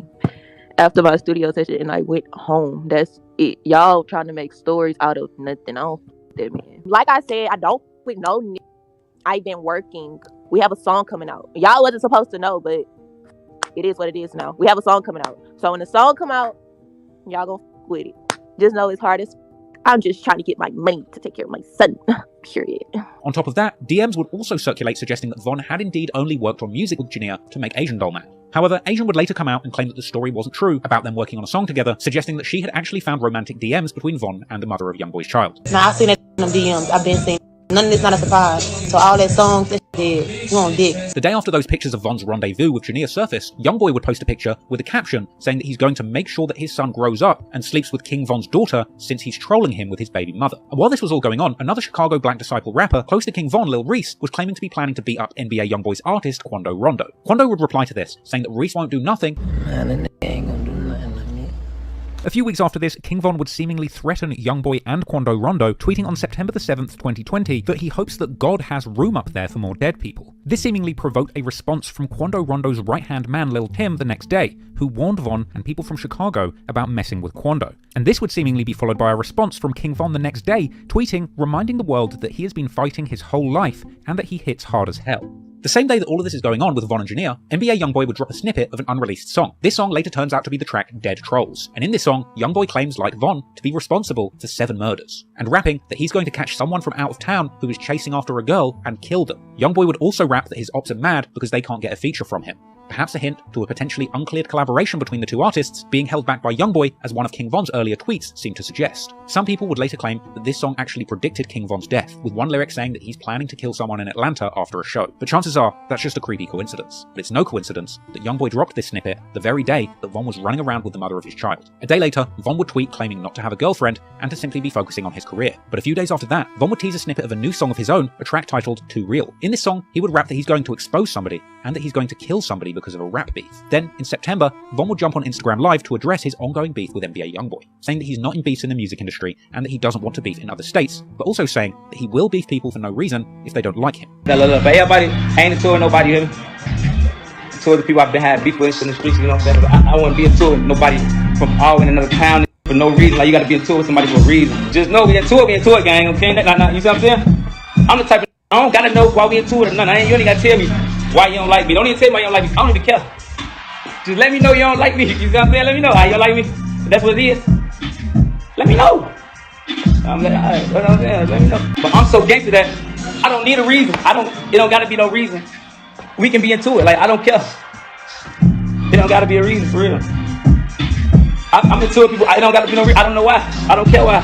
But it can be that, you see what I'm saying? Well, I like to know why we into it. I like to, I need to, because I ain't no goofy. Like, what the and then I play hard. I ain't trying to lose. I can't lose to nobody. Lose to who? Who, Lloyd? Who I'ma lose to? Tell him, you've been knowing me, Lloyd. Don't I go hard anything I do? Tell him, you can't do it. How you get a chain in your neck, Lloyd? Clearly, Von was still wanting to prod Youngboy, and despite tweeting that he still isn't doing relationships, in September, Von and his sister were seen in the club with Youngboy's baby mama once again. 2 days ago, Jania was spotted in the club with King Von's sister, and King Von was also there as well. You couldn't see them together, but you know they were together if you know. With all of this going on, Asian Doll would be feeling the heat. At the start of October, Asian Doll would go on Instagram Live to address the situation with Youngboy and Von, denying that Von embarrassed her and saying that if she's single, then it's got nothing to do with her. Nobody embarrassed me, gang. Y'all need to get off my dick with that. Like, nobody embarrassed me. Nobody. It's nothing nobody did to embarrass me. I was not embarrassed. Like, damn, y'all hoes mad about a tweet. Like, y'all, like, dude don't even know you clowns. The y'all hoes get left for me. To smack the shit out of one you me. You crazy. I don't get no. I'm a real bitch at the end of the day. Like I said, you would never see me sweat. You would never see me go outside behind nobody. I don't give a who you is, friend, anybody. Mind your business. When I'm single, like, they don't have nothing to do with me. I'm not stressing that shit. I'm not tweeting about nothing. They don't have to do with me, gang. Nothing. When somebody's single, so what? What they do? I don't give no f. That's what y'all problem. Von later went live on October the 11th, 2020 with Asian Doll, apparently their first live together since their breakup, with them appearing to be on fairly good terms. Also in October, King Von will begin tweeting to promote a new song called Mine Too, a song essentially dissing NBA Youngboy and saying that he's not going to beef about a girl because Youngboy's baby mama Jania is his too. He'd also have a lyric saying that he has beef in NOLA, or Louisiana, where Youngboy is from, and saying that Youngboy is rapping like a gangster, but now he's got to show Von whether or not he really is a gangster. After this snippet released, Von would tweet saying once somebody has slept with a girl, he doesn't want her anymore, with this possibly being a hint towards Asian Doll moving on to NBA Youngboy, with it actually being rumoured that Asian had met up with Youngboy at some point during this time, with later DMs from people in NBA Youngboy's camp suggesting that Asian Doll had indeed hooked up with Youngboy before King Von passed away. And Asian Doll would seemingly admit to hooking up with Youngboy twice on her song No Exposing. Apparently Youngboy even had access to Asian Doll's phone and Instagram account during the time they had spent together, as he had reportedly messaged his producer through Asian Doll's Instagram account. And then, only days before King Von would end up losing his life, on November the 4th, 2020, Youngboy posted a snippet of a song that he made with Asian Doll, a song with the ominous title Meet the Reaper. Von would be seen listening to the snippet of this Youngboy and Asian Doll song, later tweeting that the song is trash, followed by yet another tweet alluding to there being a sex tape between him and NBA Youngboy's baby mother. Von would then say that him and Jania's song is way better than Asian Doll and NBA Youngboy's song, and saying that it has a better cover art, another hint that he might have had compromising pictures of Youngboy's baby mother. Then Von would backtrack, saying that he's just playing, and that if Asian Doll is happy, he's happy. But the song still sounds trash. Then rehashing the lyric from his song Mine Too, once again indicating that Asian Doll and Jania are his girl too. The day before he was killed, King Von was incredibly active on Twitter. He would diss NBA Youngboy, tweeting that rappers are pussy and that he's not one of them. He would warn people to approach him with caution, and he would say that his ops are acting gangster, but that's not what they're really like. Tweeting that he's not hurt, just retaliating to the disrespect he's received with no feelings involved, suggesting that what was going on was just entertainment, with Von eventually saying in another deleted tweet that he's going to lead by example because he's older than Youngboy, and saying that he's quitting the beef because many wars have started over a woman and that he's not beefing Youngboy. He would say that they're sharing the same women and that doesn't matter, and then in King Von's last recorded interview before his death with DJ Akademiks, he would touch upon his beef with NBA Youngboy since coming into the industry. Von would deny that this was a real beef, saying that they have the same girls and the internet has just blown it out of proportion. You know what people told me? People told me you and Youngboy was beefing or something like that. You said something about what happened, Von? What's going on with you, man? They be saying that a lot. It's like we got the same interests in hoes, and then you know how the internet will try to make it. Don't tell me I got problems over girls. No, it's the internet, gang. It's the you know, they'll try to make it like that because it's the internet. You see what I'm saying? And then you know how females will try to make it like that because they females, and they'll try to make it like one hard. They try to. It be just all type of shit. But it ain't nothing too serious, nothing you should worry about. Unfortunately for Von, things would be very serious indeed, and the very night of that final interview, King Von himself would escalate things and get more than he bargained for, and little did he know that this feud over women would end up being the beef that would take his life. Barely a week after the release of his debut album, Welcome to O-Block, King Von's story would come to an abrupt end. The week before his death, King Von would be reflecting on Instagram just how far he'd come, and reminding himself to enjoy these times because he knew there would be hard times coming. Going through this, just losing so many people, gang. I lost so many people, man, going through this. Man, shit crazy. But now look where we at right now, you see what I'm saying? Like times like this, you gotta take it in. I just told my homie, y'all gotta take this in, you see what I'm saying? Look for them. I'm here with day one, this shit. And we in this winning, man. And we living on King Day, and we ain't dead, and we ain't in jail. And we ain't broke, and we ain't, you know, life you gonna be down again, like I'm up right now. It's gonna be times I'm gonna go through some more, I'm gonna go through some, you know what I'm saying? But I'm gonna think back to this time, I could always reflect on this time, like, everything was going good in my life, everything was going, that time, everything going good right now, like right now, everything going good, I ain't got no complaints, I ain't mad about nothing. I know I done lost I don't understand a lot of but I ain't even mad about it.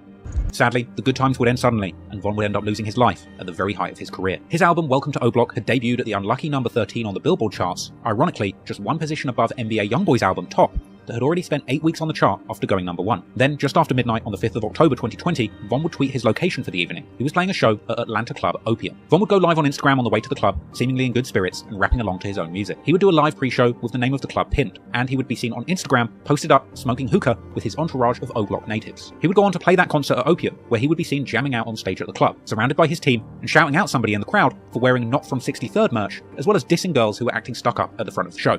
Man, I see everybody in this job act like y'all don't see a but I see a motherfucker in this bitch, gang. I see you got that 63rd shirt back there, my This is love, I gotta get back in. Oh, no, this got to get back in. I love it, I love you, gang.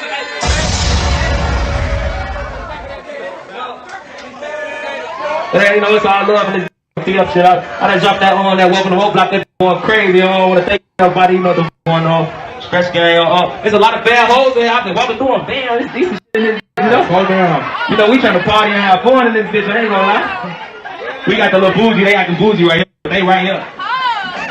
Y'all better stop that, man. So we finna tee up. I got DJ Bands in this. Just after 1 AM, King Von would retweet a Young and Ace lyric with a caption saying that his crew are going to catch somebody and he sees them as food. Because while King Von is performing at Opium, Quando Rondo and his entourage are fresh off recording a new music video for the song The Drop, being seen on social media showing off an array of high-powered weapons that they're holding onto. After finishing his show, King Von would be seen leaving Opium in an SUV, and interestingly, that truck can be heard playing the NBA YoungBoy song My Window as it was driving away. Be a lot of cars behind him.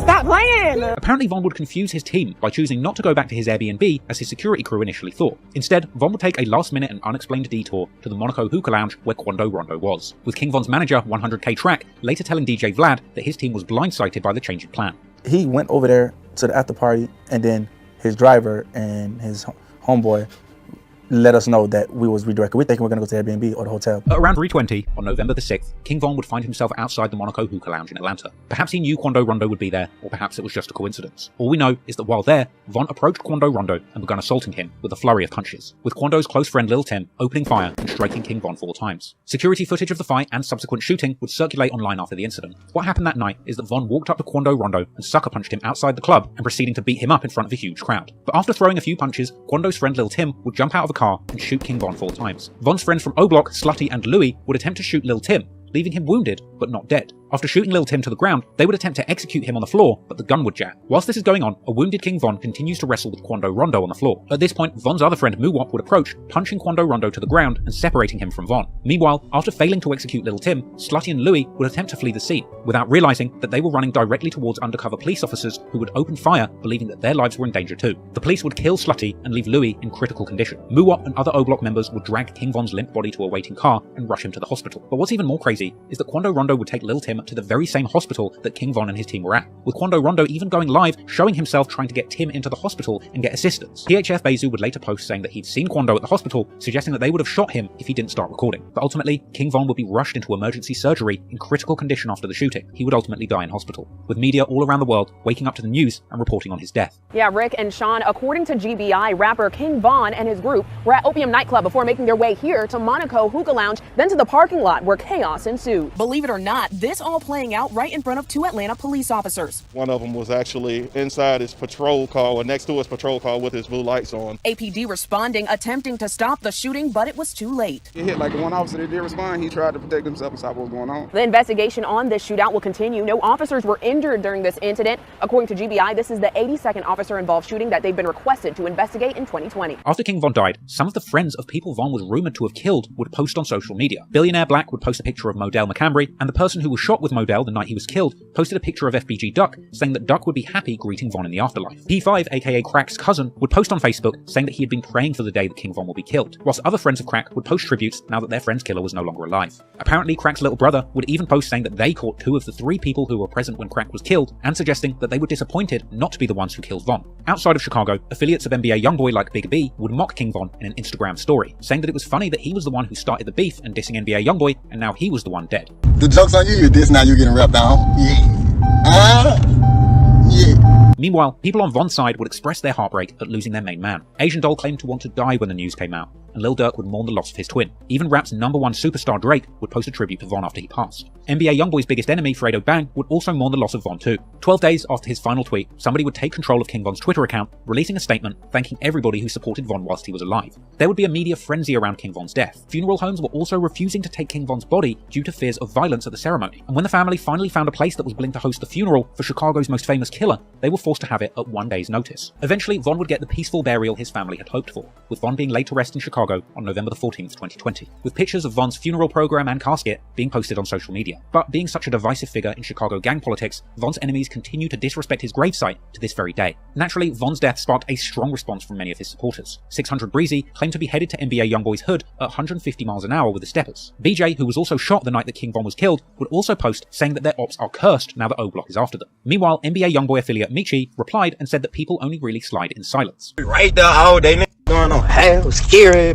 doing all that capping, get on that, all that shit, man. Real don't speak. Hey, if you go do something, you don't come to no city and annihilate you in a City, man, you was supposed to slab out that, man. Von was eventually memorialized in his native O Block with a painting that became a tourist spot. This mural became a pilgrimage for both die-hard fans who wanted to show their love and death-defying ops who wanted to show that they're not scared to come to O Block, with longtime rival FBG Cash posting up at the mural with a disrespectful caption towards Von, with Cash himself ending up being killed only months later. Once a few months passed from Von's death, his self-proclaimed twin Lil Durk would dedicate his next album The Voice to King Von, releasing it on December the 24th, 2020 with a front cover that depicted Durk and Von together. And eventually, Quando Rondo would break his silence about his involvement in the incident that claimed King Von's life. On the 20th of November 2020, Quando Rondo releases the song End of Story, a song that's title is a disrespectful play on Von's most popular song, Crazy Story. And in the song, Quando touches on the incident that ended up taking King Von's life, expressing frustration about being judged and saying that other people's friends wouldn't have defended him like Lil Tim did, as well as essentially dissing King Von and his friends, saying, "Blood on your brother on the ground, go pick your mans up," as well as rapping that him and Tim are claiming self-defense and that Von should have never put his hands on Quando. He would also claim that this situation led to $1 million bounty being put on his head. And following the release of this song, he would also elaborate further on the events that unfolded that night in an extended interview with Angela Yee, speaking on the situation, saying that the night that Von was killed, he thought he was just letting a group of random people walk past before being suddenly sucker punched by Von. Like, I'm thinking it's some regular individual. Next thing you know, a nigga hit me. Quando would say that the entire incident... It was the out-of-body experience. Shout out to my boy Quando. Very interesting but sad situation. I'm gonna kind of lean towards the serial killer angle, man. I think Von was enjoying it. I think, you know, it's one thing about killing out of survival or defending yourself versus looking for some of these things, bragging over it and being obsessed with it and going out your way not to avoid it but look for it. So it is what it is. Yo, we're gonna kind of move on a bit. Y'all tell me what y'all want to talk about next. I feel like we've given that a good amount of time, but I think it's time for us to move on. All right? Chat, we're probably going to have about 30 more minutes on YouTube and all, so get ready somehow to get over by Rumble because we're about 4 hours in. But before we get there, we could talk about the Charleston White topic. We could talk about Joe Budden violating Rory and them niggas. There's a few other things. Let me see what else is on my topic list because we're only about like 4 topics in. Let me see. All right. Drake. We could talk about Drake dissing Kendrick Lamar. And we got to talk about Uzi eating a roach and tattooing like. Matter of fact, let's talk about this now, actually. You know,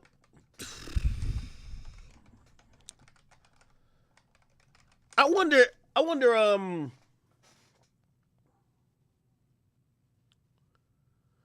how aware Lil Uzi is. I think I've always told y'all, people like Lil Uzi and Playboi Carti, they might seem like they're these above it all type of people in the terms of reacting or responding on social media, but these guys are really smart. You know, they come from that social media clout era, but they've also mastered the skill of not being as present, which is good because, you know, if you're always on social media posting all the time, you know, like you kind of lose that mystique.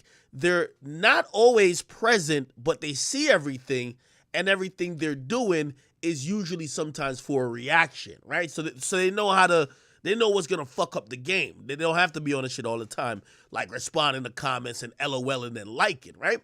I think they both do that to a reasonably, actually not even reasonable. I think they do it really well. Anyway, we've seen recently Lil Uzi Vert.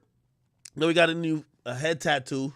Not too sure what the heck this is, but he got a new head tattoo. We see this. Is this a diamond here? He got some diamonds over here. He got the little septum thingy or whatever. You know what I mean? He doing all that. Nigga, that black and white picture will not erase his chapped lip. You know what I mean? Just gotta lick it real quick. Real quick. Okay, Uzi? You're my boy, though. But still, that's not really the main thing that people are talking about with Uzi. People are talking about Uzi kind of showcasing him tattooing his tongue with a upside down cross. Now, notoriously, an upside down cross, I could Google what it means. Upside down cross, meaning. Give me a second. What the fuck? They just opened something. Huh? Damn, man, you just scared the hell out of me. I'm fine. I don't need no water. I'm drinking coffee. But you can leave it. I'll come get it in a second. Thank you, mommy. I'm trying to make sure I'm hydrated. Let's see. What does an upside down cross symbolize? Oh my God. I went to Christianity.com. Let's just keep it here, right? In Christianity, it's associated with the martyrdom of Peter the Apostle. The symbol originates from the Catholic tradition that when sentenced to death, Peter requested that his cross be upside down, as he felt unworthy of being crucified in the same manner as Jesus. Okay. Let's see if we could. We want to know what it means in pop culture. So let me go here. The inverted cross is a recurrent motif in metal music, particularly in black metal, in congruity with its anti-Christian themes. One known example is Glenn Benton of the band D-Side, who branded an inverted cross into his forehead.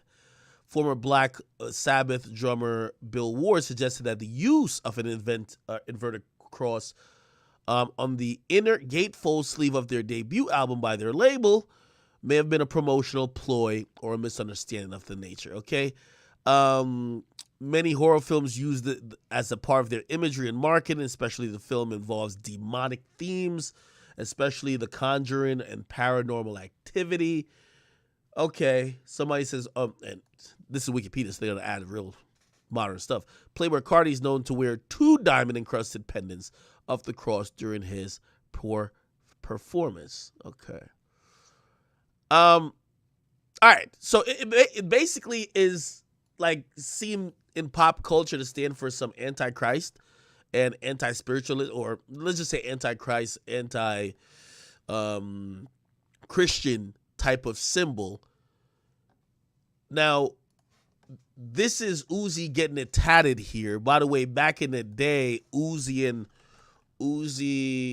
Offset beef, they got into it when Offset was supposedly saying, yo, listen, it's kind of whack that you guys are embracing this upside down cross thing. And by the way, X was kind of doing it too. Sa Baby was doing it.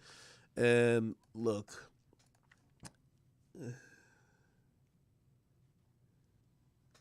Uzi is Gardner, blah, blah, blah. I don't know if there's a picture of it on here anymore. This is like an old beef. Here. Cross.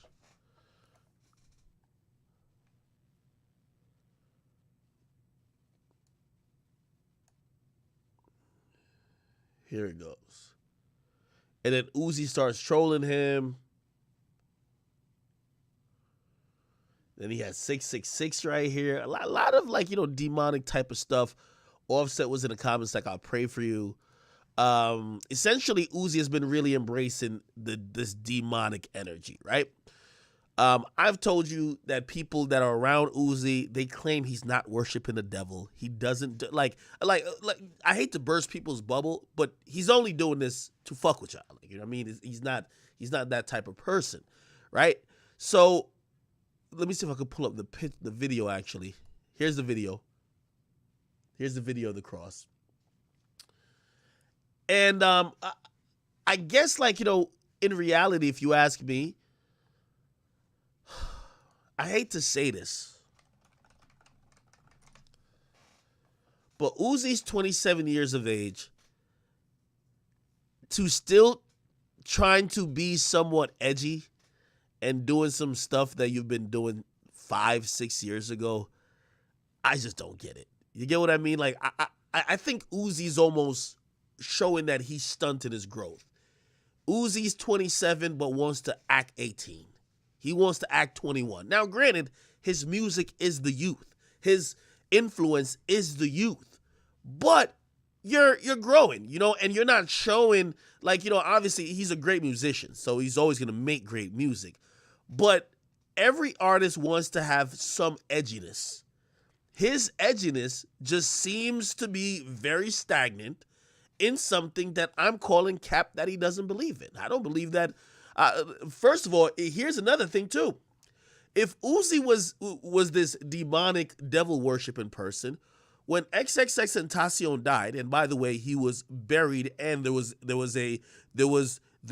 people of Christian faith who officiated or whatever his funeral, you wouldn't show up. Like, again, you have to realize that these artists are doing it, and I just think the same trick doesn't work when you keep doing it. And I've looked at the comments, like, just look at the comments. So I can pull up these comments. Look at what everybody's saying. Like, before it was like really, oh, snap, what's going on here? People were curious. Some people were like, oh, no, he's just being himself. Oh, some people were trying to justify it. Well, there's other meanings. Now people just kind of look at it and be like, yo, come on, man. What's going on with this, man? Like, it's played out. You're going to see comments like this. It's played out. You know what I mean? And that's where I'm wondering if Uzi's only way of trying to be edgy is to still tap into this one trick that is just like nobody actually believes that you really are in. Like, I mean, let me not say that, because some people actually, they're going to chalk up his success to devil worshiping, which I don't think worshiping the devil will give you a career. But it just feels old and played out. I'm going to be honest with you. It feels entirely old and played out. And the mere fact that he's going further with it to tattoo his tongue, I don't think it's making him look edgy. I think it's just making him look stuck. You know, there's a lot of artists these days that are kind of like stuck. Like, you know what I mean? We are at the point where some of these great musicians, and again, I'm not talking about their musical talent, because, you know, Uzi's an amazing musician. But one of the things what separates the majority of these dudes from, like, say, a Kanye West, these guys are trying to be stuck at a particular age. Like, like Uzi wants to be 22 forever. You get what I mean? Like, keep in mind, Uzi was one of those dudes who, when he was talking about people in music, he said, if you're over 25, you're old. You're old head. By Uzi's own words, he's an old head tattooing upside down cross on his tongue. Like, again, I'm only going by his own words. And I say that not to indict him and make, you know, him feel any type of way, or people like, oh, you don't rock with Uzi now? No, I do rock with Uzi. But I think Uzi, like many other people, is they stunt their own growth. So, look, Uzi, old head, 25. I think he said that on video. Let's play a Diamonds Live video. Here we go. Come on. Gang. And guys, timestamp it. Look, back in 2017, right? And again, you know, there's similar themes when you start thinking about Uzi and Drake. When Drake started to, I would never rap after 35, it's like Drake couldn't even fathom himself not being a playboy who was this young 20-something-year-old trying to figure out life, and he never wanted to mature his content beyond that point. So maybe that's why he was saying, I'm not going to continue to make music after that point. You get what I mean? Now, Uzi saying that if you're 25 and up, you're old, I don't think he thinks he's an old head. I think Uzi still thinks he's 21. Right? Now, granted, I always tell people, like, when I always think about age in terms of mindset more than the number. But you also have to look at growth. And I'm looking at Uzi, and I'm like, I think Uzi is, Uzi's at an interesting point, because Uzi's impact is still at the TikTok generation. Like, Drake's impact really isn't meant for the TikTok generation. I think Uzi's impact is still at the TikTok generation.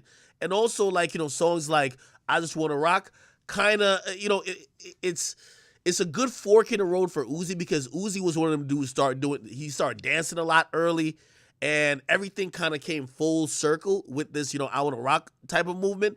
But we also got to be honest. Uzi's 27. He's not saying nothing. You know what I mean? And it's only so long, granted, he's short and he kind of looks youthful because, he looks young. But it's only so long you could do this I want to rock and try to be 21. And I don't know if he's trying to be like, edgy. It comes across like he's trying to be edgy when he's tattooing these type of things and keep saying the same boring verbiage. My thing is this, and let me just give you it in totality for me. Uzi, if you really believe these things, you should take it to the next step, not a tattoo. Okay, that's like a high school girl getting a tattoo of a heart because her parents told her not to. If you believed any of these Christ-like sentiments, you should be going further with it. Now, I don't know what that would be, but just constantly doing these little things, I think people are played out of it. Because in reality, we're calling cap. We don't believe it no more. You get what I mean? We know that after you get like another platinum record or you got a number one with I Wanna Rock, you're praying, you're like, yo, thank you, Jesus.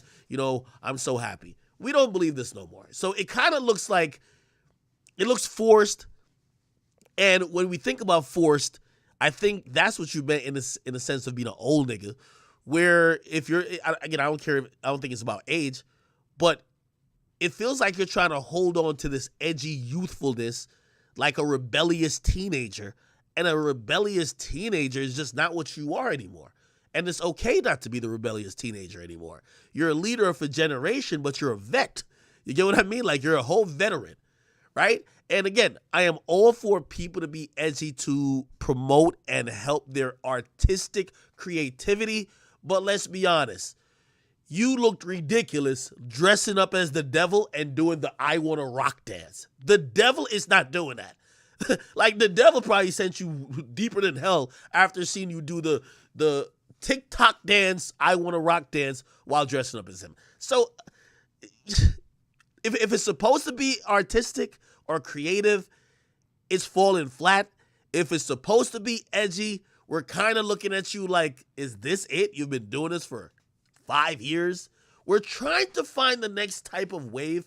And I know artists usually feel like because they have these cult following, they could just stunt their growth. I think stunting your growth is never good.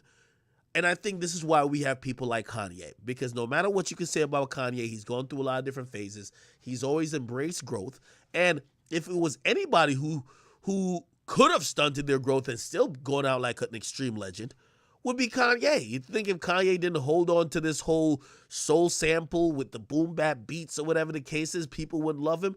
But you know what he did? He embraced new change. He embraced new stuff. You know what he said? 808 and heartbreaks. Let me embrace this whole phenomenon of how 808s could be changing our culture and changing music. And he's always kind of trying to infuse everything. I'm still looking at Uzi, and I think it's unfortunate that we're looking at him like he's a teenager. Like, let's be honest. When you look at Uzi, again, I'm glad that, he doesn't look old, by the way. He doesn't look old, but you kind of think of him like a teenager. You're like, oh, okay. That's just Uzi trying for the kids. It just is what it is. And again, if this is something he feels passionate about, I would like to see it represented better artistically or him to get into it more, because he clearly wants to express this to his audience. He's not like some devil worshiper who just goes to his devil church or whatever they go do and he's secretly praying to the devil. He wants to let his tens of millions of fans know that he's into some satanic things. So if that's not artistic, expound upon it.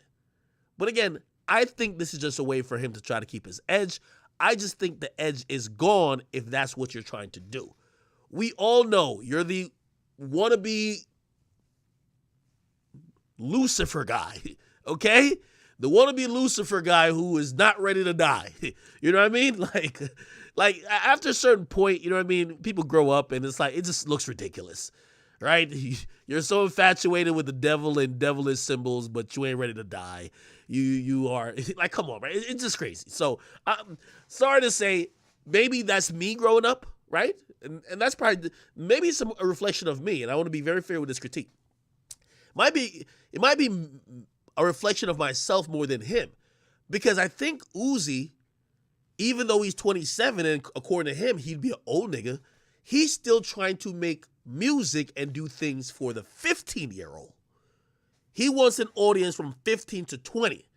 So when you outgrow him, and now you're like 30, like I am, or you're in your late 20s and you're like, dog, like I can't really, it's not that amusing anymore that you're, he's probably like, all right, well, y'all kick rocks. There's some new 15-year-old who's on TikTok who wants to get a Sharpie and write a upside down thing on their face, and they could be edgy too. I don't know. You get what I mean? So it is what it is. Somebody says, N-Toxian says, I'll say it for you. He fell off. The diamond in the head didn't give him the publicity. I don't think he's doing this for publicity. I think he's doing this for an edge. I think he just wants to be edgy.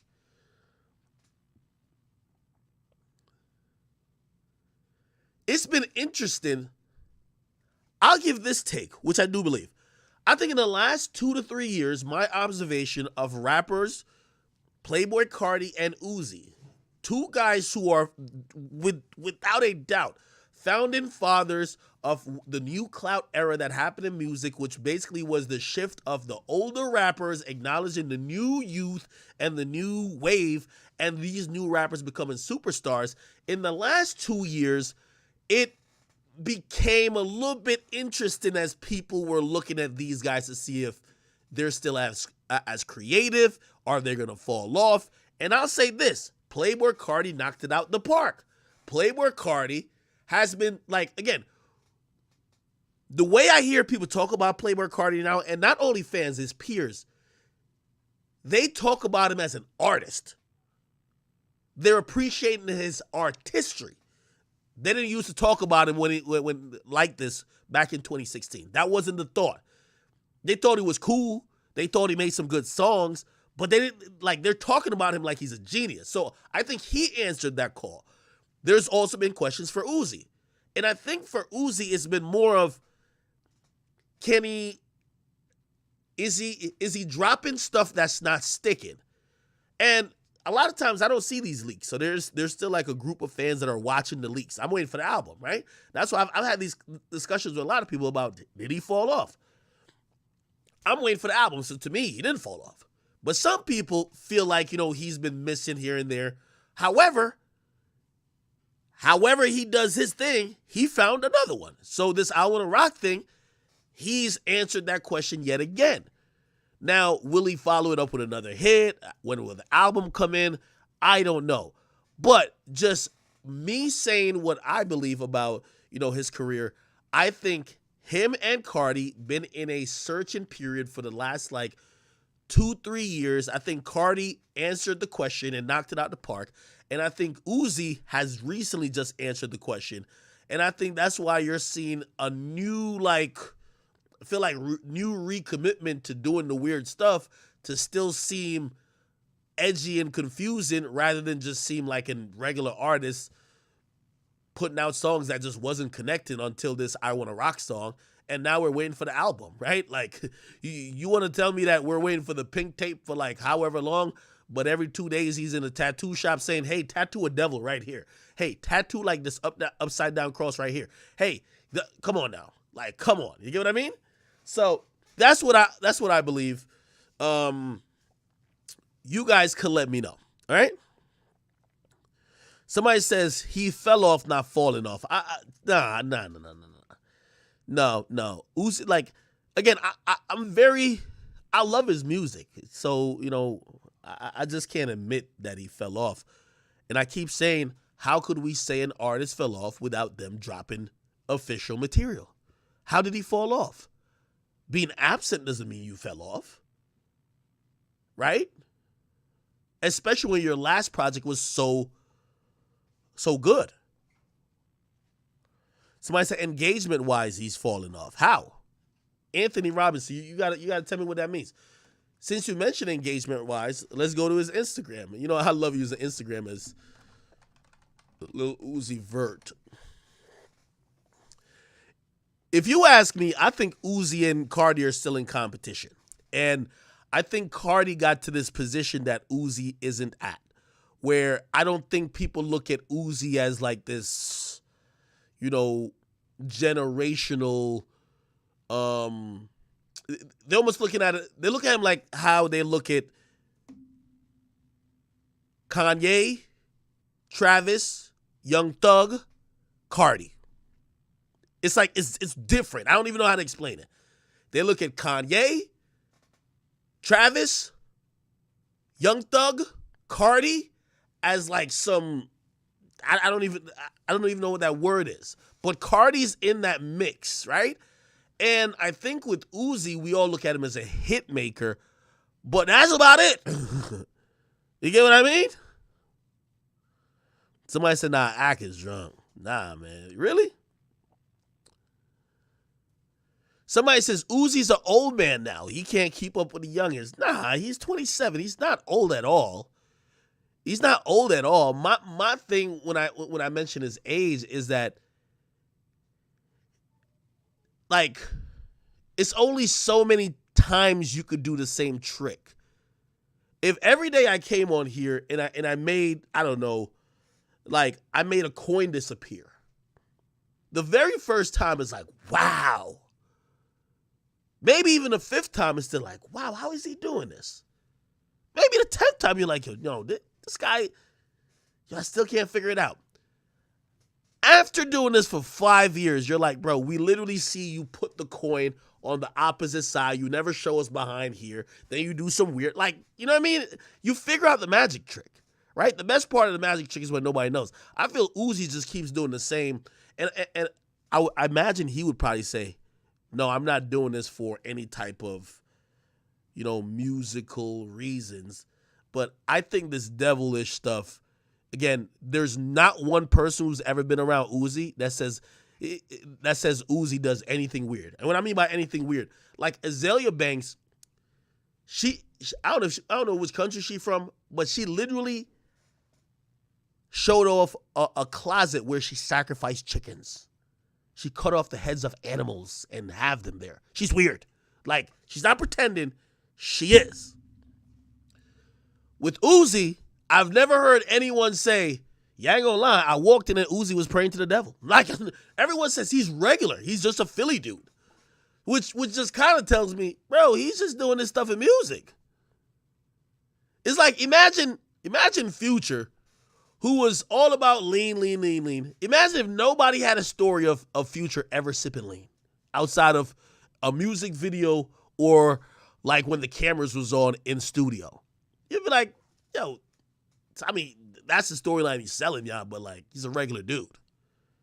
That's just what we're here with Uzi. I'm gonna be honest with you.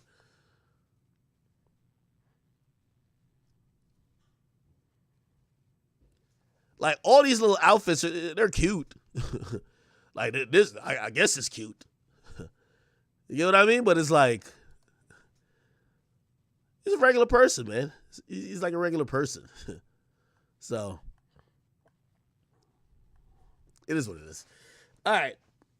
Well, somebody said Future don't do drugs. Well, he doesn't abuse it from what I hear no more. He still does it. Stop it. All right. Anyway. So, by the way, I think he ate a roach recently. Did I see that? I didn't really watch the video, but apparently everybody's in Thailand now for they're in Thailand because of Rolling Loud Thailand, right? Rolling Loud went to Thailand for whatever reason, and Uzi ate a roach. Here we go. Oh my God. Scorpion was straight. So that's a roach, and that's Uzi. Yeah, boy. Whoa, what's going? Likewise. I cannot believe you just did that. Mentally threw up. What? I cannot believe you did that. That's nasty. But all right. Okay, cool. Somebody said, why you call it Thailand? No, is it Thailand? I thought it was Thailand. Thailand? No, it's Thailand. All right, my bad. Nigga said, you must be Hassan Campbell. You called it Thailand. Nah, stop it, bro. All right. Okay. All right. Listen, Uzi, we love your music. I'll tell you this, though. And I want to compare Uzi to someone who I feel he's in the same realm as, okay?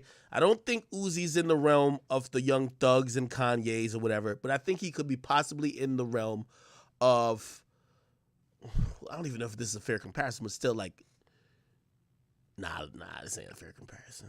I was gonna try to do a Weeknd comparison, but the only thing is I was gonna say the Weeknd, you could tell he's taken a musical journey from where he started to make music and his artistry.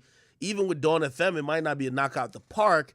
You're constantly seeing him trying to evolve. And yes, he doesn't talk a lot. Like Uzi doesn't talk a lot.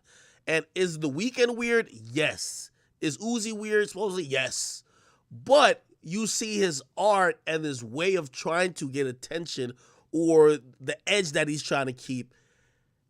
It seems to be going somewhere rather than just be random. You know what I mean? Like, bro, come on. You know what I mean? All right. Obviously, the Weeknd's way better. You get what I mean? Or not better.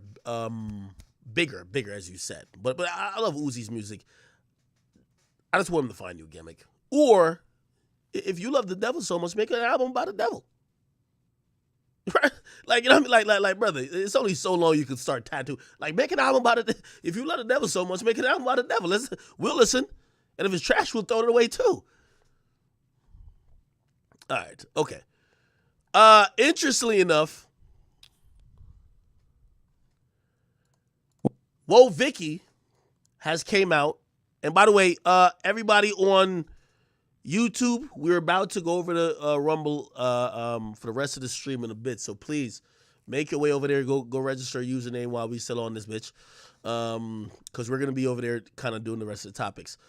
Anyway, Whoa Vicky has came out to say that she knew people that knew Lil Nas X, and Lil Nas X was straight back in high school or whatever. And she believes that he's only being gay for, you know, like this entertainment business, which, by the way, this brings up an interesting point. First and foremost, I think if anyone that was a man, if they said this, they would be considered homophobic. You know, there's a few titles that, you know, and remind me to talk about this too later on. There's a few things that are double standards. You know, there's a lot of double standards for men and women, but when it comes to like homophobic comments and stuff like that, especially about gay men, if a guy talks about a gay man, you're homophobic. But if a woman says it, it's like, okay, that's her opinion. You know, which is kind of interesting. Just like how the Cardi B thing happened like this week. So if you guys haven't been following, I haven't posted too much of Cardi B, but essentially Cardi B called out people for having predators, like, you know, possibly around kids and in their families or whatever the case is. And then people looked at her and said, well, didn't you say you were drugging and taking advantage and robbing dudes? And yeah, that's kind of a double standard. If a dude ever said that about and Cardi B went off. She was like, yo, how could y'all be trying to call me a predator? And it's like, yo, let's be honest. The word predator seems to be only reserved for men, right? When it comes to a woman, it's like, nah, she ain't a predator. And that's the truth. So there are double standards to a lot of these things. Matter of fact, I'm going to talk about this Cardi B stuff afterwards. Let me just play this. This is what Vicky saying that Lil Nas X was definitely, you know what I mean, not taking no dick in high school. Here we go. What you think about Lil Nas X? I feel like he needs Jesus. What about Lil Uzi? He needs Jesus too. They both definitely sold their soul. I wanted to say this about Lil Nas X. I got a few friends that went to school with him, and they said he was never gay. So Are you serious? So I know for a fact, like, what he doing is because, like, they told him, like, you got to do this now if you want. So you feel like he not really gay? I feel like ain't nobody really gay in Jesus' name, amen. It's getting popularity, getting you money, getting you views. So it's like selling your soul. Like, you do this, you going with whoop. So what do you think of the music in the entertainment industry? Like, it's just demonic. The industry.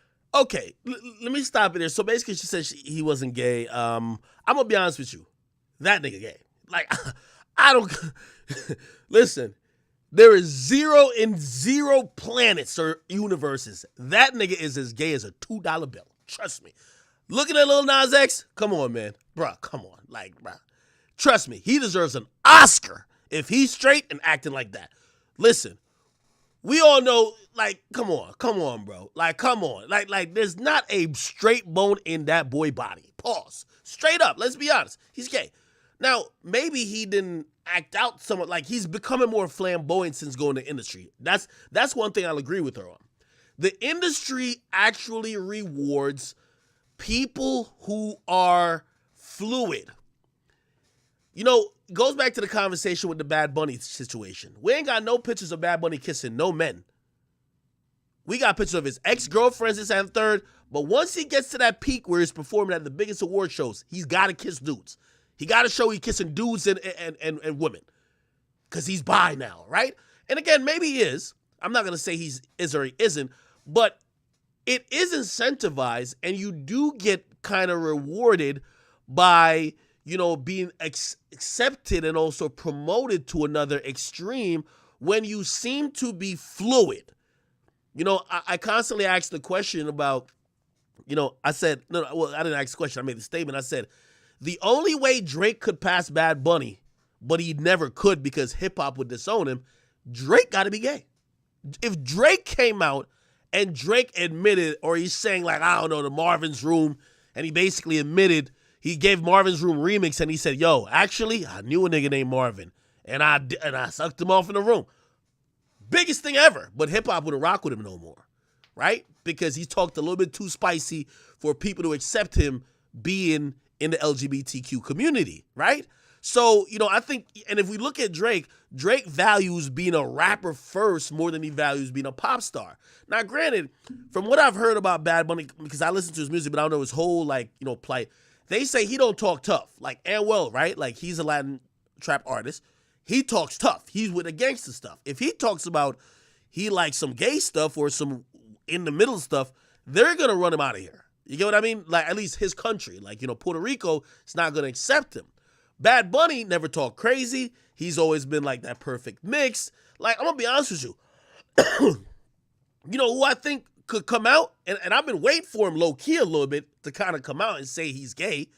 You feel me? My boy Post Malone. If Post Malone come out right now, I mean, he already denounced hip-hop. Look at my boy.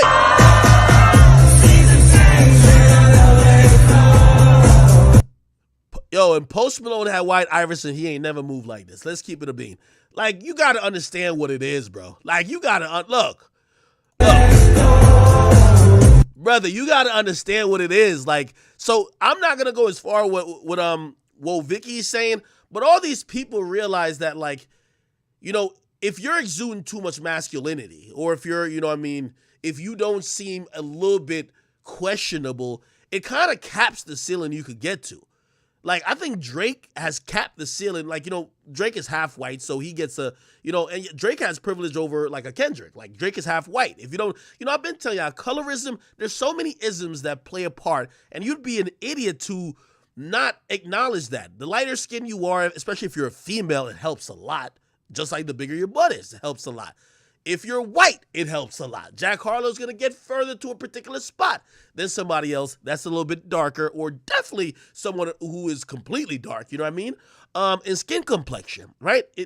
Listen, we don't got to say if it's right or wrong. We just got to observe what's going on and say it's happening.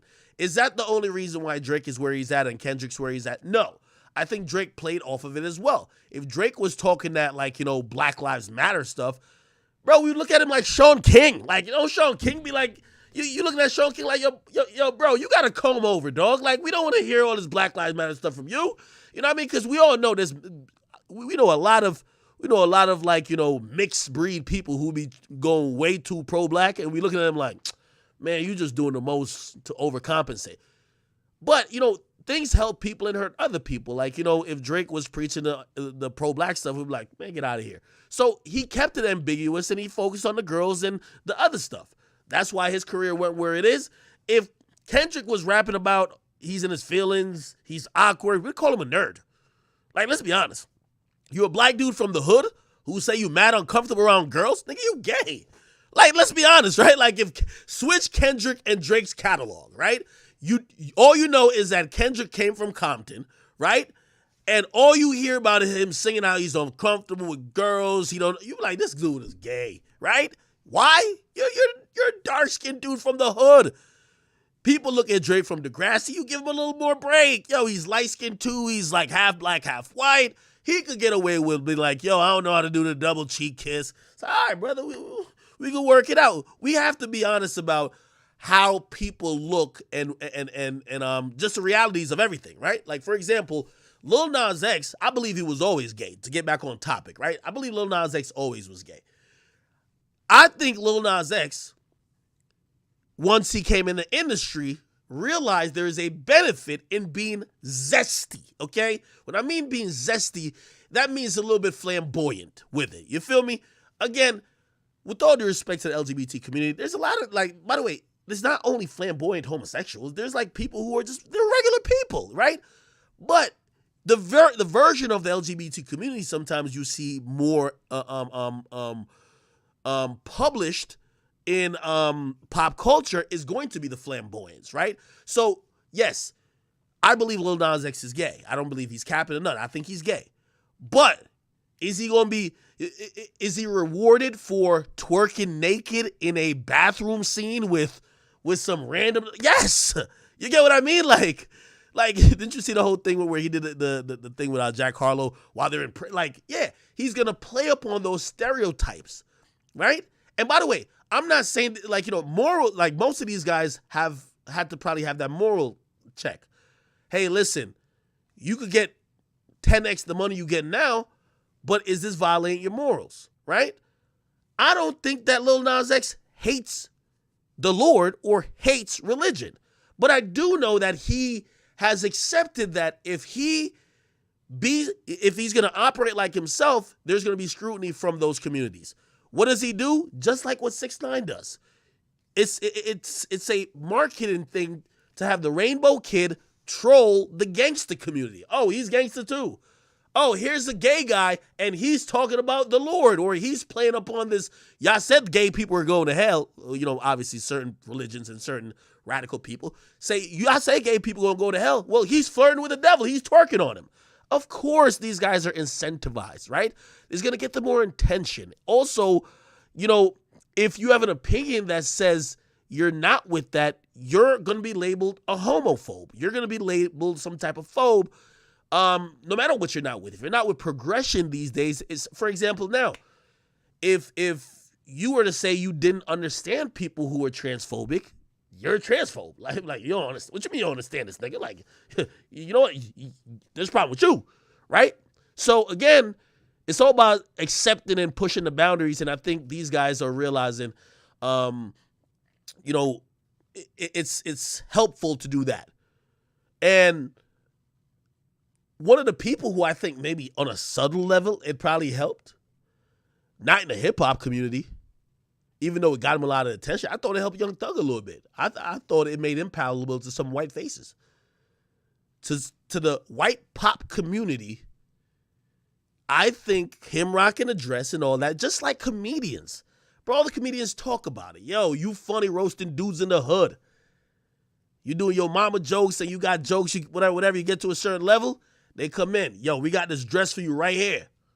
It is what it is. You know what I mean? Again, these are the things that, not saying everything that these artists are doing goes against whatever morals they have, because you don't know people's morals. But would I agree that the industry or entertainment, and you could even mince that to say, well, it's only about the taboo factor. I don't care. It will promote, or you will get more attention from being the rapper who's bi-curious than being a straight rapper. That's just the truth. If you want to get to the next level, you got to start liking dudes. Or, I'm going to be honest with you, I think an artist that's going to pop soon, and I don't know the name of nobody who's doing this, is going to be a female rapper who's going to get popping at first, right? Like, put it like this. I'll use a real name. By the way, this is fictional. What I'm going to say now, this is fictional. But if Glorilla instantly wanted to be a worldwide phenomenon, all she had to do, forget the music, she already got it. All she had to do is just saying, I want to transition and I want to be a man. I'm about to be a trans. I'm trans now. Oh my God. Nigga, she be performing on some festivals you never seen. Y'all know that, right? Like, if Glorilla right now said, I'm transitioning to be a man. Oh my God.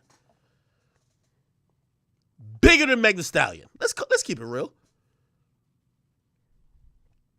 Now, here's the thing too, because I'm gonna acknowledge it doesn't help everybody. Like right now, McConan is saying, yo, well, I came out and I told him I was gay, and it don't work like that. This is why Bad Bunny don't start kissing the niggas before his music's at the top of the charts. You can't wait till you fell off and tell people you gay. You gotta be hot and do it. That's the thing. You can't be cold as ice. You get what I mean? You can't be cold as ice and come out and be like, okay, guys, if y'all didn't know. Like, you gotta be popping. When Bad Bunny came out, and he sing all them songs, I can't even remember some of them right now. He sing all them hits, and then he kiss a dude, they're gonna be like, well, it's Bad Bunny, fuck it. All right. You ain't got a hit song? You just coming out kissing dudes? Man, get out of here, man. Yeah, like Lil Wop. Like Lil Wop probably thought it was gonna be lit. Like, yo, yeah. They're doing the game wrong. You gotta wait. First of all, to get to the next level, and that's what I'm saying, Bad Bunny does it right, you gotta already be invited to be at these shows because of your music. You just use that stage to make a statement, and that gets you 10 times bigger. It's like Kanye. If Kanye was some random up-and-coming artist that ran on stage and grabbed the mic from Taylor Swift, they'd be like, yo, who's this fucking intruder? Like, we don't care that you think Beyonce was like, yeah, get out of here, fool. But Kanye was already on that type of level, and it made it look like he was making a statement. And for better or for worse, whether you want to say his career went down or not, it immortalized that moment, and now he's like this other thing. That's why I look at my man Posty. Posty came out and said, he gay? I think it works right now. You know what I mean? Gay can't get you on. Being gay or being transphobic can't get you on. Or not transphobic, being transgendered can't get you on. But I think it gives a new complexity to your career.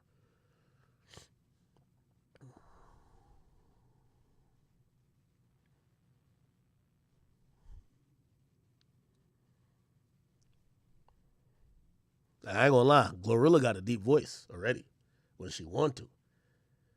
But, again, that was an example. I don't think she's gonna do that. You know what I mean? And by the way, she's a beautiful woman. So, last time I said I rock with how Glorilla looks, y'all were tight. I was like, what? Act what? Like, bruh, I like Glorilla because she's natural. Anyway, let me bring up Cardi B. Cardi B. Wow, I had to type Cardi B Predator. Anyway, so Cardi B was speaking out about the Dalai Lama. If you guys don't know, this is crazy. I'm gonna be honest with you. I didn't even know the Dalai Lama was still alive. I thought that was like an entity. I didn't even know it was a dude. Bro, this dude looked like a pedophile, bro. This dude looked like a creep. You feel what I'm saying? Like, bro, like, look at this dude. Like, I didn't even know this dude was still alive. That's why, I didn't even really want to repost the thing. I'm like, this nigga ain't dead. It's like Gandhi. Like, Gandhi not alive, right? Like, I'm thinking these motherfuckers not even around. This dude around playing, he got his tongue out like, bruh, this is a perv. He got to be in the Catholic Church. Anyway, Cardi B commented on the pervy llama.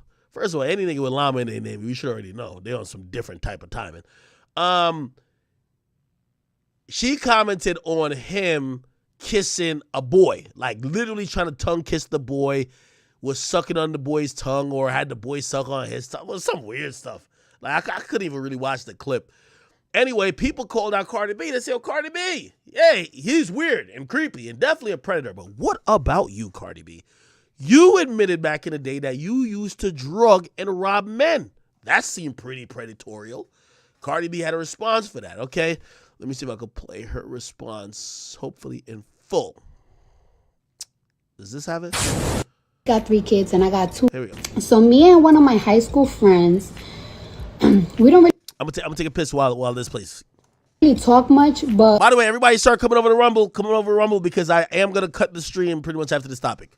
I cut the YouTube stream after this topic, and we still got about probably like an hour or 2 to go, which will only be on Rumble.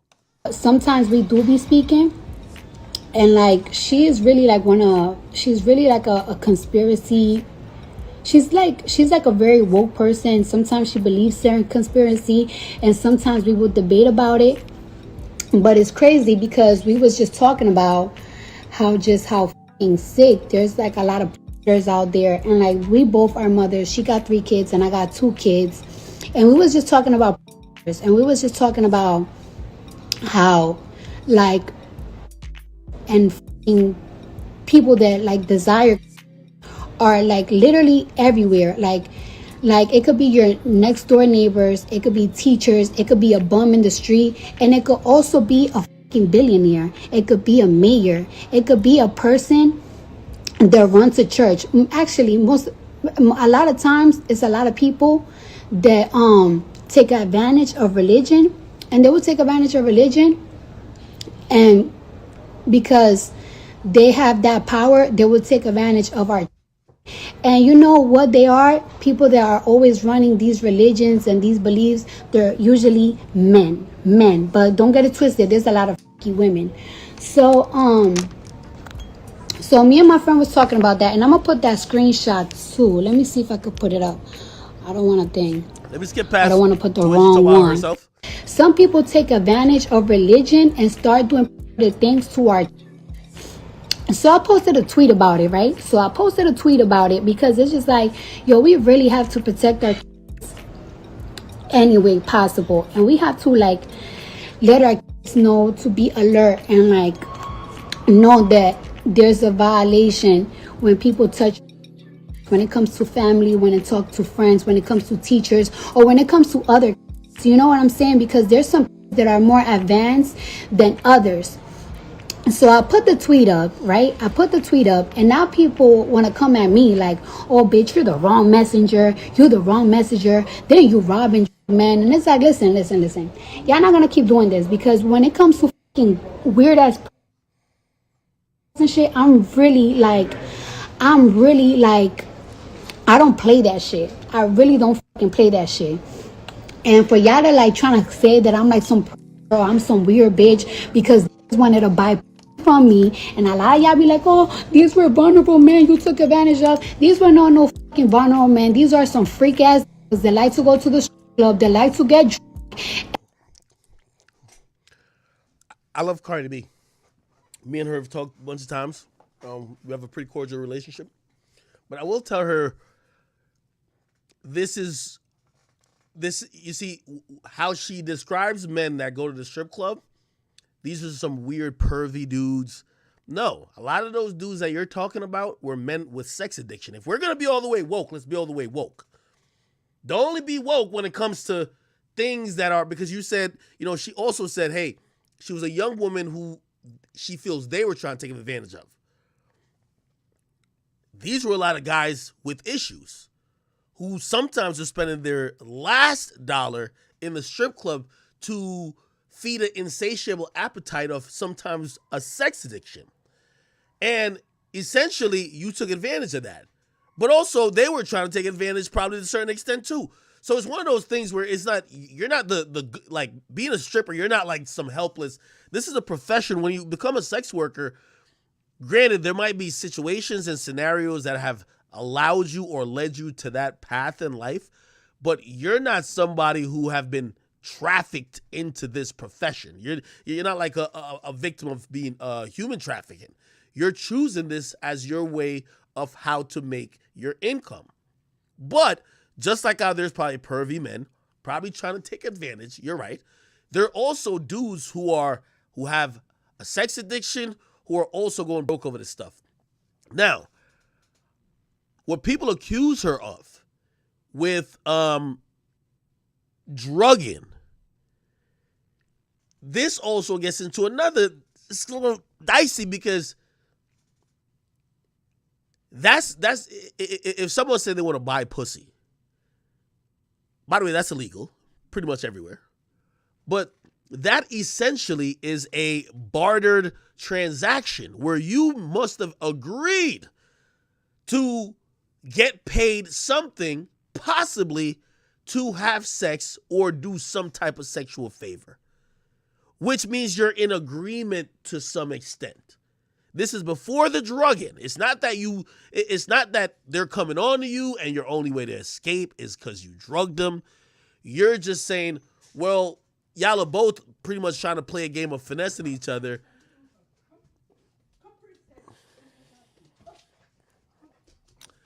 And you're playing a game of trying to finesse each other, and essentially you feel justified in drugging and taking people's money because you felt like they were trying to take advantage of you.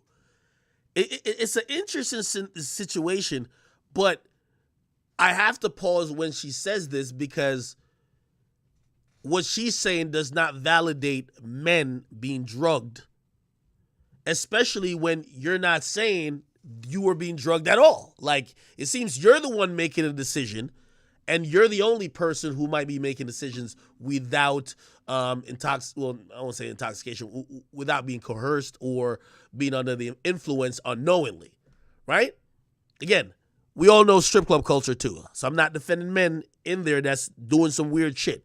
Strip club culture is nasty as hell. There's niggas who I know who everybody in the hood know they burn, and they go to the strip club and they know they give a chick some money. The chick ain't gonna be like, yo, niggas, they can't even see the nigga's face. So some really creepy shit happens. It's just that you got to stop short of defending drugging men and possibly and also robbing them, right? But this is a good conversation to have. And after the club is closed, they trying to take advantage of bitches and trying to bargain. No, I'm gonna go through them pockets, and then y'all be like, you rob them. Did I touch their body? Did I touch their ass? Did I touch them? Did I put my lips on them? No type of don't confuse. And even if y'all claim, oh, you robbed them, was robbing and okay. To give like an equivalency, and y'all tell me if this is a good one. I just thought about it on the spot. You know, obviously when you think about people taking advantage, and also I keep saying there's these double standards with women and men. With women, you don't ever look at women being predators, but men always seem to be predators. So, or seem to be labeled predators. Let me take it off these type of things and just bring it to random crime, right? If a drug dealer is about to sell you drugs, and you somehow drug the drug dealer and rob the drug dealer, can you justify doing what you did if you're saying, well, that person was going to sell me some addictive drugs anyway, so they were wrong, so me doing what I did, I think is fair game. Is that fair to kind of make that equivalency? Or am I off? Y'all can tell me. What y'all say on Rumble about that? Not the same thing?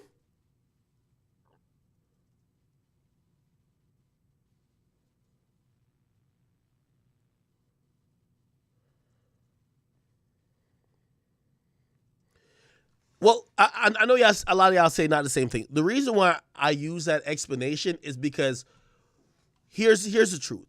Anytime a woman uses the excuse of potentially being in distress sexually from a more superior, or usually more physically superior being as a man, their actions become justified a lot. Have you ever heard about, oh yeah, he was beating her. He was beating her, so she shot him 50 times. Crime of passion, let her go. Right? You could get away with things, right? When you use, put it like this, like if a woman does something and she says, well, I think he was trying to like rape me. A lot of people are going to be like, well, good. All right, good. Whatever you did, that's perfect. Great. He deserves that. Right? So when Cardi throws in the mix, y'all were trying to take advantage of me, it makes robbing and drugging seem validated, because in our society, we look at men who would be trying to take advantage of a woman as not only some heinous individuals, but who gives a fuck really what happens to them? The only exception that's kind of happening here is that, as she describes the story, which, I'm trying to correct it, right? I think she uses trigger points, trigger words, or trigger situations that you're going to be like, oh, damn, these dudes are trying to take advantage of you? All right, whatever you did, screw it. The only thing here is that in most strip club culture, there's usually an understanding or there's usually a verbal agreement to say, you give me this, I give you that. And this is usually the after hours, like, and most of these, you know, I won't say necessarily Cardi B because she said she never sold pussy. But a lot of these people in the strip club, they sell pussy on the side or they sell pussy to their regulars or they'll go to the after hours and sell pussy. What I'm trying to say is that when Cardi describes it like this, she comes across like the helpless woman being cornered by the horny guy. Do you get what I'm saying? The helpless woman walking home being cornered by the horny guy, and whatever she did to get out of that situation, we as a society is going to say warranted. Rather than the reality of what this was, that you were in a culture, and I would imagine, I'm not saying this happened all the time, but I'm making assumptions. If a dude was gonna try to purchase pussy from you, you may have either told him that you would sell him pussy, or it was somehow,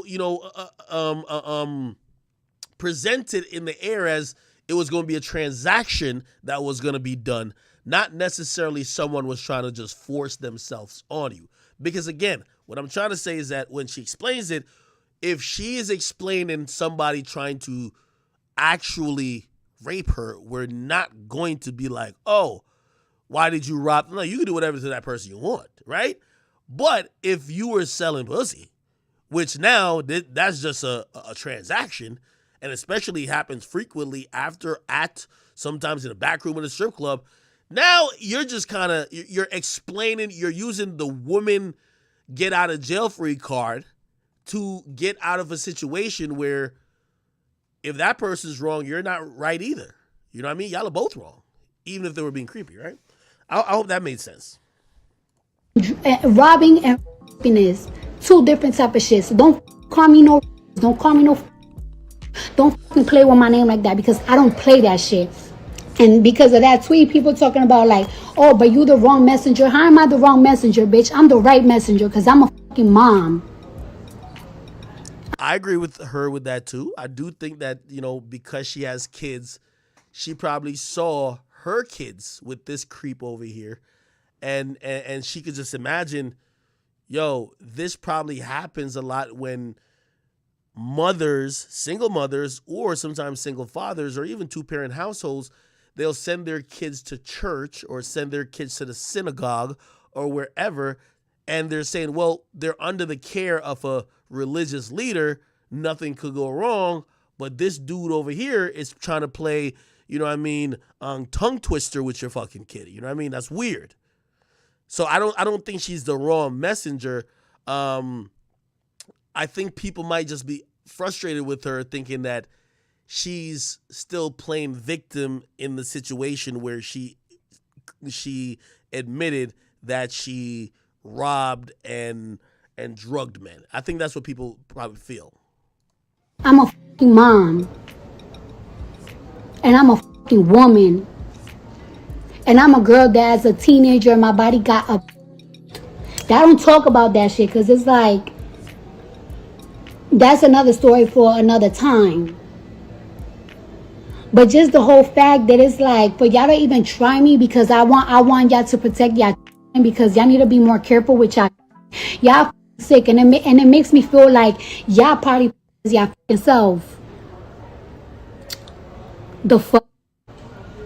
There's a lot of weird shit that be going the fuck on, that as you get older and as you get wiser, you see that like we live in a very fucky ass world.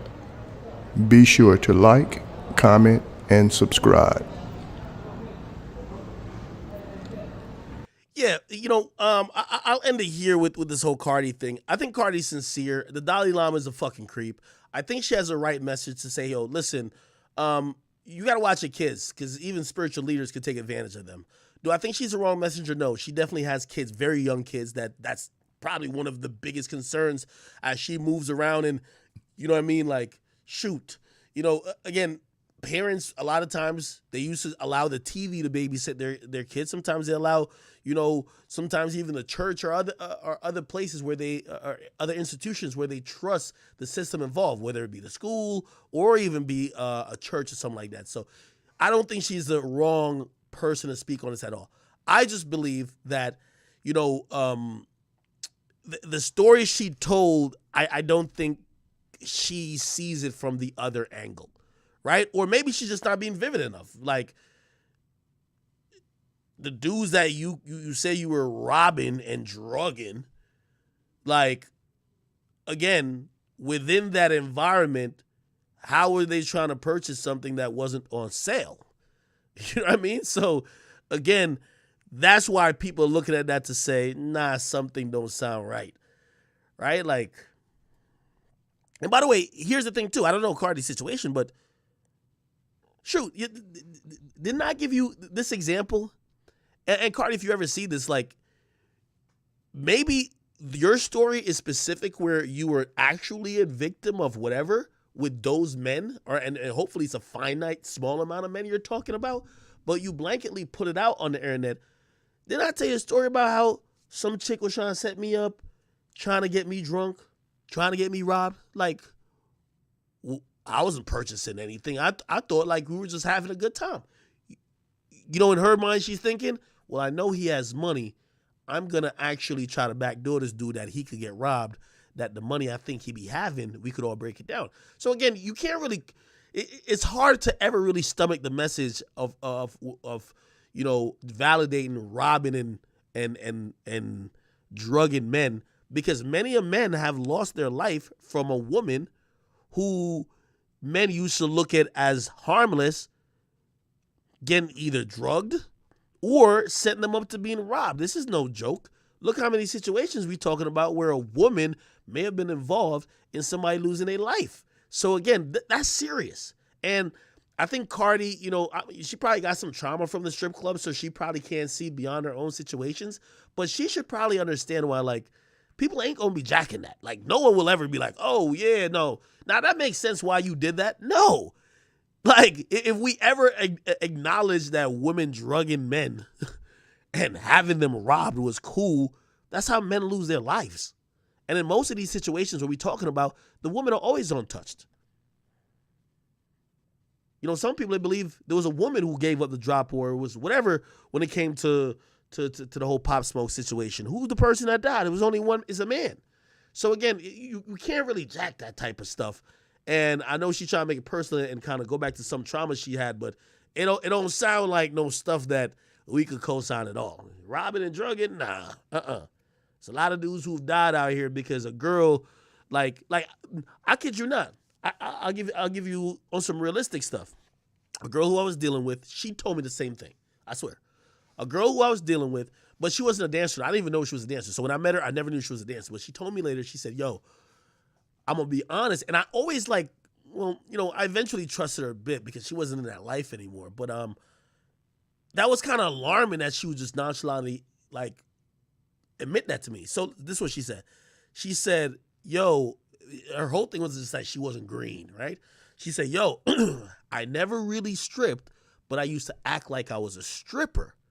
And then when dudes usually try to oh shit, let's come through for this private party or shit, then how could I link you in? Because they're trying to have sex with her. She would invite them dudes to come to a hotel or whatever, and then she'd call her mans, and they would rob the dude. You get what I mean? And, clearly she's free, so I'm hoping nobody ever died. But that's a very scary situation. Not because a dude is horny, means he deserves to get robbed and drugged and possibly killed, because most of these situations, it ain't just a woman and a guy, because we're thinking about it like that. Oh, big bad man, very scared, timid woman. Man, most of these chicks that be in the clubs, they know the street dudes. They know the street dudes. Yo, listen, this dude knocked the F out in here. Yo, I'm about to dip. He in this room. Bro, he definitely got 50 grand on him. Bro, that happens a lot. That definitely happens a lot. So I think when Cardi, and I've heard her speak about this a few times, I don't think she recognizes that. You know what I mean? Because when it comes to men, I keep telling y'all, men are just seen like these days, because of the media and all these other things, being a man, you're just seen like a predator. Oh my God, this big bad man who blah, blah, blah, blah. So no one actually thinks about, damn, it's kind of like even like, yo, all right, what should happen if a chick just lied on you about whatever? You know, everybody says, who cares? So your life is in shambles, wrecked. But there's no accountability elsewhere. So, you know what I mean? That would be my message to Cardi B, to, like, nobody's, at least for me, I'm not saying, oh, you deserve to be locked up. I don't know the full situation of that. And shoot, you're famous now. If there was some real stuff behind it, I would hope that the police would be like, all right, let's look into this. Are there accusations? Are there real people? I don't know. But I do think that her standing on this opinion that, and maybe she's apologized for it before, so I don't know. Her standing on the opinion that her being involved with robbing and drugging men isn't that crazy of a thing that people could still be outraged about, because she felt they were trying to take advantage of her to put that blanket message out there with her platform. I think is very short-sighted, and I think, she has a husband, and I think they have a young son.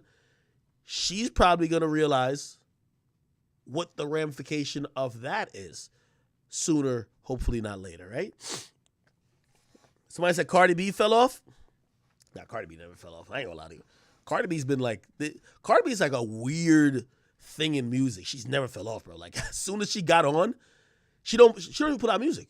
Cardi B's just Cardi B has stayed at this one level where I really think people just love her. Like, it's kind of odd. I think they love her more than the music. In my eyes, she's never fell off, because every time she drops something, it does ridiculously good. So, granted, should she have put out an album? Of course. You know what I mean? She should have put out an album, because her first one did really good. It got Grammy nominated. Not that we should care about it, or care about the Grammy nomination. But yeah, like, she got pregnant twice, had 2 kids. She's focusing definitely a lot on family. She's done some couple singles and done a bunch of remixes, but I haven't seen the emphasis on, hey, here's a new project. We'll see though. All right, let's keep it going. By the way, people on YouTube, I need you guys to all go to rumble.com. Actually, we're going to spam it in the chats. Just spam it in the YouTube chat. rumble.com/c/academics. You will be on the page that we will be streaming for the next, probably an hour or two. I appreciate you guys, rocking with me. I know there was some super chats. Let me make sure I read them. And by the way, Playful Anxiety, I see you over there, yo. Love you. Matthew Young, we read yours. Suits my boy AD, he says it does. Someone says, yo, oh yeah, we talked about the Vibes Cartel thing. Dustin Cook, he says, yo, happy Thursday, motherfuckers. Boogie says, yo, I'd tell too if I had to go through that. He's talking about the YSL thing we reacted to earlier. Caleb Brandt said, mafias and biker gangs in Canada used to use encrypted 5 to 10K BlackBerry to organize murders and drugs. Oh, wow. Yeah, I think I've seen that before. Oh, they say in 2018 or 2019, something cracked the encryption code. Wow. A little Trap Z said, slow it down. He was talking about when we were playing the Trap Lord Ross clip. It was really long. We couldn't really slow it down. SG says, rip KI, XO, AB, CD, EFG. Oh, my God. Somebody said, not Vaughn offering up the polygraph test. Somebody said, can we get a YB update? Are you still talking to him? Yeah, I haven't talked to Young Boy in, I feel like a month. I ain't gonna lie to you. Like, usually when I don't talk to him for a long time, it's probably, he changed his number. So, I'm not the guy who's like, yo, what's your number? So usually he'll just call me. But I'm pretty sure we'll talk soon. Somebody says Lil Nas X is a Bud Light. What does that mean? I've been hearing people talk about this Bud Light thing. What's going on with that? Then somebody says Cardi Crosby. Yeah, I don't, obviously that pisses her off. Like, I think she should just send a better message, because Not everybody has good intentions, man. There's a lot of women out here setting up dudes. All right, yo, YouTube, get over to Rumble. We are at Rumble right about now. We about to talk about some Bandman Kevo. Kevo said he's started a new trend. Everybody want to get their body done, okay? He said 1.3 million people want to get their body done. Please make it over to Rumble. I will see you guys. Hopefully, I'll be streaming tomorrow. I think I will be. I'll see you guys tomorrow on YouTube. By the way, I think 3 days away from Twitch being back. So the same stream you see on YouTube, you'll see on Twitch when we get back. But we're on Rumble for the next hour or two. And I'll see you guys tomorrow on YouTube. All right? All right. Here we go. How do I got to get off YouTube. Here we go. And peace to the people on the negotiator channel. Love y'all too.